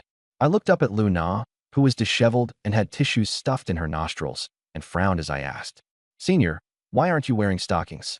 Xia Lingyu and Song Ji exchanged a glance, both looking utterly helpless. Bro, she's not even wearing clothes. Lu Na didn't care at all. She threw herself into my arms with a wah. Wah, I thought you were going to die. With soft, fragrant warmth filling my arms, I patted her back. I won't die. Didn't you think I was too skinny? Take another look now. I lifted my arm and flexed, and my biceps immediately bulged. Sniffling, Lu Na pinched it and nodded emphatically. I like it. I smiled, stood up, and held out my arm to her. Come on, let me see if I can lift you with one hand. Huh. She blankly reached out her hand. I tightened my arm. Lu Na's whole body was lifted off the ground, and I effortlessly hoisted her up with one hand, then smoothly pulled her into a princess carry.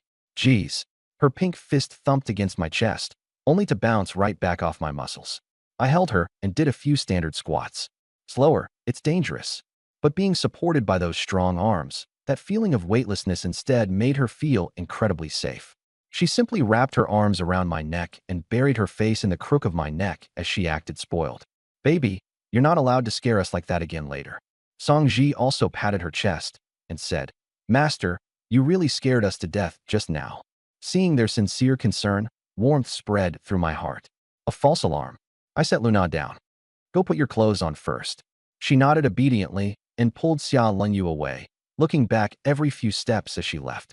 Only Song Ji and I remained in the kitchen. The atmosphere instantly fell silent. Wiping the sweat from my face, I felt my body after its transformation. Song Ji looked at my bare upper body, her gaze evasive. Then, remembering something, she opened the marketplace panel, bit her lower lip, and bought a white t-shirt, 600 wood. She held the clothes and walked up to me, lowering her head as she handed them over. Senior, change into a different shirt. I didn't take it and asked softly, what did you just call me? Her heart gave a violent leap. She had just blurted out senior in a moment of panic. Master, I said it wrong. I found it amusing and didn't make things difficult for her. I took the t-shirt and slipped it on. As soon as the fabric pressed against my skin, it seemed this shirt was a little tight. Did you buy this in a smaller size? Songji looked up and saw that the t-shirt was stretched tightly over my body, but in just the right way. The perfect lean physique was outlined to the fullest, with full chest muscles and clearly defined abs, all unmistakably visible through the thin fabric. Thump, thump, thump. Songji felt as though her heart was about to leap out of her throat. Far from thinking it looked bad, she actually loved it to death. Should I change to a larger size? No need. This is fine. I rolled my shoulders a little. Check what we're having for lunch. Have them help you out later. Songji let out a breath of relief.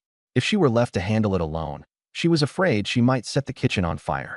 Although she had beginner-level cooking skills, she was still a novice after all.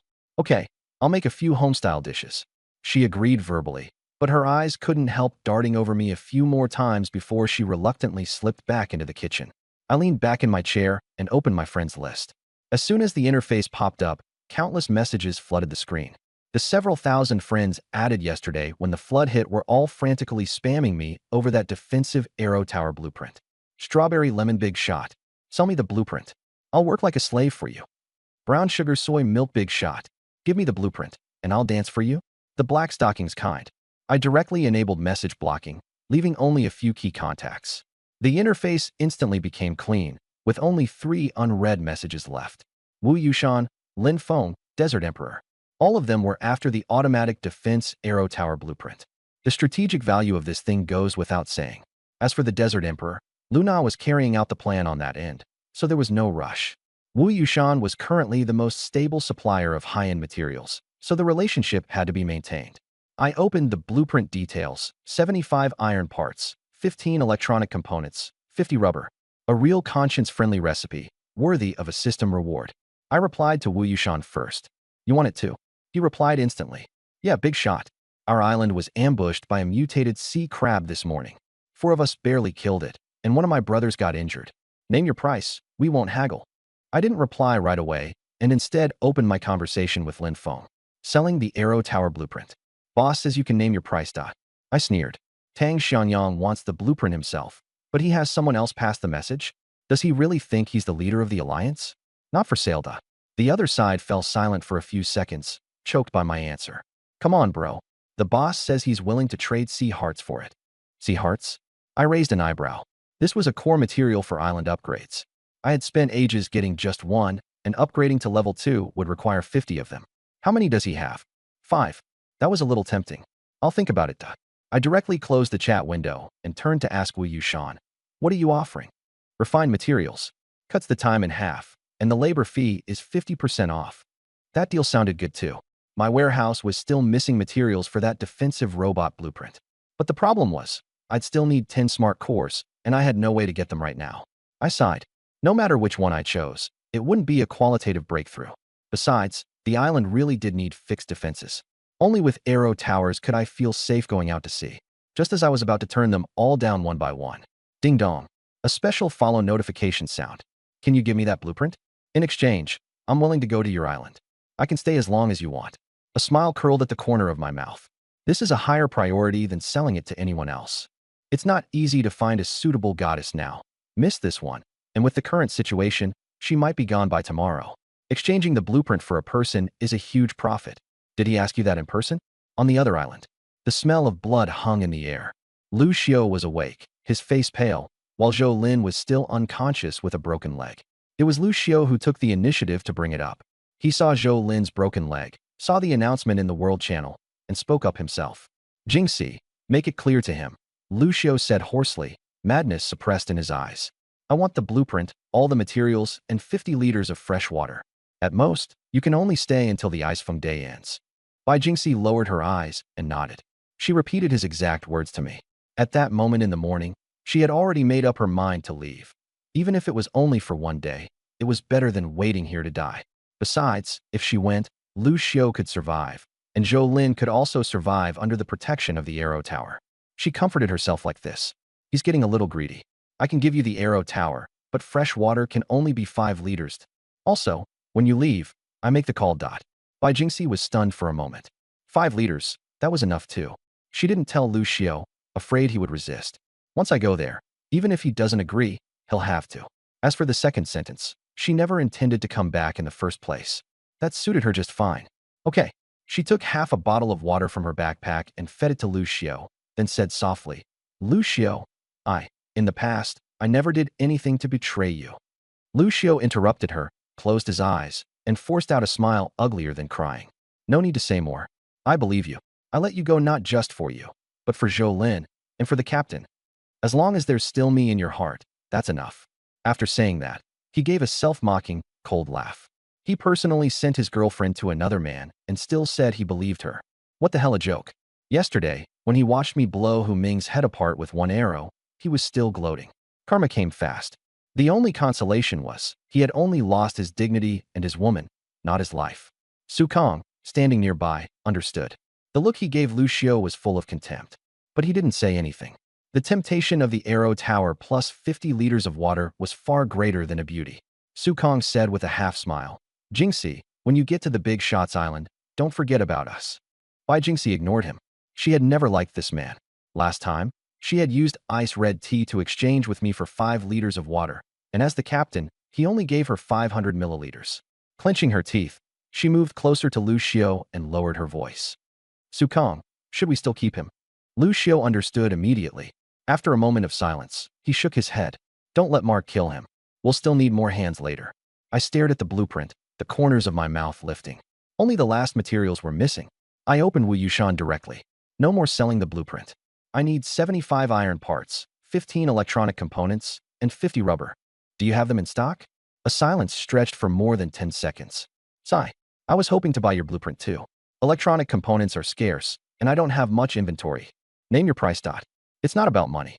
I'll gather them for you, but next time you come across a defensive blueprint, please give me priority. Deal. Although Wu Yushan didn't know who the blueprint was for, the fact that someone turned down such a high price made it clear that person had terrifyingly significant influence. He was tactful and didn't press the matter. A trade request popped up. All the materials were delivered, and I confirmed it right away. I froze. Boss, use the materials first. We can settle the payment later. I smiled. Wu Yushan really was a slick operator. At a critical moment, he didn't raise the price, but instead chose to ingratiate himself. I'll remember this favor. System prompt. Obtained auto defense arrow tower, finished product.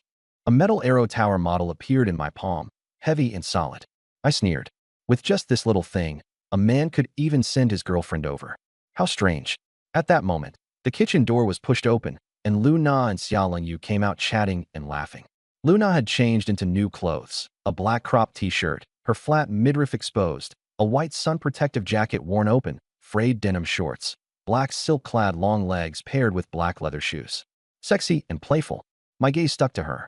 She shot me a flirtatious glance and smiled smugly. How much fresh water do we have left? I cleared my throat and looked at Xia Lingyu. Half of what we gave away is gone. There are still over 300 liters left. Enough. I called toward the kitchen. Songji, we'll make lunch after we get back. We're going out to pick someone up. Luna narrowed her peach blossom eyes and walked over with cat-like steps. Pick someone up? Male or female? Female. Jealousy flashed across Luna's face. Who is it? From our school? Tell me now. Bai Jingxi. The three of them froze in unison. In perfect unison. What? Senior Bai? Luna rushed up to me in one step, grabbed my arm, and shook it wildly.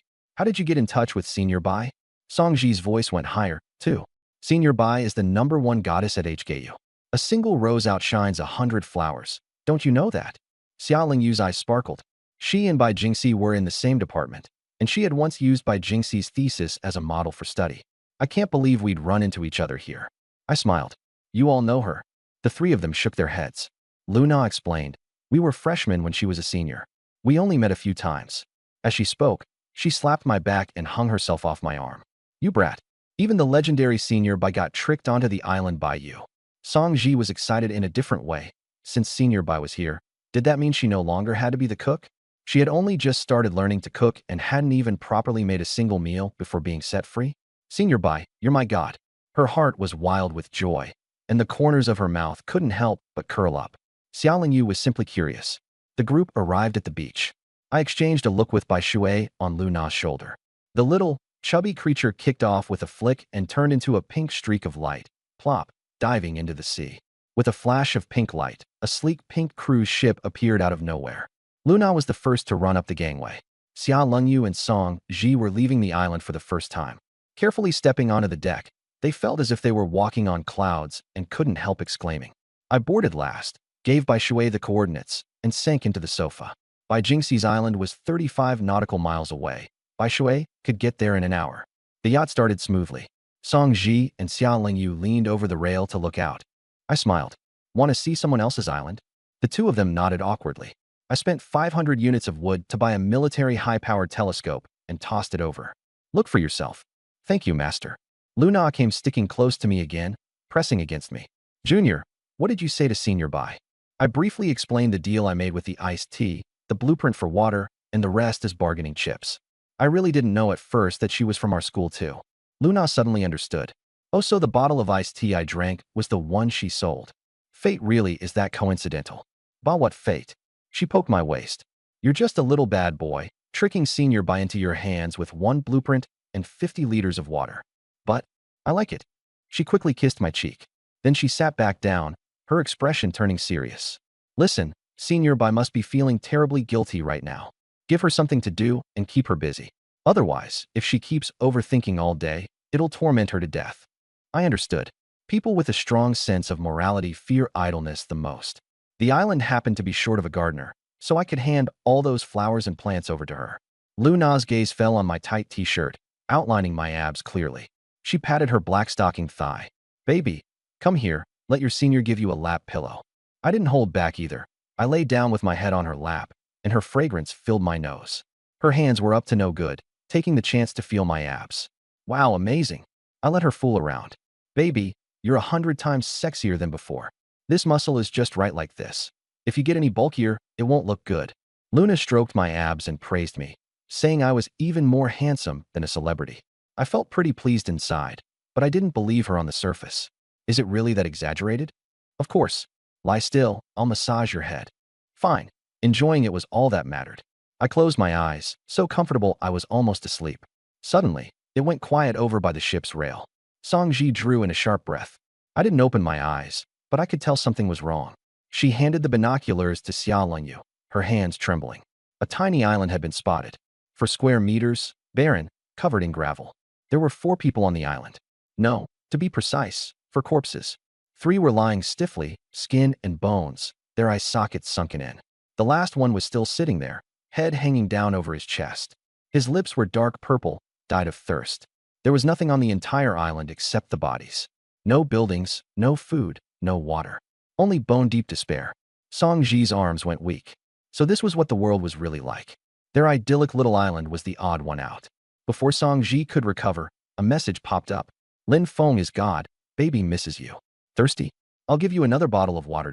She stole a glance at me. I was lying with my head on Luna's lap, squinting with not a muscle moving. She replied softly. I'm spacing out. Instant reply. Baby, are you thirsty? Songji didn't know whether to laugh or cry.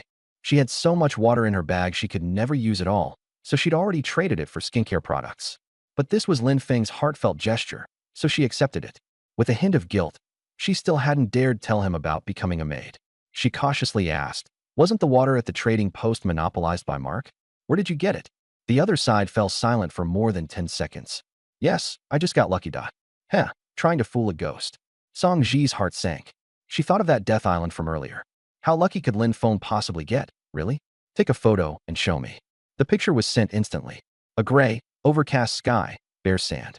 Lin Feng stood in the center of the island flashing a peace sign, making the best of a bad situation.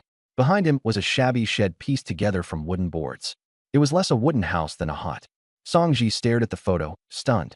Then think about my island. A 2-story wooden house with a balcony, a fully equipped kitchen, and a lawn sprouting tender green shoots. One was a refugee camp, the other a resort. The gap was so huge it felt unreal. Lin Feng. Tomorrow, team up with Tang Xiangyang on the island. The alliance will pool resources, and it'll be fast. Maybe it could be even better than Mark's. Better than mine. Heh, keep bragging. Songji was too lazy to say any sarcastic remarks. Sure enough, after going all the way around, Lin Feng was finally getting to the point. How is Mark thinking about that defensive arrow tower blueprint? Here it comes. Delivering water, showing concern, all just set up. All just to get her to act as a messenger. After struggling for a long time, Songji clenched her fists and took a deep breath. She straightened the hem of her maid dress and crouched down by my feet. Master, Lin Feng wants the arrow tower blueprint. I didn't even lift my eyelids. Luna laughed first. Too late. The blueprint has already been arranged for by your master. She deliberately paused, savoring the shocked look on Song Ji's face. The blueprint is going to Senior by Jingxi's boyfriend. Song Ji was completely stunned on the spot. Huh, Senior by has a boyfriend? So her boyfriend let his girlfriend come to my island for a blueprint? Song Ji looked at her in disbelief. Senior by has a boyfriend? Then she's still. Lu Na smiled even brighter. Pretty weird, right? Isn't the world just like this now? Maybe one day someone finds Lin Feng a better blueprint, and he'll let you stay on my island forever too.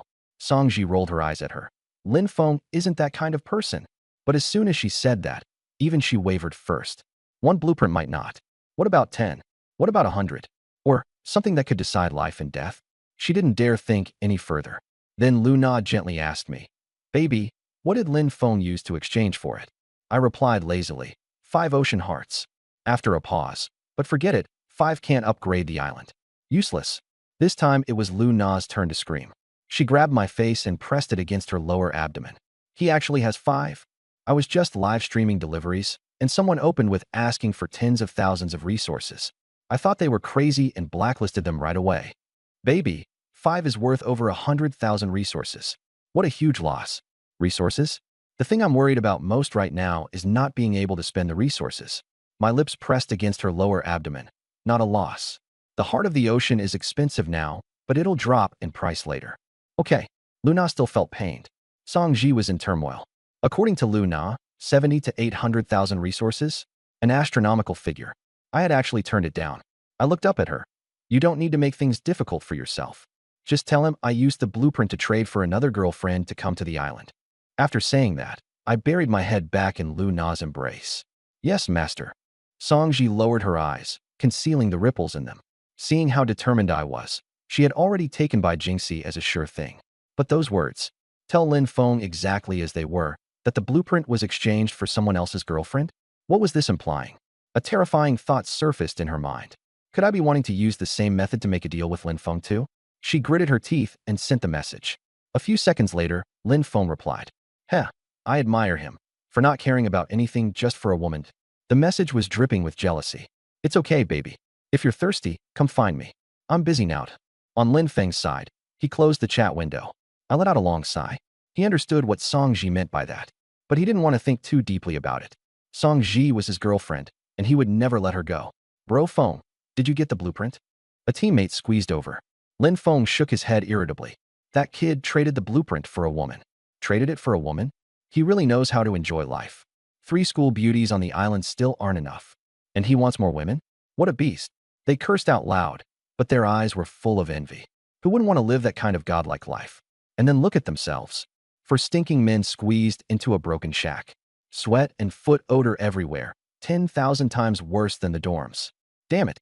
This damn Mark. 5 ocean hearts and he still doesn't want them? Has he never seen a woman in his life? Stop arguing. Lin Feng waved his hand and dialed Tang Xiangyang on voice chat. "Brother Yang, the blueprint's gone. Mark took it to trade for a woman." Tang Xiangyang was silent for 2 seconds, then chuckled. "Traded for a woman? Trying to build a harem? Do you know who he traded it to?" "How would I know?" Tang Xiangyang's voice turned cold. "Go ask around. We can't afford to offend Mark. But others? Not necessarily." Lin Feng's heart skipped a beat. "Brother Yang, you mean?" Tang Xiangyang lowered his voice, his tone ruthless. "Take it. He used the blueprint to trade for someone else's girlfriend, so that person must be hoping Mark would disappear. But he himself can't bring himself to do it. So let's help him clean up the mess." Inside the cabin, my eyelids twitched, and I woke up. When I opened my eyes, I saw 3 stunning faces. Luna was looking down at me, her eyelashes blinking again and again. Song Ji and Xia Lengyu were chatting nearby, with the coffee table covered in snacks. For a moment, it felt like I was back in my college dorm on a weekend afternoon. "Baby, you're awake?" Luna pressed a sweet kiss to my forehead. I yawned and sat up, my knuckles popping. So comfortable. To open my eyes and see 3 campus bells. What a heavenly life. "We're almost there, right?" Songji asked. "Do we need to prepare anything?" "No need to put on a welcome party. Just buy a clean set of clothes. The first thing you'll want to do after boarding is definitely take a shower." After being roasted by the scorching sun for 2 days, Bai Jingxi probably wanted to scrub off a layer of skin. "Okay, master." Songji immediately started picking one out. A black sleeveless waist cinching dress, simple and elegant. It also came with a pair of black thigh-high stockings. Brand new clothes appeared out of thin air. Xiaolanyu picked it up. "Xiaoji has such great taste." Songji was delighted by the praise and turned to look at her. "Sister Lanyu, should I buy you a set too?" Xiaolanyu blushed. "No need. Where would the resources come from?" Songji subconsciously glanced at me, lowering her voice a little, with a hint of bragging. "Master gave them to me." Luna's ears immediately twitched. Damn it. The junior secretly gave the little maid special treatment behind my back. Her gaze locked onto my black tight t-shirt. "Oh, so that's why this junior's clothes are so tight. You bought them too, little maid, didn't you?" I looked down. The muscle lines were outlined perfectly clear. Does it not look good? That's a huge problem. Luna sprang to her feet and put her hands on her hips. Men should dress modestly and understatedly, got it? Junior's build is just right. Wearing a loose white shirt with the sea breeze lifting the hem. That's what you call a hazy, youthful vibe. She poked my arm. Look at this one. What's the difference between this and a gym macho? Add a big gold chain and shave your head, and you'd be a street thug collecting protection money, standing right on the street. I chuckled to myself. Too exaggerated. But Luna likes a youthful vibe, which fits her personality. Songji was not the least bit intimidated by her. As long as the master likes it, what's the use of you saying anymore? Luna folded her arms. This is a matter of taste. Besides, the one you picked for senior sister Bai is way too innocent, like a college freshman just starting school. Songji was stunned. Shouldn't clothes make you look younger? What woman wouldn't want to be praised for looking like a college student? Then what should senior sister Bai wear, in your opinion? Luna scrolled through the trading panel in one go. A black halter-neck dress, off-shoulder and backless, with a deep V in front. See? This is what sexy seduction looks like. She even brought it over to demonstrate in front of Xia Lenyu. This one suits Sister Lenyu too. Xia Lenyu's face turned beet red. The dress was beautiful, but it was just too revealing. Her family upbringing was strict, and even looking at a deep V style made her shy. She waved her hands repeatedly. I still think the one Xiaoji picked suits me better. Seeing her ally switch sides, Luna turned to me. She puffed up sadly and came over to shake my arm. Baby, tell me, do you like a white shirt better or a fitted t-shirt? I looked at her spoiled expression and couldn't help laughing. Actually, what both of them said made sense. But when I looked into Luna's big eyes that seemed to say pick me, my heart softened. The white shirt then. After a pause, but it depends on the occasion. Didn't a few of the buttons fly off in the kitchen just now? Luna didn't care about the details at all. She only heard the answer she wanted to hear. She immediately let out a yay, turned around smugly to glare at Songji, and lifted her chin high. See that? Songji refused to back down. Sister Cold Rain is still on my side too. All right, you two senior ladies. I was afraid they'd never stop. Keep both outfits and let Senior Bai choose for herself. Only then did this battle of aesthetics come to an end. The two girls glared at each other.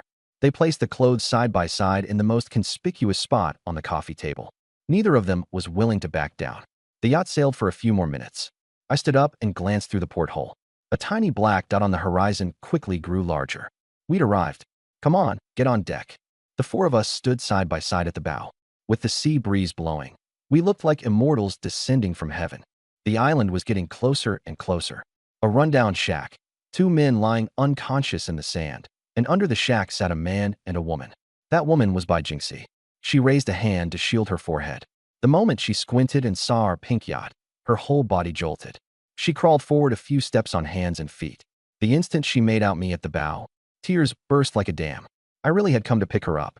She turned back and shook Lu Xiu awake beside her. Lu Xiu. He's here. Lu Xiu's eyes flew open.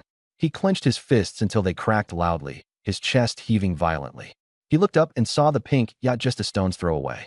At the bow stood one man and three women, so spotless they didn't seem like people from this world. The smallest one among them was Lu Na, the hottest star in Hong Kong, clinging affectionately to me. Lu Xiu stared at me fixedly. It was the first time he had so clearly felt what it meant to be crushed by a dimensional gap. The hard edge in his chest suddenly went pop and spilled away. Rush up and roar. Wail? It would only be more pathetic. He closed his eyes and lay back down. Jingxi, go ahead. His voice was terrifyingly calm. Don't forget what I told you. Bai Jingxi lowered her head and stood up, carefully brushing the sand off her body, afraid of dirtying my clean yacht. She walked shakily toward the shore. The gangplank was lowered, and Song Ji and Xia Lingyu smiled as they went up to support her. She stepped onto the deck and, on seeing me at first glance, clearly froze for a moment. A photo was nowhere near as intimidating as the real person. Her lips moved, and I spoke first. Go inside with your senior sister first to take a shower and change clothes. She nodded. Thank you. Supported by the two of them, she went into the cabin. Only then did I look at that man on the island, whom I couldn't even be bothered to look at before, and opened the trading panel. Bai Jingxi. LV Xiu struggled to open his eyes and saw that the list only had 5 liters of fresh water and a defensive arrow tower. He glared at me. Didn't you say 50 liters? Oh, she didn't tell him there were only 5 liters? Interesting, I said indifferently. The fresh water was all purified by my water purifier. Do you want it or not? LV Xiu was about to explode, but Su Kong beside him kicked him hard. Are you fucking stupid? LV Xiu gritted his teeth and swallowed his anger. His girlfriend was already on the boat. What was the point of arguing over this? He ground his back molars. Mark, just you wait. One day I'll surpass you. I gave a light laugh and couldn't be bothered to pay him any attention. You don't need to compare yourself to me. I just want to enjoy life peacefully and comfortably.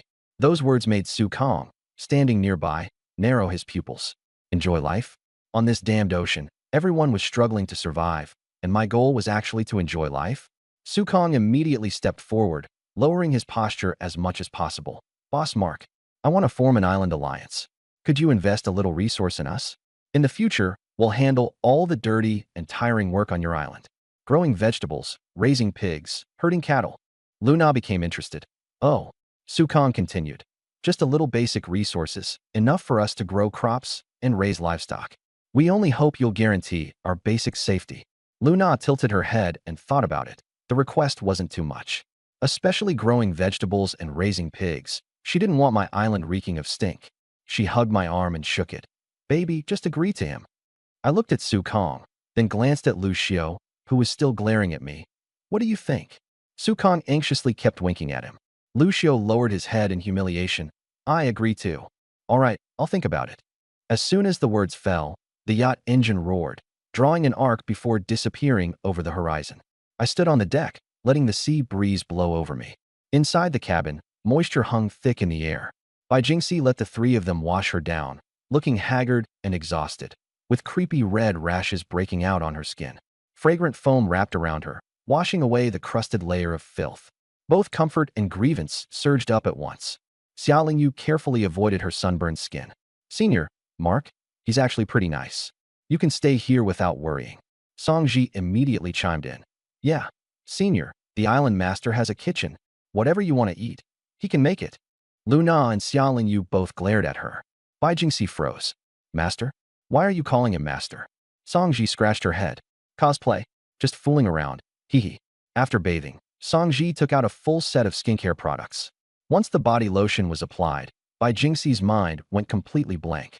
On that rotten island, she couldn't even drink clean water, and now her skin was drinking essence. The difference was night and day. Song Ji and Lu Na each held up a dress. Senior, which one do you like? Looking at the two clean, brand-new dresses, Bai Jingxi's tears burst forth instantly.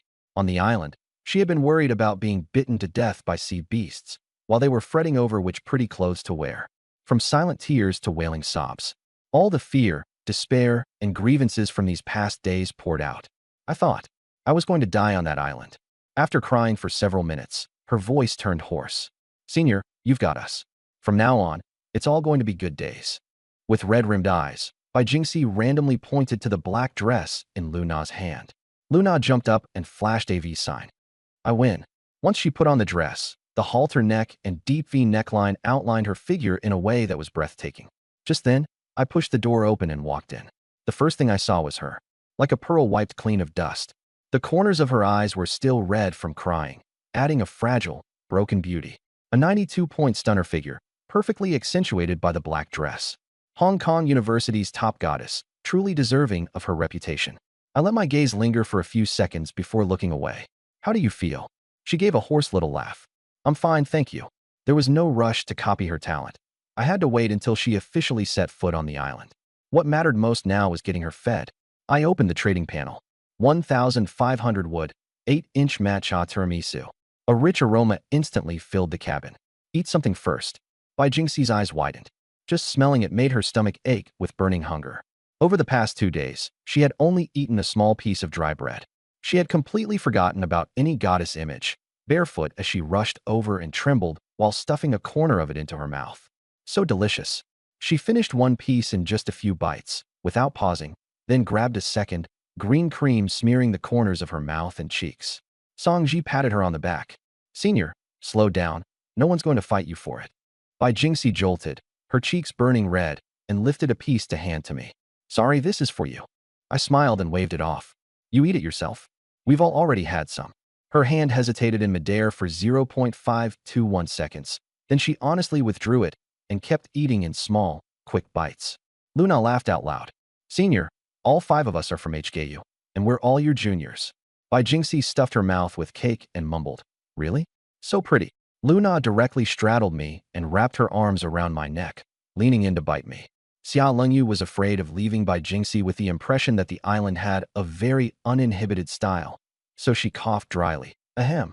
Mark, didn't you say you'd take us to see another island? Luna puffed out her cheeks and glared at her. My heart stirred. Indeed, there was someone I wanted to check on. Yesterday, the guy who could detect coordinates still hadn't replied to the request to find Whale Baby. More importantly, I wanted Bai Jingxi to see the miserable state outside. With a contrast, the shock of arriving on the island later would be stronger. Let's go. The yacht cut an arc and sped east. Bai Jingxi finally devoured the entire matcha cake, let out a small burp of satisfaction, and patted her slightly bulging belly. This was the most delicious meal she had ever eaten in her life. Looking at the empty tray, she belatedly blushed. Sorry, I ate it all by myself. It's fine, senior. Xia Lingyu smiled and pulled her out to wash her hands. The cabin fell quiet. Songji leaned close to my ear and whispered very softly. Master, now that Senior Bai is here, do I not have to learn how to cook anymore? I curled my finger, signaling her to come closer. She froze. Any closer, and we'd be face to face, but still obediently leaned in. I said quietly, what I meant was, you brought one more person to share the housework. Senior Bai was found by me myself, so she doesn't count. Songji up. Her whole body slumped. Her peach blossom eyes were full of resigned acceptance. Another face surfaced in my mind, Suyu. Good sister, don't blame me. Luna couldn't hold it in anymore. Baby, what are you two whispering about? I didn't hide it from her either.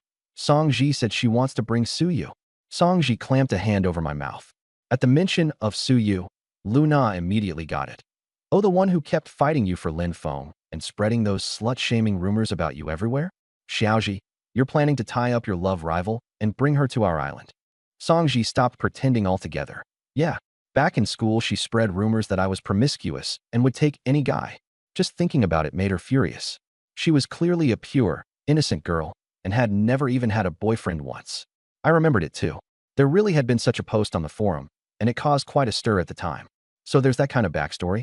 No wonder you agreed so readily. Songji gave an awkward smile. I'm just contributing to the island's development. Then she changed the subject and started pitching. Suyu's personality is awful, but her looks are beyond question. The master will definitely like her. Luna rubbed her hands together. Then have you added her as a friend? When do we make our move? Pa. I flicked Luna on the forehead. Make a move? You make it sound like we're bandits. Rubbing her little head, Luna muttered. If we wait another 2 days, that spoiled lady will just get sunburned and die of thirst. I didn't care. No matter how pretty someone was, if their talent was no good, they were just a vase. Besides, if she was dead, there wouldn't even be a chance to ask about her talent. I looked at Songji. Senior, hurry up. In the vast sea, the only way to find someone was to flood the regional channel. Just then, Bai Jingxi returned to the cabin. After washing her face and eating something, her complexion looked much rosier.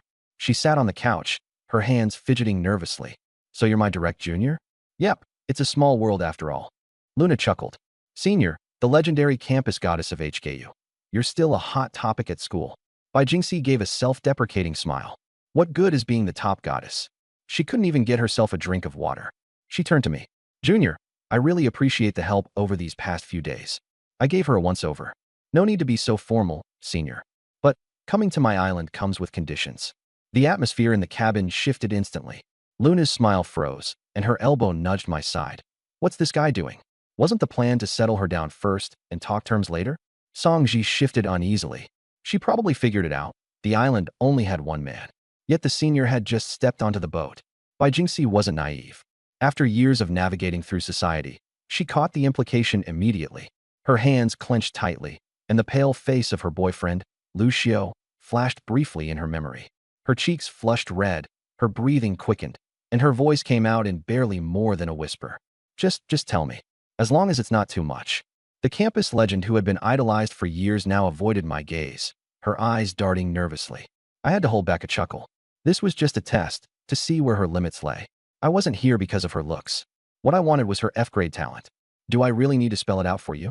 My gaze slid from her face down to her neck. Bai Jingxi instinctively lowered her head. The curve of her chest restricted her view, leaving only a shadowy depth in sight. Her face instantly turned red. Don't do this. Okay, senior. That's your problem, not mine. I interrupted her.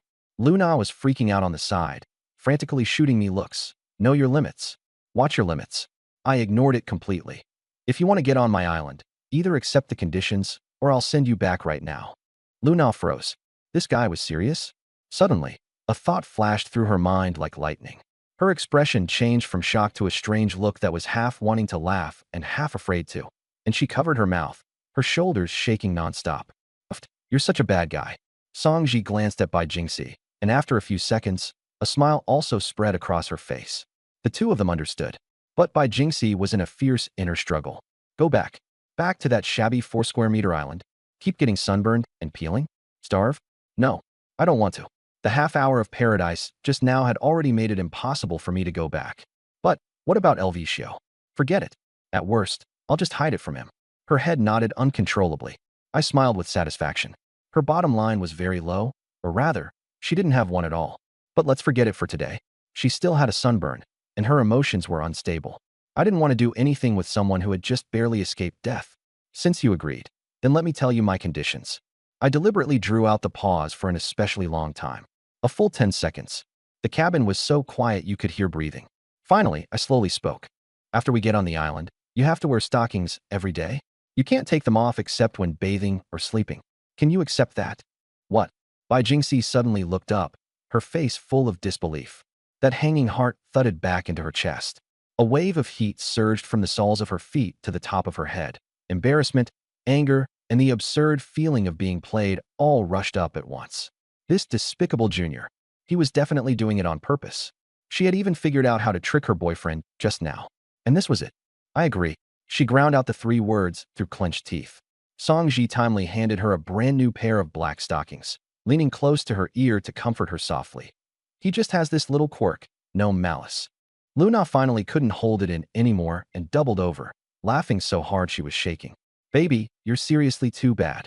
I kept a straight face. This isn't a joke. Besides me, everyone has to follow it. Yes, yes, absolutely. Luna and Song Ji immediately stood at attention and rolled their eyes as they echoed him.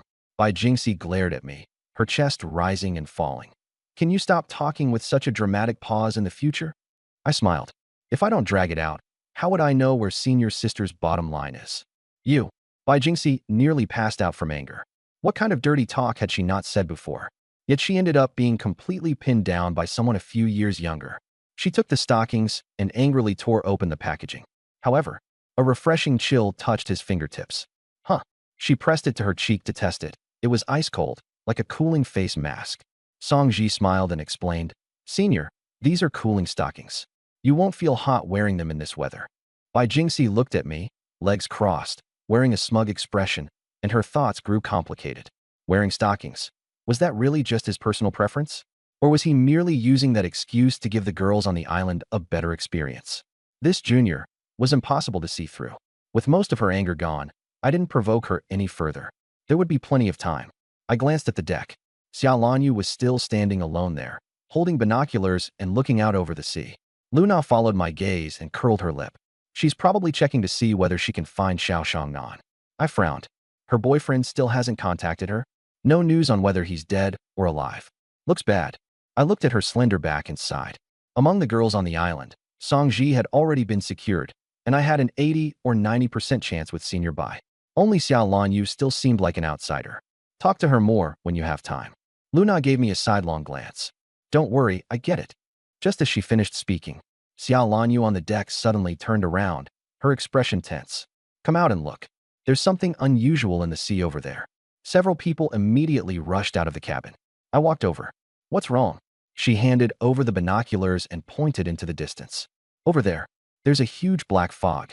I took the binoculars and adjusted the focus. The view zoomed in. On the ocean horizon more than 10 kilometers from the yacht, a massive cloud of black fog, beyond imagination, lay quietly in the distance. Its color was as dark as ink, the lower half pressed against the sea surface, the upper half roiling upward, steaming dozens of meters into the air like a living thing. It covered at least 10,000 square meters. Beneath the black fog, there was dead silence and oppression. Even from so far away, it sent a chill down one's spine. This thing had never been mentioned in the game's announcements. I lowered the binoculars, my expression grave. Xiao Linyu said worriedly, that thing doesn't feel right. I nodded. It was obvious it was no good thing. If it were only me, I might have gone to investigate. But with burdens on board, I didn't dare take the risk. Lu Na, Songji, and Bai Jingxi took turns looking through them, each face filled with unease. The relaxed mood brought on by the abundance of supplies was instantly swept away. The danger of this world might have only just begun to reveal a tiny corner. The yacht adjusted course, circled around the black fog, and continued forward. A few more minutes passed. The outline of a small island appeared in sight. It was a yellow island. Its entire surface was a withered yellow, as if it had been scorched by raging fire countless times. There wasn't a single trace of green, and it was filled with a sense of death.